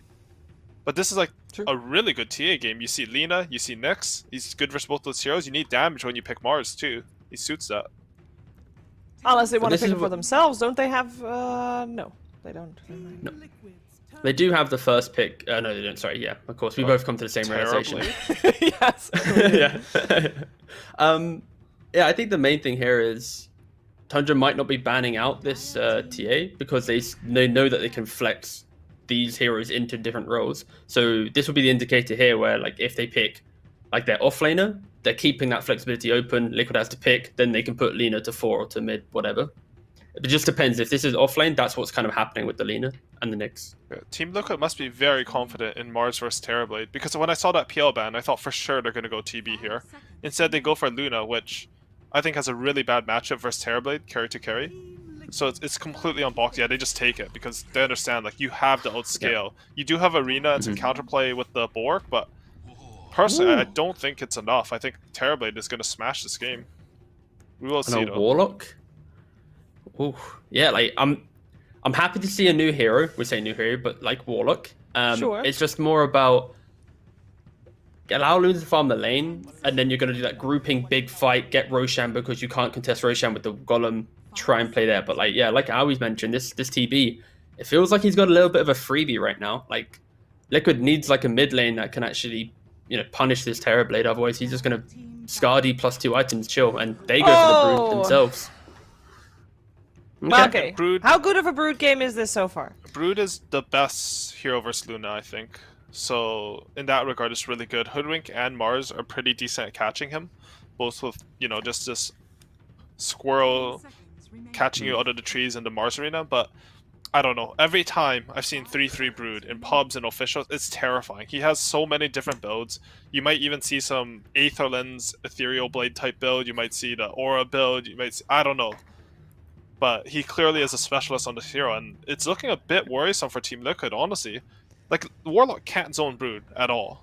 No, yeah, exactly. This is like, if there was any other 5 position here on Liquid that was able to play lane, then maybe you could argue Luna +1 aggro dual lane, Mars Hoodwink playing to Brood, Liquid isn't too phased. But because you have this Warlock, you don't really want to go, in an aggro situation. So, yeah, it's a bit difficult for Liquid, and yeah, Tundra right now, they're going to play the same style that we saw at the Major from EG, where it's the TB Brood kind of synergy, where Brood just occupies the enemy jungle with all the webs, and then the TB's farming the rest of the waves with the illusions. So all your lanes are being pushed into you with 0 committal. It's literally spiders and illusions coming at you, and that unlocks heroes like Nyx, like Lina to pair together, and to pick off any hero that tries to run to that area to finally push out that lane. So yeah, Tundra is a very kind of hands-off style of gameplay right now, like exit laning phase, park up in the enemy, and just push, push, push. Counterpoint. You're playing against Tundra. You're going to play against Tundra already since yesterday, so you got a lot of time to prepare. They got 2 coaches as well. You know that 33's Brood is crazy good. Terrorblade, very big meta hero at the moment. This, like, you can expect this, right? You should be able to predict this. So I'm thinking Team Liquid might have like the gotcha pick up their sleeves for pick 5 over there. Maybe. They might, because they are Terrorblade and Brood specialists themselves, right? They played the Terrorblade yesterday. It was very good on Mickey. Perfect metamorphosis. And, of course, Koikva has been a Brood spammer for as long as he's been a Lone Druid spammer, which is forever. So maybe they have some ideas, but it'll have to be something new. And you're basically betting that your knowledge about these heroes is better than Tundra's. I wouldn't personally want to make that bet, especially with a player like 3-3, but maybe they're confident in that. I guess another thing as well is, like, I mentioned how TB Brood lineups want to play. Like Liquid, they do have the kind of heroes to be able to group up after a lane. Like when Brood gets scary, you just group and go elsewhere. You run as a huddle and you just go and take those big fights, like whilst people are farming. So maybe Liquid just ignores that positional pressure. If they can just barrel down a lane early enough, get that like 18-minute Aegis, pressure tier 3s, like maybe that could be their answer. But yeah, this is their pick right now. This is going to be, how do they, either they try and kill the TB with this pick, or they just try and, get super high pace, run at you style hero. Like, is Emperor available? The thing is, it's so hard to get one of those gotcha heroes against Lina mid, right? Yeah. Like, all the heroes that are really high impact, I think Lusu in lane to Lina. I think Liquid, I think you were mentioning it to you, but I think they should go aggro trialing here. You do have Luna. She's a good trialing hero. You're double range with the aura. It can't be that bad. I mean, Terrorblade's good at fighting with the reflection. But I don't see them winning if they put Luna Warlock safe lane versus Broodmother. I can't picture it. Brood's going to be so strong. Here it is. cheeky Zeus. No, I'm not even going to try and suggest Zeus. Into Nyx, into Brood. Hey, Zeus is really good with Lina, actually. But you're right about the and Brood it's good and against Nyx. TB. Yeah. The Brood and Nyx is like, and Potom even, because... Okay, Storm. All right, I can respect. It's a stable pick. The Storm. It's a stable pick. I mean, they do have the Nyx and Lina. I think 2 heroes that are classically good versus Storm. Storm becomes good against Lina at some point when you catch Jumper. But we'll see how it works out. They have very low teamfight in Tundra, and they have a lot of teamfight in Team Liquid. So even if they're down gold after lanes, they can always win this game. Who do you guys favor then, though? I mean, I'm kind of hearing that you both are sticking with the Tundra prediction for Game 1 here. Is that a fair assessment? I kind of feel if Tundra can emulate how EG played Brood TB, it's so terrifying. Your map feels so small, and even if you have Death Ball, it's so hard to cut through that. But if Liquid can cut through that, Storm and jumping the Luna, the Aegis, like they have a good shot, but like, I'm very scared about what Brood TB can bring to the game, 15, 20 minutes plus. And for me, Team Liquid, I think they need to win top, and they need to do a bit better than average in the Storm versus Lina matchup. And if that happens, I think their lineup is way more robust than Tundra's. Tundra's has like Broodmother, Nyx, Potom, Lina. Like there's no team fight. It's only Terrorblade. So Tundra are banking. Like if they do well in lanes, I think Tundra's lineup will take over the game really well. And I think they will, so I'll go Tundra. But I don't think this draft is that far apart. Okay, well that should 60-40? be an exciting game then. What you gonna say percentages, T? Yeah, I thought I'd throw a 60-40 just as a closing point. Sorry, don't know why I needed to say that. It felt right in the moment, 60-40. Woo! It's all good. It's all good. For me, 50-50. We'll see who takes the first game of this best of 3. We'll see who woke up on the right side of the bed. We're gonna find out together with ODPixel and Fogged. Thank you very much, Shiva. Yes, game 1 of Tundra versus Liquid. And Fog, what do you make of this? I feel this is a bit of a spooky game for Liquid. You're against this TB that's strong against the Luna in concept, and you're against the Brood. You have finished your lineup with the Storm, but there's a Nyx Assassin in the game, so not necessarily a free game for the Storm at all. Definitely something that Quake's going to have to look out for. It seems like that there's a lot of counters that Tundra do have going for them this game. Yeah, but I think the biggest thing that I want to highlight from what Curtis was saying was the lack of team fight. You do look at Tundra's draft, and it is very just about, winning the lanes, dominating lanes, and taking over map, and using these annoying heroes that can get into backline, annoying heroes that can get into just like sneaking around to it. You have Nyx, you have Mirana ult, you have Broodmother. Great ways to get information of backline, so be able to get on top of these big team fight kings like Warlock. So that's where I feel like Tundra does have an edge to at least find that backline. But if they come out at an advantage out of lanes, I could see Liquid in a big problem. Like if they're just too far behind in golden levels, like their heroes do require those levels to be able to come back in the game. So this Brood could just have been too much for them to deal with. Yeah, and you sort of agree with what Aoi was saying when it comes to the matchup they're going to want to look for, to make sure that Luna doesn't have a bad time against the Brood scenario. Are we going to see some sort of aggression from Liquid in their lane setup? I really hope they do. I think it's a really good idea just because it's like the double benefit. You give Boxy a better start of the game. You're going to be slowing down the Terrorblade. And then, sure, you might be a little bit lacking with levels. You're going to have to split up from that. But then you're not going to have this Brood that just takes over at this 5-minute mark or something like that. Sure, he'll be able to take over, but Boxy's going to have a good game at the very least rather than being shut down. But yeah, let's see what setup they do have. There we go, ladies and gentlemen. We did have a mild pause there, so apologies for that. But all the players now good to get on with the action as we get ourselves stuck into game 1 between Team Liquid and Tundra. Who do you like more? Whose draft do you like a little more on? As I said, I've got to say Tundra's. You're a little bit more on Tundra too, right? Scary. I think TB kind of just wins games. I think Luna I'm still sort of on the fence about. And I'm a little worried for Quake for trying to find the space on the map when this Nyx Assassin, Fada and Snaking, these two, they're going to be hunting him down. I mean, throwing 9 in as well. That's 3 stuns. Already, Liquid starting off the action with a catch on to 33 Fairy Fire. We'll buy him a little bit of time. Is it going to be enough? He's into the trees. Have Liquid got anything more to throw out here? Oh, he messed up. Oh, he got the tree cut. Still able to cut through towards the web. Oh my goodness, that was scary. Boxy's going to have another spear if he wants to throw it blindly into the corner of the map. But he's not going to do so. So 33 will manage to get away there. That Fairy Fire pretty much saving his life. As he will manage to get away from that early smoke, that first move Liquid were trying to make before the game begins. And we have 3 abilities skilled right away, right? So we have Spear, which hurts a little bit for laning phase. We also have Bushwhack, which I feel also it's mixed. I've seen people start with Bushwhack. I've also seen most talk about how they want to get Acorn to secure range creep. So, now they did show that they did get those abilities. And 33, he'll heal back up. You know, this web regen, it will add up. It will give him back to almost full HP. And wow, I cannot believe that, like, you know, a Fairy Fire and a Windlace is what saves him. That little extra movement speed, that little extra heal is enough. We'll see Bo3 getting some value out of the spear skill anyway. We'll manage to pin Skeeter to the tree, pick up the bounty ring. Make sure they start with 2 for 2 on the bounties. And we will indeed see the lanes come into place. Bo3 and Tiger will be up top. So it does mean that Mickey is going to be farming into this Brood Mirana lane. And is this just what sort of a lane that in the early levels, or just for the most of it, Brood is considered pretty strong? Yeah, Brood's going to do very well. Mickey should be able to farm the first, like, 2-3 levels, but it just progressively starts to get worse. And then, of course, when 6 comes around, it's just over. You know, Luna has to completely leave the lane.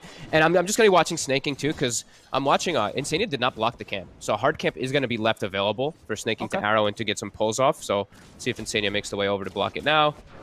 So won't be able to block that. So that's open for Snay, which is usually pretty huge. That's one of the main things you want to do versus Mirana. Yeah, top, we're seeing... We sort of see blocked every time against those sort of heroes that utilize the big creep on first round. Yeah, usually you even see like double sentry wards bought out, but Insania did want to just get extra regen to be able to secure for Mickey. And I guess like being able to push the wave out constantly, maybe with Fatal Bonds is what he's looking at, because he's got clarities too. So usually your clarities are to heal your carry, but I guess they're really just trying to force the lane in so Mickey can't get pressured at all, which is a pretty interesting approach. Yeah, maybe having some sort of ideas. The panel said, you know, Liquid, they're going to know about the Brood. You know, they've got one of the better Brood players on the squad. Probably being able to give the team the info to sort of say what messes with the Brood the most in the laning stage and allows the matchup to be playable against him. Yeah, and so that's why Insania's saving the sentry. He's waiting to make sure he can unblock his camp rather than block a camp. But that, you know, usually you do see the second sentry box, so you can do both. And yeah, just the constant pushing out of the wave is looking good for Mickey, starting 10-3. We look at mid. We haven't really given any attention to Koikfa, but doing well in the matchup also, 12-0. Yeah, no struggle shoving the lane out. And top Skeeter, 9 for 1 against your Bo3's 8 for 2, so pretty close up here as well in this matchup. And we do see Bo3, one of the most player combo, the Mars, of course. Even though he did take that bit of a break anyway during the, what we want to call a little bit of the Mars major, where Mars was picked like almost every game during the beginning of it. You know, Bo3 wasn't there for it, so he would have an even higher number if he was there. We're definitely come used to seeing Bo3 take over the games on, you know, when he's sort of hitting his stride on the Mars. Yeah. Liquid looking towards that happening again here. And watching, right now I'm watching Snaking's movements, stacking the camps, he's arrowing to make sure he keeps up his farm, and he's also checking runes. This is something really important I always point out about Snaking with Tundra, because I still don't see many 4 players do what he does of just, he literally will just leave the lane to check the 2-minute rune, the 4-minute rune, the 6-minute rune every time, which is still a bit rare to say. See Snake catch the courier. Did manage to get the delivery done to Insania though, so still has that sentry ready for the control around it. And Mickey's chilling. Great start. Brood not getting slowed down either, but yeah, this is really good for Mickey. Getting that early 2 points in the Blessing. He gets these early stat items too. And we'll be able to get his like level 4, level 5 online, and then just leave the lane probably from 33 and just swap. Probably, it depends on what all happens inside of the game, but eventually they do want to send Bo3 down there to try to slow down the push. But that's as long as he's having a decent time in top. He doesn't want to just like ditch the lane. Sure, because even with the push out of the Fatal Bonds, these two at a point, they won't be able to counter the straight up pressure that the Brood can apply. No, and then it's like your Warlock might just die. Like, I don't know if Insania even wants to play in the bottom lane once the Brood hits 6. That's why it's a bit of a scary game for me, for the Warlock in general. Fada. See if they can get him here, Tiger. We'll be able to find him. So I'm going to sneak around the tree line, get that first blood here for Liquid.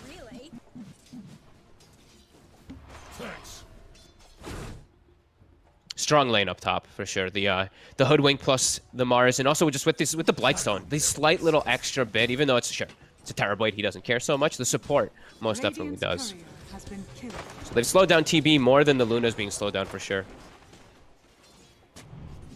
Absolutely. Snaking. Still doing a good job of sniping some couriers here and there. It's top lane. Getting onto Skeeter. Tiger. Not quite enough damage with the Bushwhack alone, so Skeeter will live another day here on this top lane. And now they're very low on mana on Liquid. They have a ton of stuff coming out on the courier. I believe it's, Raindrop, double regen for Taiga to keep himself up there. Yeah, mid lane, very close. A few more denies sort of erring the way of 9, but Quakefoot is a little bit ahead in the CS with the efficiency, farming that small camp on these early levels. I think this is huge. Honest, up top, Fada, again, getting caught out. He's got the damage. He's got the stick charges, Fada. Tiger needs a couple more hits. He can only get in the 1. So this time around, Fada are able to make it away. Yeah, I think it's pretty huge that Quakefoot's done so well because, as I mentioned, Snaking has checked all the water runes, so he didn't get to fill up. So the fact that he's able to, maybe he's like slightly behind because it's small camp. Actually, he's ahead by 70. So yeah, he's ahead in the matchup when no one's checking his runes for him, and it's a Lina versus Storm. That's really good for Liquid. Yeah, we've seen Storms get trashed by Lina straight in the matchup. So Quakefoot's going to be very happy with this outcome so far. And as top lane, this time round, they've got the damage. Another kill for Tiger. Getting some good early action here. Being able to bully Fata as the Nyx assassin. Not really able to offer up too much now. It's Bo3 and Tiger. They've got good control and damage. Level 4 on both of them. Oh, cool. It's going to struggle in this lane. And Bo3's gone for just a straight Morbid Mask for sustain. We saw a lot of people at the Major just doing the Ring of Health. This is kind of a cooler approach. Because then you're going to eventually probably go for something like, I guess, like a Vlad's or maybe Satanic way later, depending how big you are. But yeah, that's neat. Jumps onto Skeeter. Skeeter's ready to turn here, popping the Metamorphosis, but Fana not quite back in time to set up with the stun. So Liquid simply able to step away.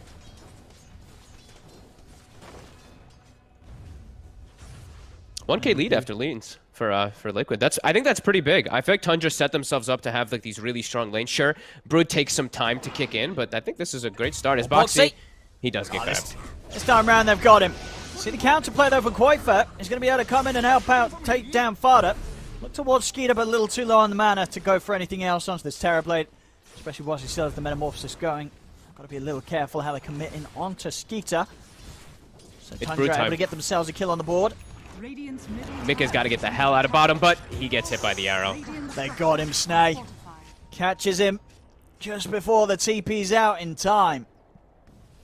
So this is going to start to be the test, isn't it? Where some of these lanes start to fall apart. But this bottom half of the map, 33, as you said, didn't necessarily shut down the Luna in the laning stage, at least the beginning of it all. But now it's at the point where you got to ask yourself, who's going to go down here? You said it might be Bo3. Bo3 still continue to play on this top lane, wanting to play into the face of the Terrorblade.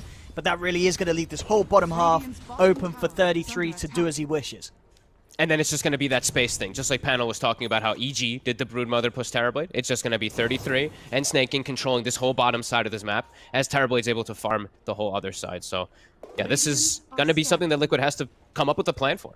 So we'll see if they do look to move Bo3. He still has 35 seconds on TP. Almost has ult available. Maybe wants to try to set up for a kill on Skeeter before he does get out, since meta is still down for about 50. But Skeeter's got Sunder. He's got a point saved. So if they do go for it, they have to 100-0 him. He's playing it safe. He knows that they're going to be looking for that sort of opportunity, especially with Bo3 staying up on this top half of the map. Farm elsewhere. C9. Of course, this game going straight for the Yours. Yep. See, tension round mid. Insania level 5. Not quite got the 6. See, this is going to be the huge part of the team fight if they're able to get that 6 ASAP on the Warlock. And the wild thing, too, for Liquid, I think this is one of the rarest games I've seen that they have 0 stacks, by the way. That's pretty unliquid. That's is. certainly true. In the past, they definitely have been the sort of squad to sort that out the best. Bo3 will get the pick off on Fada, but yeah, you're right. Mickey is not going to have that early boost. And here comes 33. There's pressure from bottom to mid. Sweeping over the 3 of them. Snaking and 9 backing him up. Snaking's going to TP back to keep, make sure that they don't go any more aggressive onto Skeeter. Back over to the river. 33 get the kill. Bo3 is going to drop the arena. It's not going to catch anyone at all. Tundra. A turnover towards Quakefoot. Quakefoot able to ball lightning out. And that's the arena used here. Nothing to be found for Liquid as Tundra starting to get active with their moves and motives across the map. They need to get a ward to be able to watch this area, this high ground, I think. Even a ward on their high ground. It's already been sentryed to be able to get scouted, so maybe too difficult at this point. But they have to be able to get the vision of where these Tundra heroes are playing on the right side, which they just can't right now. And level 6 is still not there for either Tiger or Insania. Feels like they need the Golem to fully commit for this defense unless they're just going to park 4 bodies here. Yeah, their 6 timings is just that much more important than those for Tundra. Sure, Tundra, it's nice to get the XP on the supports, but with the way that Liquid want to respond to these sort of pushes and pokes from Tundra, they've got to have the team fight together so they can really hit Tundra hard with the strength that they have in their draft. Yeah, and Tundra, they recognize this. Like, they forced 4 heroes to the mid lane. They're like, okay, we're going to back away. That means our Terrorblade's now able to just chill inside of his jungle and get the free farm. 33 backs over and starts farming the Liquid side of the map too. So they're getting more out of the map right now. Mika is getting good farm, so is Koikfa, but you're watching Taiga and Bo3 they have to just sit in the mid lane. Yeah, that little lead that Liquid did have off the back of the lanes, now starting to slip away. Tundra to take the advantage. Quick smoke and a TP from 9 as he heads down towards the bottom. This bots, he's ready to join forces with 33 at any possible time. Okay, that's cool. So that this is to control the map better, because I feel like that's what they're feeling that's going to happen. They're going to get that tower advantage. They're going to be able to look for these kills. So I kind of like the bots' approach rather than going for the Yules first this game. The idea of it does make a lot of sense to me. And look at these aggressive wards. Like, great ward coverage coming out from the side of Tundra now. Liquid, very limited. They did get that one ward down that I was mentioning, just in their side of the jungle, at least, to watch some of the movement that's going to be swinging from 33. But that will mean that mid tower is probably still quite difficult to defend when Tundra does set up for it. So they've got Quake and Mickey, both cores here, ready for some action potentially, but Fada, he's got the scouting. 6 with a Vendetta scouting this out, so just sort of awkward moments here where both cores are not really able to be that efficient with the map itself. That will lead to indeed Tundra just continuing to be much more efficiently split up, and Snaking even picking up some farm here on the top lane. Bo3's got the blink, so now Liquid can make their own aggressive moves. The spiders will start hitting mid. Can't quite get the rebuke onto them. Yeah, they have got all these ults ready to go, Liquid, so huge team fight. It was with the building, the tower. Towards. I mean, the spiders are doing it. It's dying. They're going to have to go for the tower tonight. And they're not even going to get that. The spiders end up getting the last hit. And now Bo3, he's going to get caught out by surprise. Tundra's in with a Moonlight Shadow move. They're on top of him. The Golem's going to get dropped down, but Bo3's already gone. Liquid, if they do anything to turn this around, they'll be able to get the grab onto Fada. They'll bring him out. But at the end of it all, it's a 1-for-1. Golem dropped. Yeah, Skier cleans it up. An easy plus 100 gold for the Terrorblade. Tundra, they're taking the tower and they're keeping themselves on top of it. 12 minutes in, still a 2k lead and growing for Tundra. Yep, big win. Just back to the game plan. They take the tower, everybody goes back to doing their own thing. 33 goes back to farming jungle. He is spotted, so Liquid could go for him, but then 9, he goes top 2. Yeah, this is a really clean executed game plan after that laning start here from Tundra, where it's kind of questioning, like, how does Liquid get aggressive? You know, they're kind of starting to get trapped on their side of the map. Sure, Mick is still getting good farm, but, you know, it's a Luna versus Terrorblade matchup. This Terrorblade's going to come out on top if he's in this type of spot. Oh, they're looking for 33, but all the rebuke and the spear both miss. They will get the grab with the Vortex. He's tanky. So they actually have the damage. They don't 9. He's been able to jump over with the bots. He's in with the stun. That's quite forgone. Bo3's going to be left behind as Fada, Snaking, they'll chase Bo3 into the trees. Tiger will be able to TP out, but Bo3 goes down. And this, I mean, moves like that, they're just not going to cut it in the EU qualifiers. This is looking rough for Liquid already. Tundra's starting to really open them up at just 13 minutes in. Absolutely, and you can't make those type of, like, these mistakes, they compile very quickly, right? When they use that chaotic offering in mid, now you're not going to have it for the next, like, 3 minutes or so. So Tundra's just got so much availability of the map when they're looking for these sneaky plays, and we did mention early, that's exactly how Tundra's draft is playing. You know, they've got Moonlight Shadow, they've got Nyx, they've got Brood, they've got so many ways to swing around the map quickly. As Mickey straight up top, always out of range of the stun. Mickey, he'll be able to step away. That was close. That's just scary territory, though. Anytime they're pushing out, you know that 9's going to be very quick to play aggressive across the map, able to take away some potential gold there from Liquid with the tower deny. The biggest scary thing for me really is that a lot of their cores are just kind of counteracted. Sure, they've got this great team fight, but there's a Nyx versus the Storm. There's the TB versus the Luna. So these matchups are just difficult for them. Oh, here we go, Koikfa. Big zip. Going in very deep into the jungle. The Moonlight Shadow's out. Tundra's starting to reposition themselves. Fada turns with the stun onto Koikfa. Laguna's out. Koikfa's gone. Another death on the Storm as Koikfa's game starting to take quite a hit now. 2 deaths back to back. And they're chasing Mickey. Sonya, they've got him with the slope. 33's in on top of him. Mickey, he'll pop the ult. He's trying to bring down Fada. Fada, he's going to head into the trees. Mickey, can he actually get the final hit off? He can't. As Mickey caught out by a stun, Fada survives. As Liquid, they've just got to get everybody out of it. Insania's trying to head into the trees, but 33 and 9, they're chasing him down. Another catch here for Tundra as they're starting to crumble. This is a rough one here for Liquid. 15 minutes in, 6k lead. Tundra looking very hot here with this opening. Yeah, Skeeter's just pops meta and goes into the enemy ancient side, starts farming their ancients, and that was such an aggressive zip forward from just pulled straight in. Pretty much, I think more than half his mana. Really going for that, and with the Moonlight Shadow, I don't think they actually had any sort of deep sentry ward or vision control. So already fighting into a very difficult scenario. And of course, Tundra, they make everything happen off the back of that. Big kills. They're winning these fights, and we talked about it. AUI, Curtis was saying there's not really like any team fight in particular on this side of Tundra, just besides their like stuns and coordination and stuff like that. But like it's just these small individuals, and they're winning the fights. Yeah. So Liquid, they need to get their they need to get their shit together, and they need to get their ults coordinated more properly, because right now they're just getting outplayed all over the map. They got to get a combo play coming together. They got to get like a Mars ulti plus the chaotic offering. Now pressure on Bo3 to set this up here. He's coming in with the blink. See what sort of a jump they can get. Oh no! Nice, off the mark, and now Tundra's going to start moving in. The golem will be dropped. Fada will fall. No but again, this is sort of the whole team fight from Liquid. They've only killed Fada. That's not enough. And Tundra, they know they're chasing Liquid straight down. Insania, he'll fall. Quite coming in with the Vortex to grab 9. They'll put the Moonlight Shadow. Skeeter even with the bro move there. Sundering 9 back up to full HP. Mickey's gone. Getting nuked down by the Laguna Blade.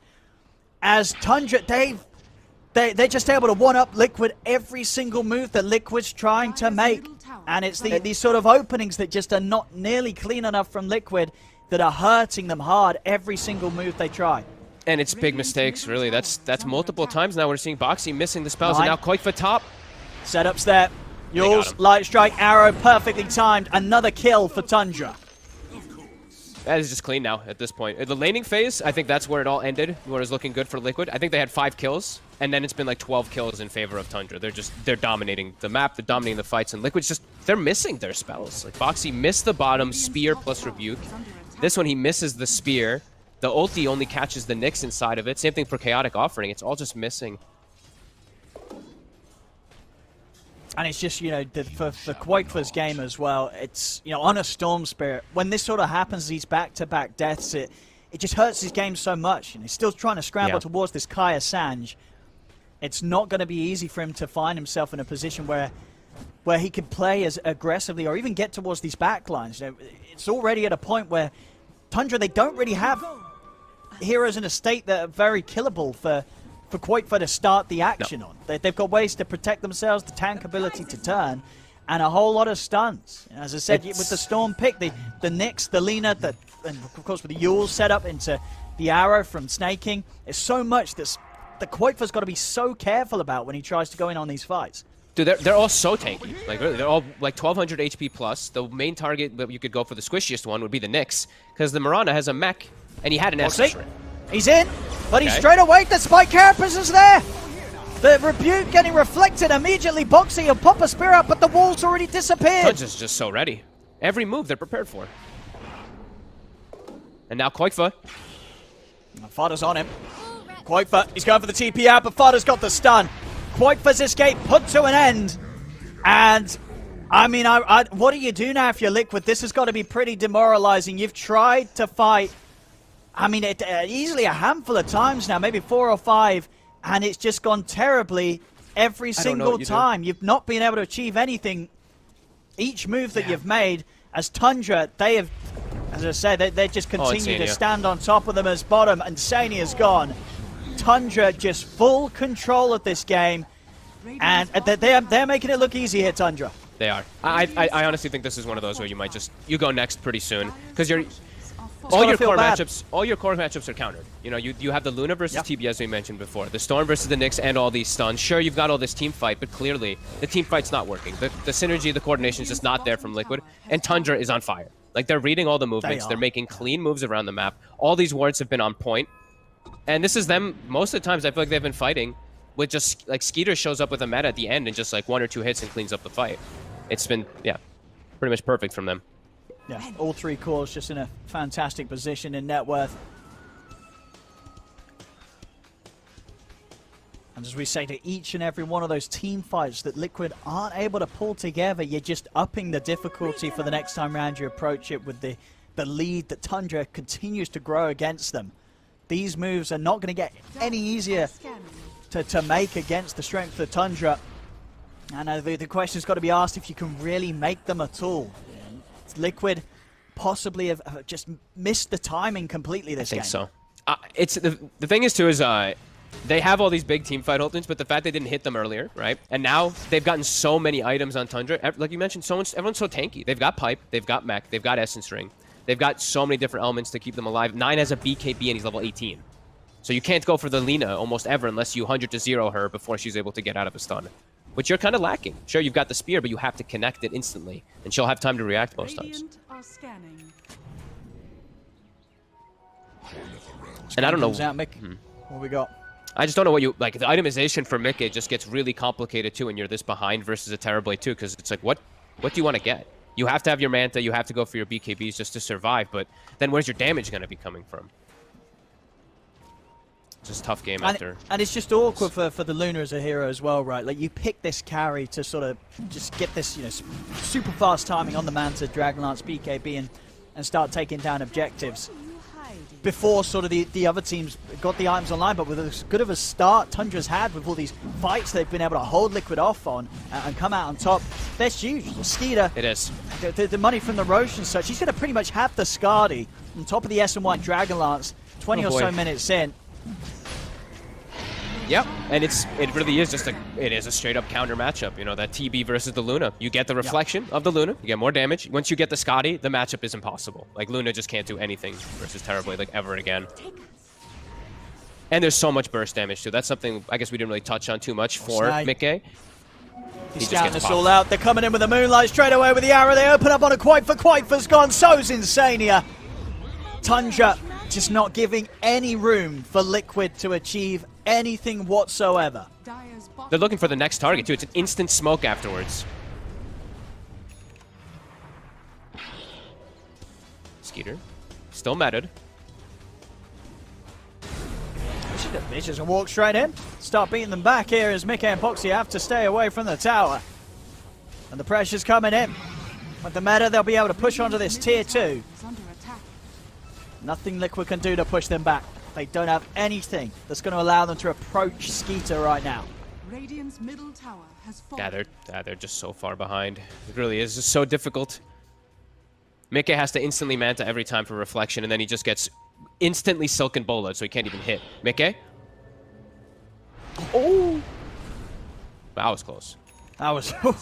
He's lucky to get away there. A moment sooner and 9 would have had him with the Yules. Radiant's top tower. I mean, it's 23 minutes in, and this is going to be their final tier 2 going down, folks. Yeah. What? Boxy? I guess Boxy's just taking them for a walk. They're just doing some creep cutting shenanigans. We saw Taiga bottom lane trying to cut the bottom wave too. Boxy going to meet up toward his team. Gem on Fada too. Didn't point that one out, but we were mentioning how limited vision was already the name of the game for Liquid most of this time. Even more so now.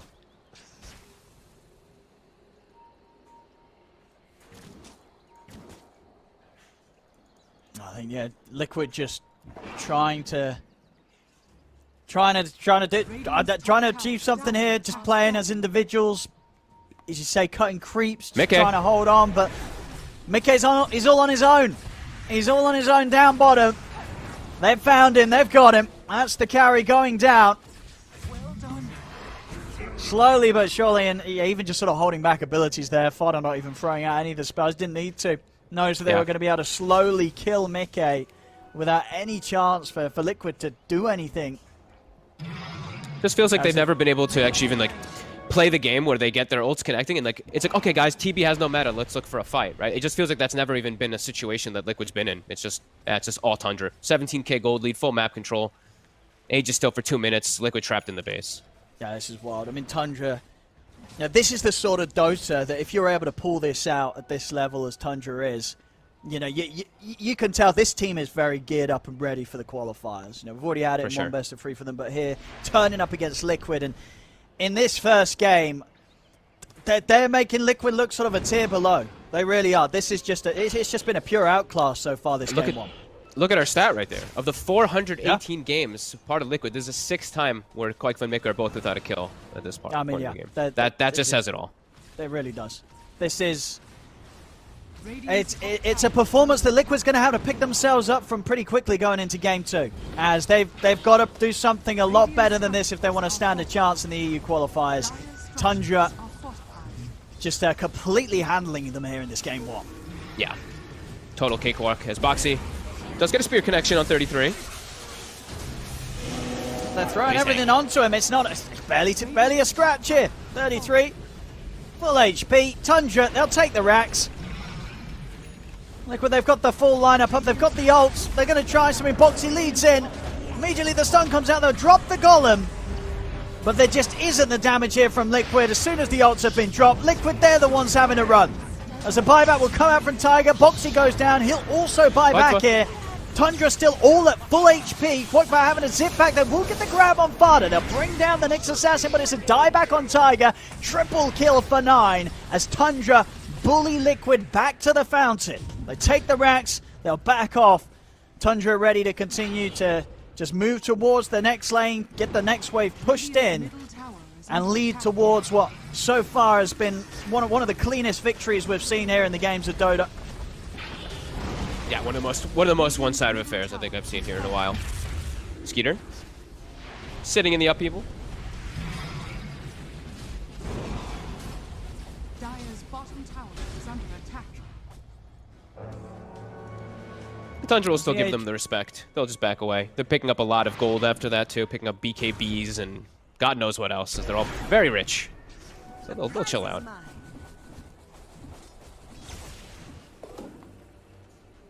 I mean, and for Liquid now, you've got to imagine they're going to be thinking about what they'll feel comfortable with doing in the second game. Agreed. I mean, how do you sort of recover from... Because you've got to recover quick, as I say. You know, so much on the line with these best of threes on this road towards TI. You've got to have some sort of big talk or something, big sort of motivational booster after this sort of game one. As this is pretty much the worst way to start a series. Yeah, I think one big thing is, of course, like the Brood got left in the pool, but I think Warlock's just too slow of a hero in this patch. So, and they did pick the Luna with Terrorblade in the pool, so there's quite a lot of things that did go wrong inside of the drafting, where it's like you can tell so that this game is just difficult. You would put a bit towards the draft. Oh, I mean, absolutely. This was a pretty big draft win, it feels like, from Tundra. Unless Liquid somehow did just get like huge, big team fights, like big team fight connections after that laning phase. It just felt like it was going to be difficult for them. It's just like their cores are countered. That's why I was like, like I said, like the Nyx versus the Storm, the TB versus the Luna. There we go, sector set of Rex. Nothing to be done here by Liquid. They've got the ults. Actually, no Golem for 30. As Tundra, they'll sweep round to the bottom. They just have to watch. That's like Koikfa doesn't have BKB, so he's like, if I zip in, I'm just Yuled and dead instantly.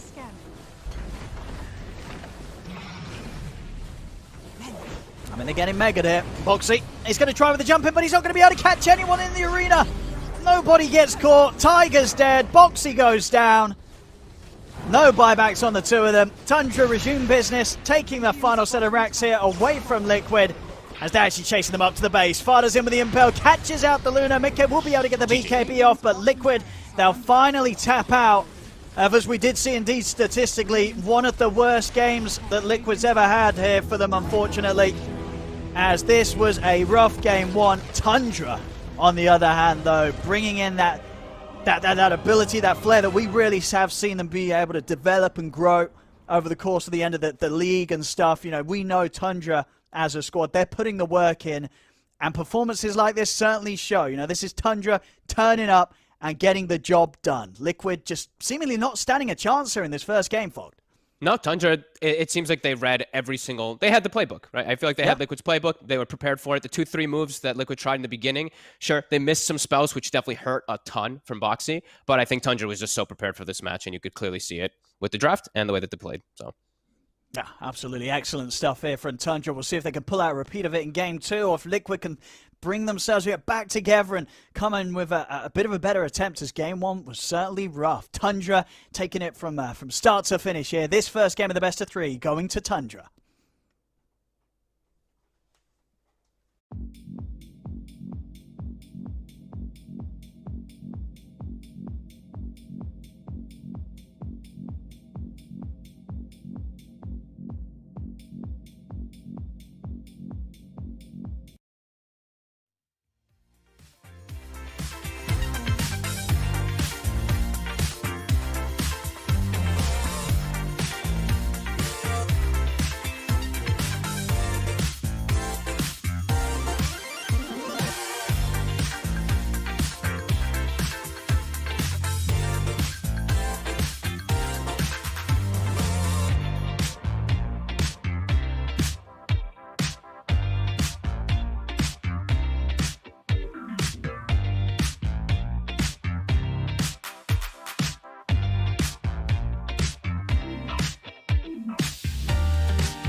What a strong opening from Tundra. Great first game here in this best of 3 in the upper bracket of the Western European TI10 qualifiers. I'm here with AY, I'm here with T-Gov, and we're here to sing Tundra's praises. Their draft obviously was comfortable. The Terrorblade Broodmother, we thought maybe Team Liquid has something up their sleeve, but they didn't. And Tundra's movements were crisp. They crushed it. Yeah, you got to give a lot of props to Tundra, how they played around the kind of positional aggression that a TB and a Broodmother bring. And it just felt like one of those flawless games. But before we touch on Tundra, I want to say this is one of the few games where, for Liquid, they just missed so many spells. Like, it's easy to say that now, but like their type of lineup, they need to get these early kills. They need to kill off the Broodmother once. They need to try and muster a bit of kind of momentum on their side to try and get Roshan to try and make a play. But when they miss these initiations, these big spell combos, like 3-4 times in a row, and then Tundra is playing so flawlessly, yeah, it was just a recipe for disaster. And yeah, you're going to have to think about potentially this Broodmother a lot more going into game 2. Honestly, I think that Broodmother needs to be permabanned. That was it's sort of hard to see it in that game because it's such a stomp. I think that was the best Broodmother we've seen, like of all the games I watch. He took he's in a losing matchup in lane, but Brood has eventual pressure. He kicks out Luna, takes the tower, and he's not content just farming the jungle. He puts immediate pressure on mid tower, and then he's even running into the enemy triangle, taking top. It's not some Broodmother that's AFK. This is like an active Broodmother. It's a new style, and I think Liquid had no chance for Brood specifically. He was everywhere, absolutely. And yes, okay, we want to sing Tundra's praises, but don't worry, T. We were also going to get to the Team Liquid fiasco for this game 1. I did. It was very uncharacteristic, as presented also by the stats from Knoxville, where, this was an uncharacteristically bad game for them. Yes, they had a decent lane mid. Koigva actually doing okay against 9 Lina for the first couple of minutes. But after that, like, where was the plan? What was the plan? They didn't have one. I will say though, to like defend Liquid a little bit there, it's like when you're playing up against heroes like Brood, like Terrorblade, the discussion in the team isn't as simple as we need to smoke, get this one kill, go play here. It's the constant idea of we need to flood throughout our side of the map, we need to get them out of our jungle, and we have to then after that then try and make a second play, manage your resources perfectly. Like, it's such a high level game in the communication of how you execute. And then when you're trying to do all of that, and then you're actually making the plays at the same time in the game, I can see how it can kind of get into your head, especially in a game 1 when you haven't really had that warm-up coming into it. So it's just kind of it's why this opening, why Brood, why Terrorblade, these heroes are so hard to deal with, because it's a lot more you have to think about than just simple Dota, basically. All right, I got a question. T-Gov is giving some excuses here for Liquid, including just voicing the warm-up game. How real is that warm-up game when you're in day 2 of a qualifiers where everything's on the line? Like, can we use that? Can they use that as an excuse for this game? I mean, they can blame it for the good of their mental state. Yes. But honestly, if you're not warmed up for a TI qualifier game, that's on you as a team. That's on you. Like, they have 2 coaches. They should know how to get the team ready. I know Tundra for sure played a scrim in the morning before this, and it shows. Like, I don't know what Liquid did. I will say, like, there were some plays that, I think, to touch on what T said, they made Liquid's game plan sort of fall apart, and it's very easy once you're not on your game plan to make these small mistakes like missing spells. I mean, these players are all fantastic players. You have, like, 11k MMR players. They're going to hit spells if they're comfortable. It's when stuff takes them out of their comfort that you see this, arena mess, the spell's not coordinated. When your Luna dies out of a 1 lane, TPing somewhere, all of a sudden, like, your idea of, okay, we can take top tower and then spend our first arena on the Lina mid. We have a good game flow. Our Storm will snowball because she did Baron lane. All of a sudden, that's not happening, and I don't know what Liquid's plays were. It was just very hard for them to play after that. Very hard for them indeed, but also, of course, a lot of credit for a Team Tundra that crushed that first game. Can they do it again, or will Team Liquid force out the 3rd game? We're finding out after the break.